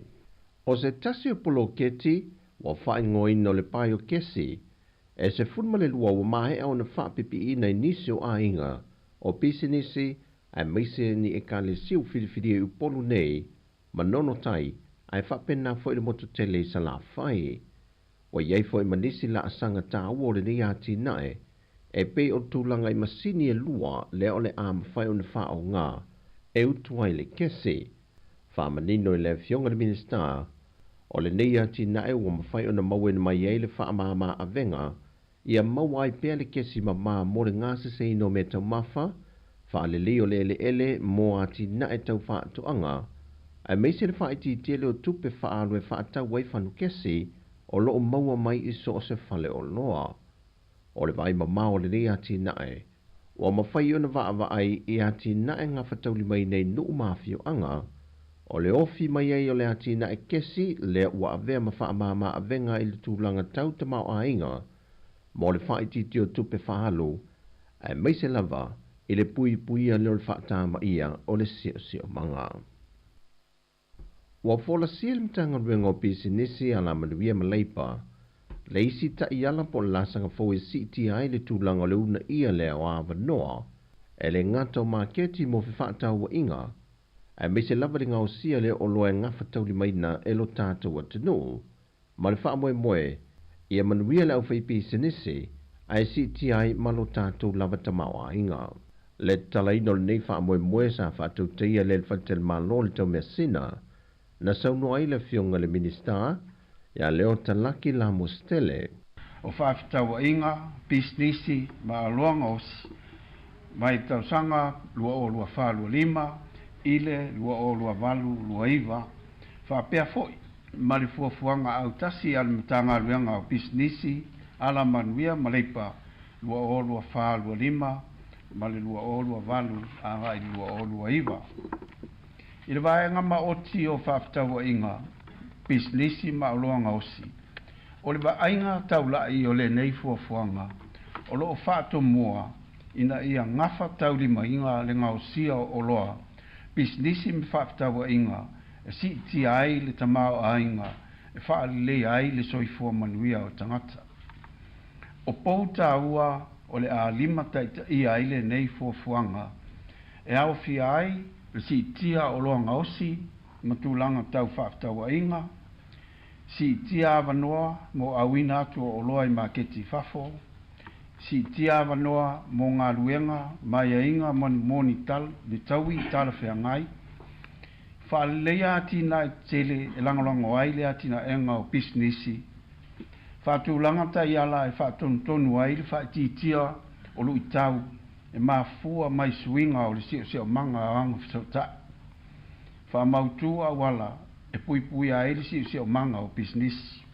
O le nganga au tu o le neitu si ta iala, e neia whaanga wa aina e le ngata le au whai pisinisi, ai whapena fo i le au whi ngā ruenga i to mai maanga wa, e ngau si ai o loa tala whengai o loa i yeile mana ongo le tunu umale lanolangi, e le tūlanga e vave o na whaaluina, ai ngafa tauli mai na foi.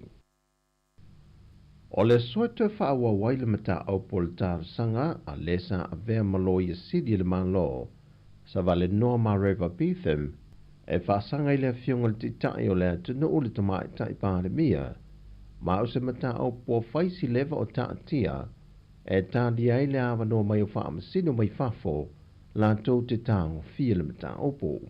Mai le folsanga a savale noa i le whaamasinoa, na ia whaali ai le te leo le a fianga i lunga i a te iau nona ainga whapena fo i le pisinisi lo ia, i lona talitu nunga le whaamalo lo ina leo o ia whaasoli tu la fono, na visiringia i le lo ia o lo tu la e mo savale noa le fionga le tamai tai pāne mia. Pena tu mau lava lona talitu nunga i mafu anga, na whai e le whaai unga e whaamalo lo le sa a vea malo i sili, na whai loe le fionga le tamai tai pāne mia, lo lona talitalunga na whaatino lava I lunga o ala fōle tu la whano, mai o loo ia mana tūwhoi, o le teimi lea wailuma o le whaamasinonga le mata opo. O le whaamalolo I no sa vale no mai lona to whinga whaalo ia sili, na amata mai I le tausanga luafe lua se fulmalitasi. E ono se lau lima se fulwafe tā lale tupe o lo tangi ai sa vale noa, e whaasanga I le tamai tai pāle mi le whaai unga, na whaamalolo I uia mai lona to whinga.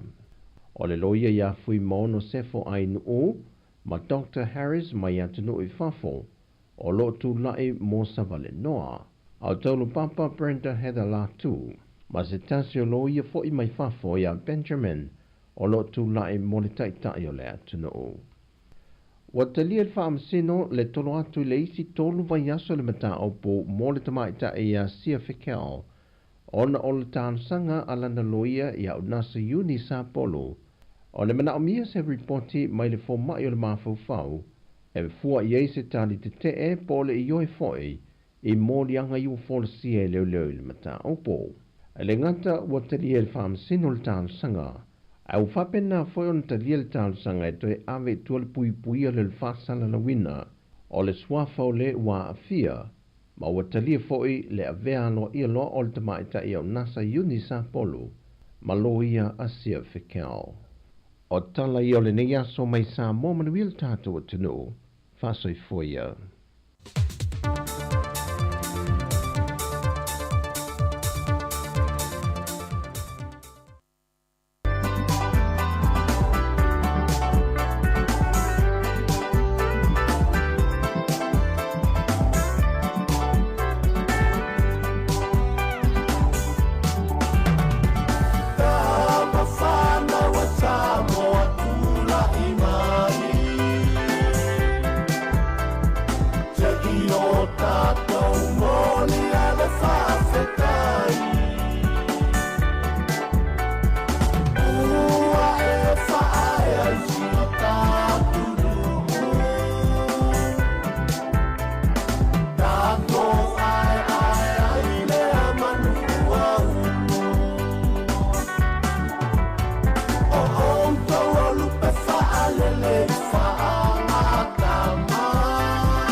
Faleo no me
sila fia o ni usila o se tasi o tunu o le lalangi mawalungal fwy numero tangata ua mawele ka nesa o le lawalo po o le ngā au se itulau. E fia wha amanatu a tupea o loo iele polo kalame ni usila e sia ke le lawalo po o le ngā au se itulau. Mai le se tutongi o e ta iono se fuluanga i atu le ta i fitu se fulfa tau sanga le mātutua. E ta ilua tau sanga mawhaia le nei suenga e ilo ai po ua whaina i le ka nesa ma ia vaveloa o na tonga fitia. Tautua na a o atu le polo kalame ilo i tō malo po o lo nuu o na lafo i nā tulo leo se tusi wala au lia. O pepa mo le malilienga a tō mani whaatinonga pole ket e whai e le nei suenga. Mai whaatino i na lava i oe. E te tauno lo ma o tamalo lawa o nisi whaamatalanga o le nei lava polo kalame o le National Bowel Screening tanga i le upenga ta whailangi o le www.timetoscreen.nz pe telefoni foi i le o valu selau i valua wha tolulua. Awane ingalo ua tatauna wa ailau fo mai i le taimi nei pe a whai o lo ieini aunga o lo o whaapopole nai oe.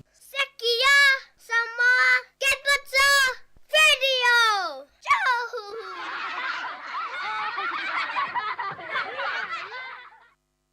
Ia e toi whamalo atu i tato au whafonga ni vaenga o lewa uli le ua awhatonu lava le tu lai sfululua tautua ti fonga lau mua ia nei aso whaaua watu tautua ia peona ngalui mei foi ia sunga le au tu fue ia va pele sunga ia tasi le tai ona leila ia le fo sui mai le no fo toi whamalo atu i tato au whafonga ia ilungo penga te whailangi so se tafo ni lau langi o e maua mai le tato tautua mātou te toe Fatalo fam fa felo ai atu.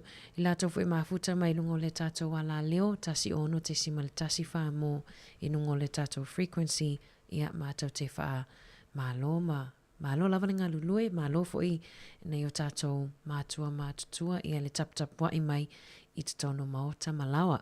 Ta tonu leo alo faiva fo i ia i tamaftanga o leo uli ia fai maalie ia tamaftanga ia awafes fasiri nga malosi mo na yo tato matua ia ele ngata ilia i lato o whiangai mamalolonga po tali break to no ngaluenga. Whawhiwhianga sui whiwhiloi whawhiwhianga mai le tamaita ia eme e teru. Sua malia le poto alo whatoi mo oto umalo o whafonga mai. Whatalo whatu ia pesta a mani leo no mafuta mai taima mau. Mai mafuta mai Zimbabwe. So le tau pepe lo fofua alo fatu po kalame lo fatu i pe il tato paanga le mafuta mai Kenya alo fatu mo oto malava mania faiva matiu te o nei aso Nisi wa vele poto vai ai verse se a tu le sa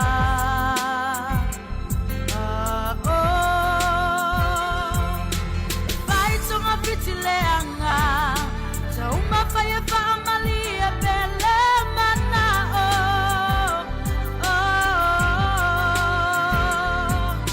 wale fa uta ai ona le tele la poto wa emma ba ya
fool, broke every rule, blue darling. So the tears that took the place of your sweet smile, my heart would break if ever I should lose you. Blue darling, you're the one and only one. So please, please forgive me.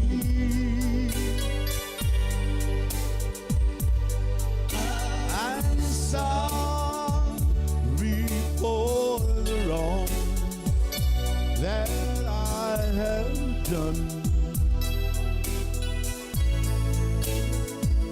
My heart would break if ever I should lose you.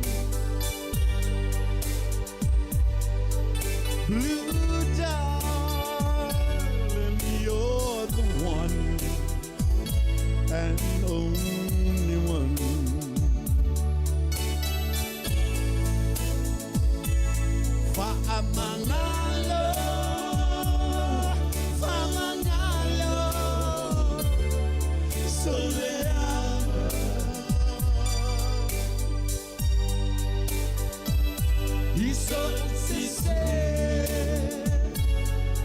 Saupaya Ave Masala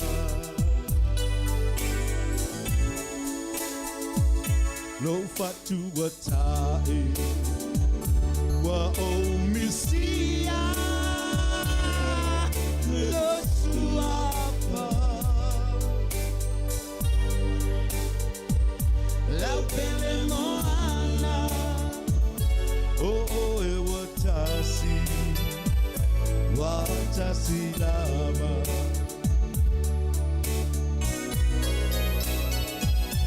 so please, please forgive me.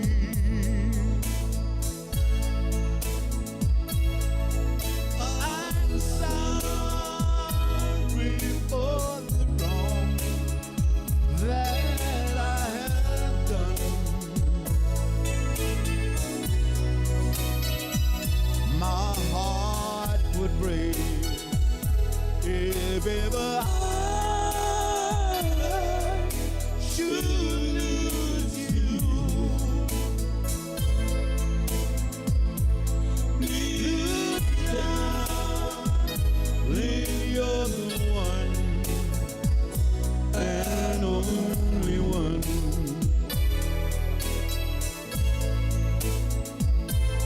Blue darling, you're the one and only one.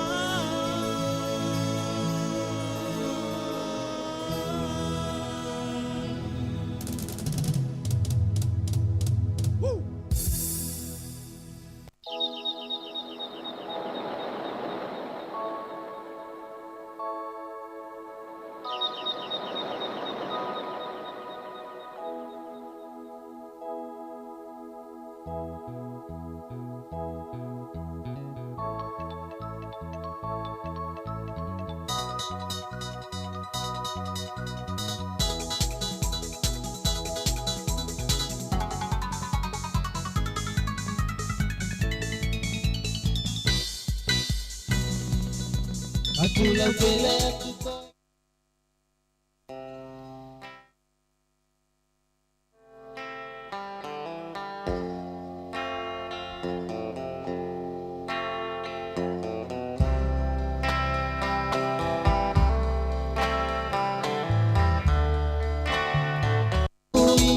Whakatalo patu a te kaunui Sa ele a ka poki uta I te rap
Sili, to my bear, oh, honey.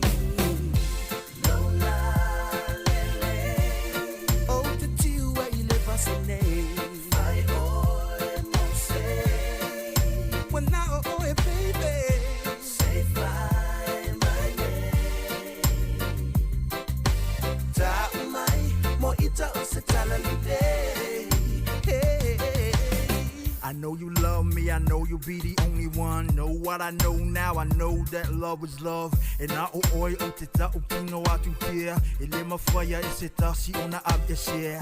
Na upele o oi o lo walo whalea. Ta umaya fushi mai au te au tia. Lola lele o te tiu e I le pasanei. Ai oi mo se when I oi baby. Say fly.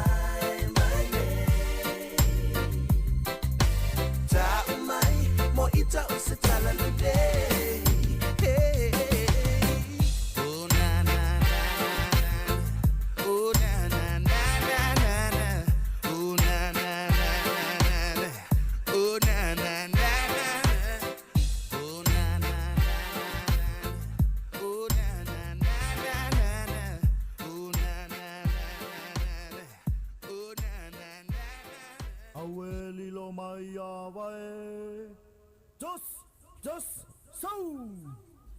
Away lo maya, vai saudi e folau. Lulu fulu apa, ma fauli oli olau. Pasisina sali lo maya, vale vaya, safale le tawa. Opa laule tamare o amea.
Toe whamano atu, wa toe tolu minute whamai, al tato tautua nungo le tato wala leo.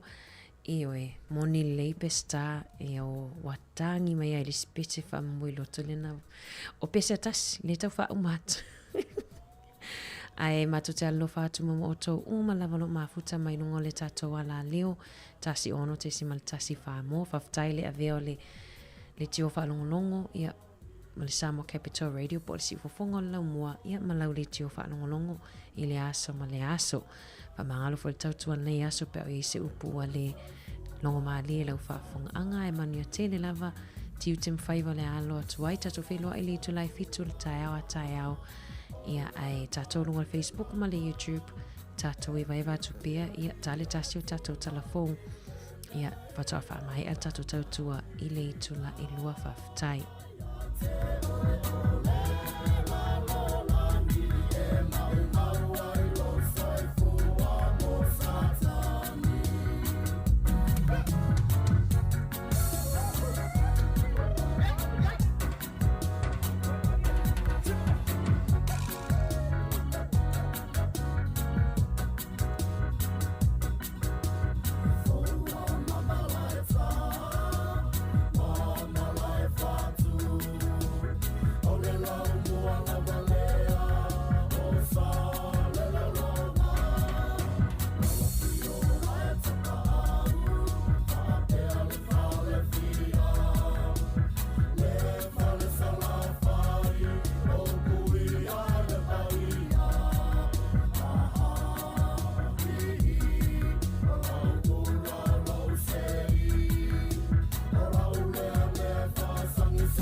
Talo fo ile nei vaenga o telefou o le si fongo le laumua o le tala mua. E ai ngase e mo mia tonga fitinga whaana tinati i le tumalo le Waikato ua awina ane i isi whale mai o New Zealand ona o le ai o ni tangata e to mai whaapitoa i le whainga o whaata. O la tau nei e te ua o interventional radiologists e to mai whaapitoa i le whaonga ina o ata mai CT scans whaapea ma whaata e veso swani i le tonga fitinga o nisi o ngase whainga ta ai mai se o le whainga o ni tonga whaapitoa e mana o mia. O le teimi nei, o matua toa ngao lava i a lea vaenga la whainga luenga le whale mai telo i le tūmalo le Waikato. Mai ua le mawhaiai o na iai, ia se tangata e tiute i pō o aso o le vai aso, a toa ma le teimi o ni whaalawe lave whaafo sei. O le teimi nei, o nisi o ngase mai le Waikato, ua awina ane i le whale mai tele i Aukilani, ai whapea ai ma le whale mai tele i Middle Moa. E lata i le iwa afe le a whaio mai whau o le COVID-19 furuiwa sa wha mauina i rutono New Zealand i le vai aso ua tua na i tu nei. Wha i loa mai le mutanga luenga le soifua maloloina, o le a wha inga a toa lawa mai whau i le vai aso le ana wha uma i le vai luanga o le po o le sa. E valu afe iwa se lau wha tolu, ai luas furu lima le a wha i tangata na mali liu ona o le wha mai. E to alua se lau fas fultasi la fa inga o isi sa ta fia ai de tono fo le mai mo to fitinga ona o le koviti. O le vai aso i ona tua sa na o le fa afe fitu se lau valu la fa i o mai fau na fa mau wina ai ma le tolus ful mal fa o le a fa i o e na mali liu. Ua fa mani mai e le malo New Zealand le fufuanga e fa amatu ina atu il fa la po tongo le FAMAC se vai ngā tupe wha au pōpō e ono se lauma le wha miliona tā la i te tonu o leisi whātau sanga o lumanai nei mō le tau ni waila au fau se limas fuma le wha le a whai e au fi ai mawhuala au e luas furu ono e mō mia mō tonga fitinga o le mai o le kānesa. Whailo mai e le ministālo se fua maloloina ia Shane Reti o le winga mondi o le fuanga o le ama whaiai e le FAMAC ona whaatupe ia waila au mafuala au mō le tonga fitia o ngase e se fulu tolu ia sa polo misi ai le pātia le national i le au pālota mai o le a maua ai le feso soani mō le au whainga i tusa ma le se lau fitus fulu lima afe o tangata i le tausanga mua. Ta ua foi le liminsta o nisi o ia waila au mafuala au mō tonga fitinga o le kānesa e amata ona maua le masino o Kitopa ma Novema o le tausanga nei.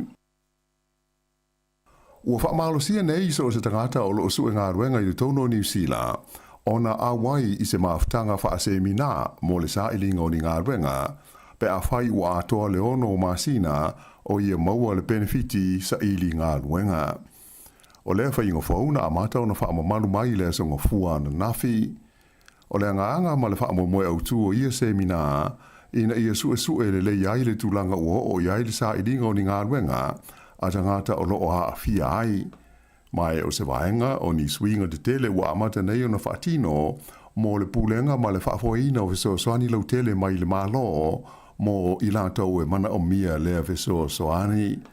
Whailo mai e le minstau latina e lau tele mo mata upu tau ngā ruenga o Louise Abston, o se swinga fōle nei o whaia le malo so whaatasi, ina ia whaalele iai ma tā upu tau le soi fuanga manuia o tangata. Sa whaama whaina mai e le tamaita i minsta, o le tangata e le awai i semina nei e au noa ma se mafuanga te tau, o le ama whai o na tā fia loa pe whaititia lana benefiti o lo maua mai le malo.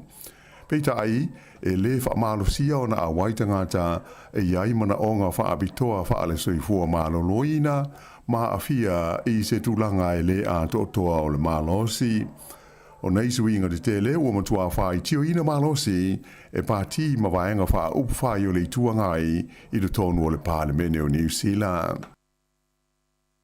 O le fuafuanga fōu e pei o na whai lo mai whalawa i tele le malo i le nei vai aso, mo talavou e a fia so i sori ngā tula whanoma mawha, o le a matua ma mawhai i a whaasalanga mō talavou e a fia ai i ni sori ngā tū la whono.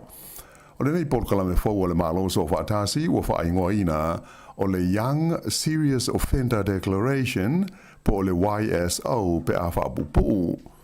O le ama whaio na whaau ngā ina lea polkalame whaasanga i tūpulanga talavou i le vāo le se fulma le whaama le se fulfitu tau sanga le mātua pe a whaalua o na lātou whaia ni sori ngā tū la whono e ma whaio na whaasala i nai se tangata i le se fulu tau sanga i le whale pui pui. Whailomai fōi o talavau umai a fia i le YSO e ma whaio na awi nātu i se no whanga mo se polkalame fōlinga i to le ninga wha military e tūli ai o lātou whaasalanga. O le wha moe au tū o le mālo, ina i e whaso swani le nei polkalame i le tau wha ititia i le se 45% le au wha inga o tūpulanga te lavou e a fia pēa i sori ngā tū la whono onga ma le mamafa. O se vaenga o nei fuafuanga le mālo e au fia ai le wha au pōpo ina lea o ni leo fau se luas fulma le tāsi e tiuse i le tonu o le aitele o au kilani ina ia o atu i le wha iungo i ulai wa atoa le 5 fumaltasi o leo e tiute sāwa valiai i te tonu o au ki lani tu tonu. O le fuafuanga e sui i le whapasene le fua e te tongi ai sa o whanga i le whaputu ngā tupe le Kiwi Saver e ono mawhaio na mawai se whaapoponga tele i sa o whanga tangata whainga ruenga i le taimi e malo loli taia ai i le rumana ai. O le taimi nei o lo o tolu pasene le fua lea o lo o iai mo le tongina o sao whanga sui a wai i le nei whaaputu ngā tupe ale malo o New Zealand. Mai na whaadia a whai nei o le asi itia i le whapasene o le tongi o le tangata whai ngā luenga, whaau popo iai mo le whapasene ale kompani e ona le ngā luenga. O le nuinga e ma whai o na maua se whaau poponga e o i le se lau whawhenta la i le sao whanga se tangata whai ngā luenga i le taimi e li taia ai malana ngā luenga. O le nei fuafuanga sa whautua ina malosi mai e le komisi mo le taimi e li taia ai tangata whai ngā luenga po le Retirement Commission i le vai aso na tenei. O se tasi o whautuanga mo ni whainga e sa ngā wha le leia atili ai le whaaputu ngā tupele nei o le Kiwi Saver. Whailo mai ai le tamaita i komisina ia Jane Wrightson ua maita wina le mawalalo pēo sa whanga a vaenga uma o le polkalame le nei o le Kiwi Saver nai lo le tūlanga sa manatu ai mua i le taimi na whaavaina i le nei whaaputu ngā tūpe i le se furuma le valu tau sanga o mwai mai o mana o miai le whaia i ai o ni suinga ti tele. O le sitia fo i la whainga o sa whanga sui a wai e tele lava ma le lei se suinga e maua mai ai mo le taimi atoa e ave ai se tasi masui a wai o le whaaputu ngā tūpe. O se whaateita inga, o se talavou e lua se furu tau sanga le matua e avea masui a wai ai e iailo na tutongi e ono se furu lima awhe tā lai le tau sanga ma whaia lana sa whanga i le 3% wha au puapo i aile sa whanga i 3% alona whale whai ngā luenga e oana i le teimi ua atoa ai le ono se furu lima o ona tau sanga ua te tau ona o na Kiwi Saver i le tusa ma le tolu se lau awhe tā la le au whai. Ai, a whai e 5% le fua o lana sauwhanga, o lana winga, e whase lau wafe tā lai maua i le taimi e malo lo li taia ai mai le ngā ruenga. O whailo mai nei e le pule sili e le kompani e le tise le Transpower o Alice and Andrew, o le pou moli tele lea no pa u i le Astofi, ma motu si aile e le tise mo se vaenga tele o le tu malo Northland, na mafua, ona ua tele ia nati e wha mau mawai le pou i lona wha mai na ave ese le au whainga ruenga kone karate sa ngā lue ai. O le au whainga ruenga le kompani e ngō o le Almexom sa awhi ai le ngā ruenga to e wha le lei o le nei pou tele o le eletise e lata ane i le pitonu e ngō o Gloret i mātu o Aukilani. Wha alia mai le tamaita i pule o lona se le tununga e le i whaonga ina e la uwhai ngā ruenga i ta iala e mana o mia mō le whaatino ina o i tu a inga o ngā ruenga whaapenei. Ona, sa lātou ave sea uma i a nāti e tā ofi ei le pou i lona whaamai i ona vai uma e tolu, ma mā fuai ona se ma pa uai i lalo. O le nei whaalawelawe na modu si aile ele tise mo le tusa o le se lau wafe o whale o ainga whape ma pisinisi mai au se tūlanga le tāla whengai e tusai o se whaaringa alo ia mai le malo. Whailo ho i Alison Andrew e ui ina i le aisetasi na manua pe a whaina i le whaalawelawe ai e te le lavalona a fianga i le soifuanga masani o tangata o le tūmalo Northland. O le teimi nei o le o fufuaina le whai o se suenga tūmaosi i le mafuanga o le whaale tonu e peo na se teimi o modu si ai le pawa mo se vaenga tele o le tūmalo o Northland. Ua le taunu ona malanga asia si mai i New Zealand le tausanga le nei le na mai estete le tupu o sa le sa le tolu e tusa o lipoti o whaailoa mai e lau whaasara lau i pele tānia. Ta uefa pe o lo ia ilfa mo o le tupu ia sa lesa le tolu ma le masio fo ia kabela e malanga asia si mai i Australia ai fa pe ai ma Samoa ai o le tonu o na asia i New Zealand e tusa o se lipoti na lo mie le newspaper Peletania o le Mirror o lo masalmia o le seifu malo loina o na mai estete le tupu le mafuanga autu o fa ia le nei fuanga e na ia whaapupu ai le taimi o lea whainga malanga. E pe ona sila fia o lea whea ai o Samoa na mai estete i le masina Oktopa i na ia awai i le te talaina o le whontanga tai o malo o le taupulenga po o le Jokum lea o le a tali malo ai Samoa. O se tala mai tonga o lo whaua peo na mata i tuina e le au au nanga o mea tau mafui e le malo tonga ia le maunga mui lalo le sami e whaingoina o le Home Reef Volcano. E talua na vai ai le aluae i le ea o le aswasu ma le fulehu i le whaiunga o le vai aso na te nei.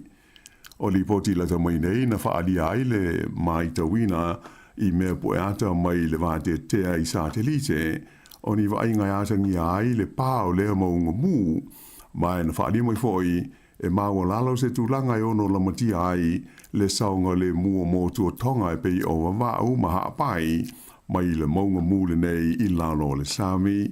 Ua whautua ina kapiteni o waa ina i tau mamau e se mai ma le vaenga tonu o loo iai le a aule nei e ngoa o le Home Reef mō lo lantou lawa saunga le mū.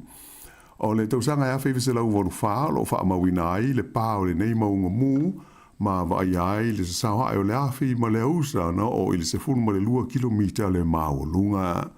Na toe pāle nei lawa maunga i le tausanga i luafe ma le ono ma maua mai ai nisi motu la iti le Sami o Tonga.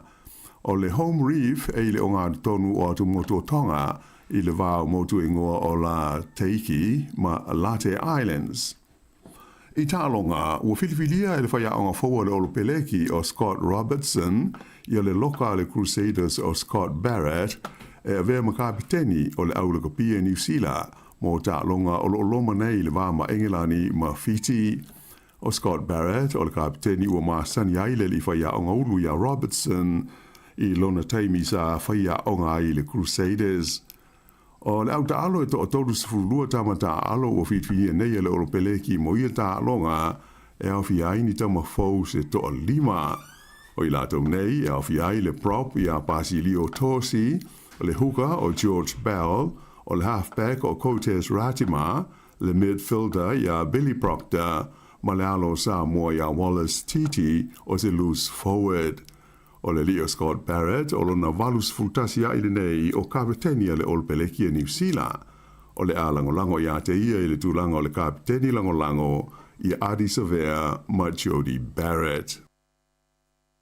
I tu ngā whaafai lāna mua le whaafai lao New Zealand le Black Foils i le vai i New York i tu ngā whaafai la wha le vau malo le Sail GP i le whaiunga le vai aso na te nei.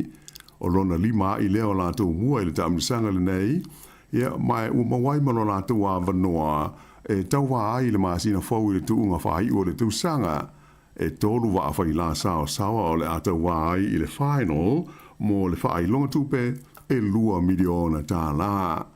O lo o tūranga lua atu i le Black Foils e New Zealand le wa awhai la Australia ae o le wa mai Sepania o lo o tūranga tolu.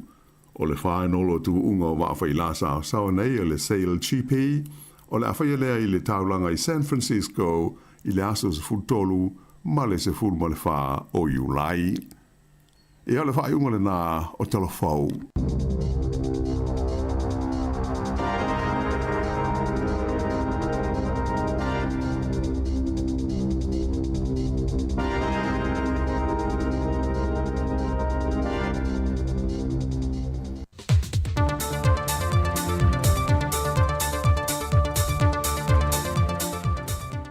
O te toi whaatala whātu le pa i o lo tātou o te tō malau whaafonga le nei fo i a so fau i le whaopoponga le nei o tala fau mai Samoa.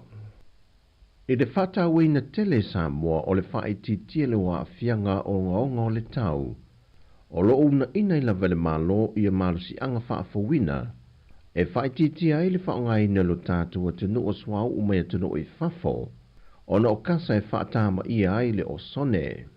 O se ati na e wa mulmul ta i ai ta i ala mole ati na e manui o Samoa luafe lua se funmale lua, luafe lua se funmale ono, le o lo whaatupula ai le fitu se fulu pasene, o malu si anga whaafawine au siel tu sanga luafe tolu se funmale tasi.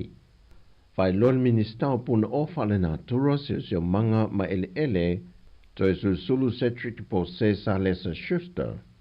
O le a te le fo le so swani o le nei ati na e le tuli loi na o le sao Samoa, e le whaai ti o kasa ona, e le lua se fulu male ono pasene le tausanga e lua afe tolu se fulu. Ma o le neipolo ke ti, ua whaongai na e se no fuanga e whawhangai ma o ta avale e le tise, o le a whaongai maru si anga whaafowina mai ave o le la po solar energy, e lua ni masini e whawhangai nai ma o ta avale alu i le tise, le e ta iono i tūlai mawhai o na whea alua e mo le silia i le tolu se lau kilomita. O se ata whata i tai, pe tusa lea ma le silia i le lua se lau ta la le tupe wa sefe mai e wha aluina le whanta wina o le pensine. Ma o le fuafuanga le nei, e whawhanga fua ina mai ta avale e alu i le tise, mo le tausanga atoa, e unwa i restalai se ta vale. O se tasi o polo keti, wa whae ngoi no le pai o kesi, e se funmale lua wa mahe au na wha pipi ina i nisi o ainga, o pisi nisi, ai meise ni e ka le siu whiriwhiri e upolu nei, ma nono tai, ai whapena fo i le moto tele i sa la whai. Wa iei fo i manisi la asanga ta ua le ni ati nae, e pe o tūlanga i masini e lua le o le ama whai o na wha o ngā, e utuai le kesi. Wha manino i le fionga le minister, o le nei ati na e ua mawhai o na maue na mai e le wha mama a venga, ia mawai pēr le kesi ma mo le ngāse se ino me tau mawha, wha le leo le ele mo ati na e tau wha tuanga, ai meise le wha iti tele o tupe wha alwe wha atau wai whanu kesi, o loo maua mai iso o se whale o loa. O le vai mama o le nei ati na e, ua mawhai o na wa ai i ati na e ngā whatau li mai nei nuu mawhio anga, o le ofi mai ai o le ati na e kesi le ua avea mawha mama a venga i le tūlanga tau te mau a inga, mo le wha iti o tupe whahalu, e meise lava i le pui a leo le wha tāma ia o le sio manga. Ua fola sia le mtanga ruenga o pisi nisi ala manuia maleipa, le isi ta i ala po lasanga fo e siti ai le tūlanga le una ia le o ava noa, e le ngata o maketi mo whiwhata ua inga, e meise lava le ngau sia le o loa ngafa tauli maina e lo tātou atinu, ma le wha moe, ia manuia le au whaipi sinisi, ai CTI ma lo tātou lava tamawa inga. Le talaino le nei wha moe sa whātou teia le whatel malo le tau mea sina, na sauno ai le fionga le minister, ia leo talaki la mostele. O whaafitawa inga, pisnisi, ma aluanga osi, mai tausanga, lua o lua wha lua lima, ile lua o lua valu lua iwa fa pea foi mali fuafuanga au tasi al mtanga luanga o pisnisi ala manuia maleipa lua o lua fa lua lima mali lua o lua valu anga i lua o lua iwa ile vaenga ma oti o whaaftawa inga pisnisi ma luanga osi o le vaenga taula i o le nei fuafuanga o lo fato mua ina ia ngafa tauli mainga le ngausia o loa pisnisi mi whaaftawa inga, si ti ai le tamau ainga, e whaalilei ai le soifua manuia o tangata. O pou tāua o le a lima i ai le nei fuafuanga, e au fi ai le si tia o loa ngaosi, matulanga tau whaaftau inga, si tia avanoa mo awina atu o loa I maketi fafo, si tia avanoa mo ngā luenga mai inga moni tal de taui tala whiangai, whaalea atina e tele e langalango ai le atina enga o businessi, whaatulanga tai ala e whaatonu ai le whaatitia o lui tau e mafua mai suinga o le sio manga anga whautau. Whaamautua wala e pui a ele sio manga o business. O le nganga au tu o le neitu si ta iala, e na ia whaanga wa aina e le ngata le au whai businessi, ai whapena fo ile au whinga ruenga I to mai maanga waa, e ngausi ai o loa tala whengai o loa I yaile mana ongo le tunu umale lanolangi, e le tūlanga e wave o na whaaluina, ai ngawha taulima I na foi. O le soeto e whaawa waile mata au poltar sanga a lesa a vea malo I sidi le malo, sa vale noa ma Reva Beetham, e whaasanga I le fionga le titai o le tunu ule tamai tai pāre mia, ma o se mata au po faisi leva o taatia, e tādi ai le awa no mai o whaamasino mai whafo, la tau te tāngo fia le mata opo. Mai le folsanga a savale noa I le whaamasinonga, na ia whaadi ai le te leo le a fianga I lunga I a te o nona ainga whapena fo I le pisinisi lo ia, I lona talito nunga le whaamalo lo ina leo o ia whaasoli tu la fono, na visiringia I le lo ia o lo tu la e mo savale noa le fionga le tamai tai pāre mia. Pena tu mau lava lona talito nunga I mafu anga, na whai ele whaai unga e whaamalo lo le sa a vea malo ia sili, na whai loe le fionga le tamai tai pāre mia, o lona talito nunga na whaatino lava I lunga o ala fōl tu la whano, ma o lo ia mana tu foi, o le teimi lea wailuma o le whaamasinonga le mata opo. O le whaamalo lo ino sa vale no mai lona tu whinga whaalo ia sili, na amata mai I le tausanga luafe lua se fulmalitasi. E ono se lau lima se fulwafe tā lale tupe o lo tangi ai sa vale noa, e whaasanga I le tamai tai pāle mia le whaai unga, na whaamalo loi uia mai lona tu whinga. O le loia ia fui maono sefo ai nuu, ma Dr. Harris mai atunu I whafo, o lo tu lai mo sa vale noa. Au taulu papa Brenda Heather la tu, ma se tasio loia fo I mai whafo ia Benjamin, o lo tu lai mo le taitai o le atunu.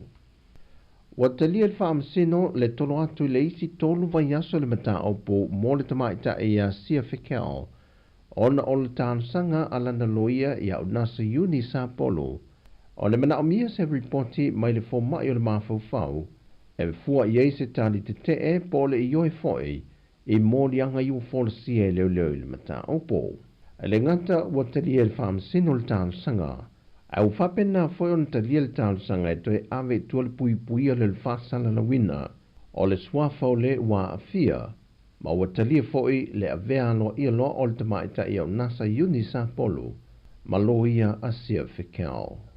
O tala ia o le nei aso mai sa mo manuil tātou o tunu, whasoi foia.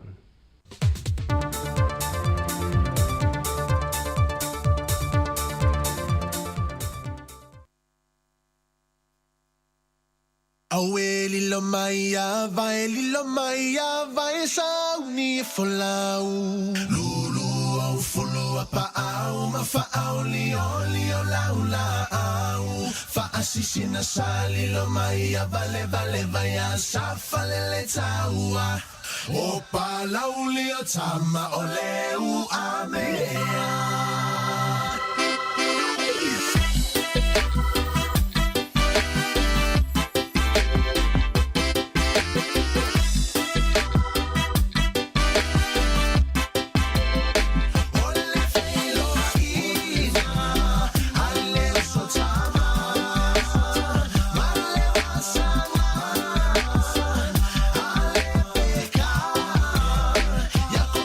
Malanga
fa ai lunga lo lele o matua fai lele wa yo a o lele lo tele si tawi mo matu belle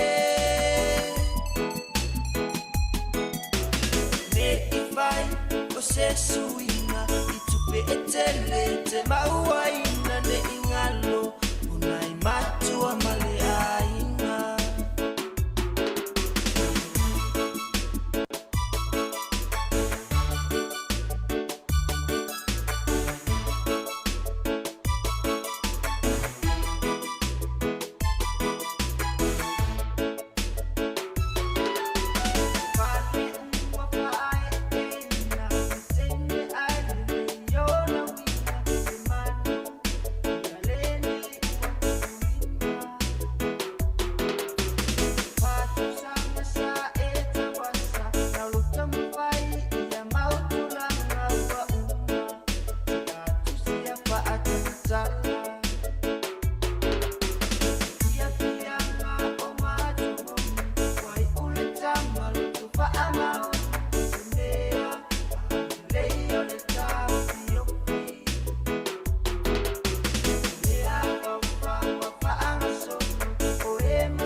Usile faa fofonga ai se io utala o toina leo langa o le tama samua iso se aina ua te leo la mama ona o lele amana ia ina si ona si uleo taule langona ufitia ifa au so songa Fofolane lo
le mafaufau le tino ma le faaleagaga o e o se usomoni manatua o e i taimi uma e ui ina va i vasa e feiloa i talo sana ia e manatua lau tu savali male tau tala e faali ai o inga tau sa afia mata atata sulu lo titi pale lo ulu ma esa asa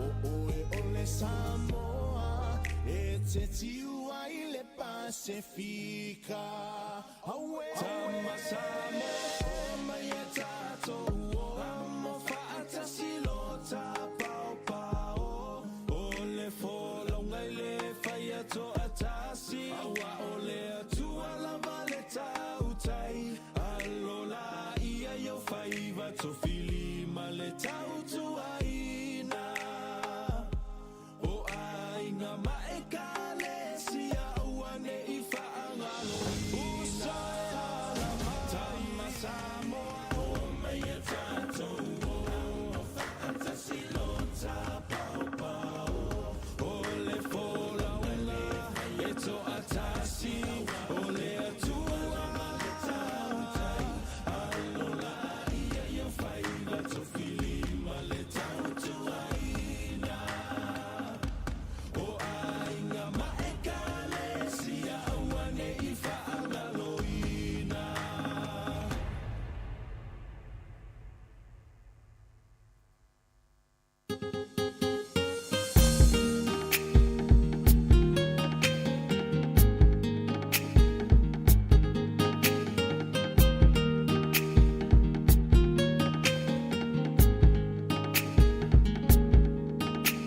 tangi sia fo ila ulu o se va ia ngoto ole la male masina olo uanga se toto olo upale uale so ua motu sia la ufa asolo ele faya so ulo to ae aloita ile fa alongo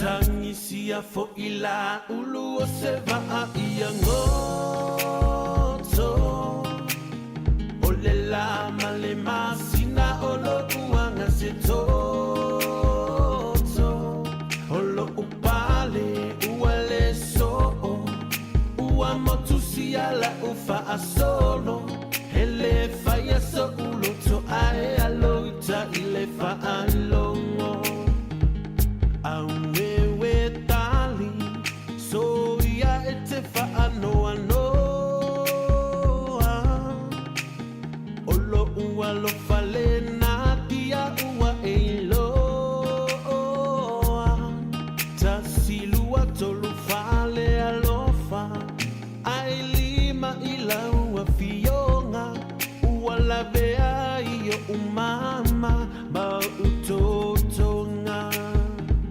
awewe tali so ia ete fa anoa noa olo ua lo fale na dia ua eiloa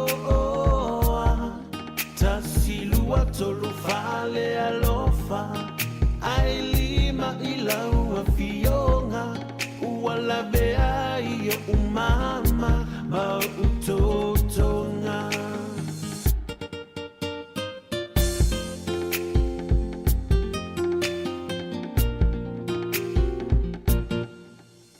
le mafua angale ne iwailoa o le tanga le tatangi Samoa o le malanga ateine to alua na fe au si mai fiti ile vasaloloa na la au mai ai o le atoa masia la pese tutuma fai mai e tata o fafine ai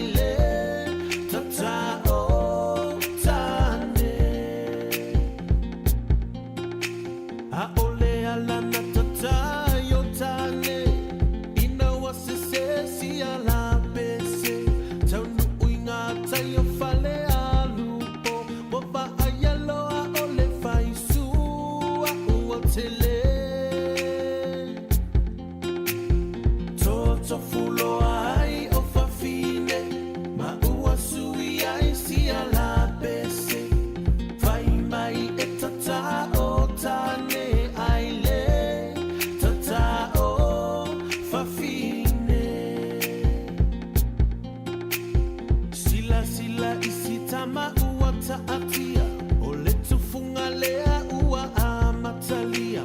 Talofa ua tangi awewe, ua o te solo o le au tapulu tele. Sole ya eloto tele, o le ta alonga faa tamatane.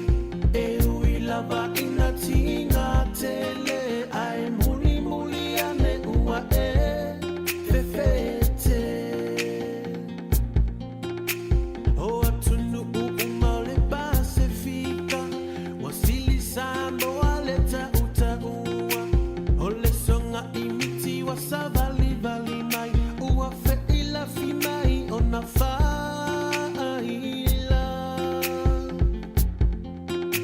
O asofa ai fofa amuli alia, fa atu aloa selu fa ala ufa.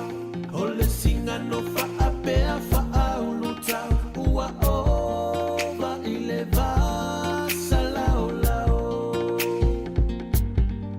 Ai ua ova ile vasa lao lao.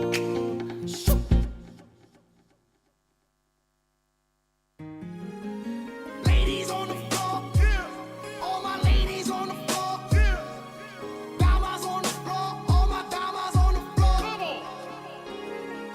Ladies on the floor, what? Damas on the floor, what? Damas on the floor, all my damas on the floor. Come on. Ladies on the floor, what? Damas on the floor, let's go.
Sia ita yo mafafa lo fa avalea ia oifuna e mana tuai I lo ulotu o upu o solo mona le poto le alofa o se metinga malingi ai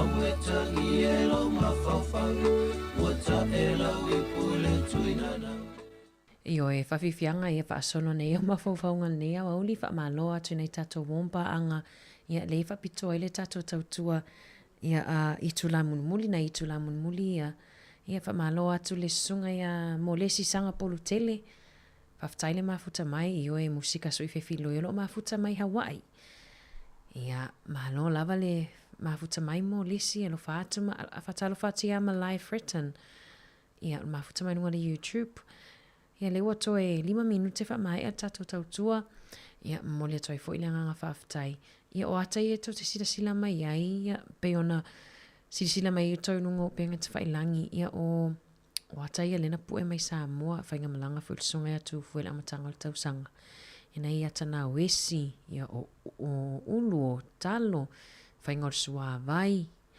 ia mana tuai o tonga whai mana tuai lava si o tato atu nu pele Samoa alo whatu mo o tau uma lava maua tato por kalame whaftai fuele mafuta mai whaava no fo ilo maota malo lawa ia e o tuai le tautua si fonga o lau mua nei aso whamangalo foi se tautua lea wau ia a au na nei ia la whatu inu ule aina ia nio mātou sema nio mātou leanga ai alo whatele atu lava mo o tau uma lava whaonga mai tato tautua si ufonga o lau mua ia whaanongolongo whaafonga mai ai fo I mai lava le tai awana le la I le itu lai fitu ia se ia o le itu la e lua le wato e 5 minute tali itu la e lua alo whatu le whale toi a whengawi a isila manino awa vela sapasui ma se whaalifutalo a altinai a whengawi a isila e alo whatele tu lava mo o tau mai atu tato tautua ia I le pese lea o le tō wha mai fileni mai a Dela ia Malangi.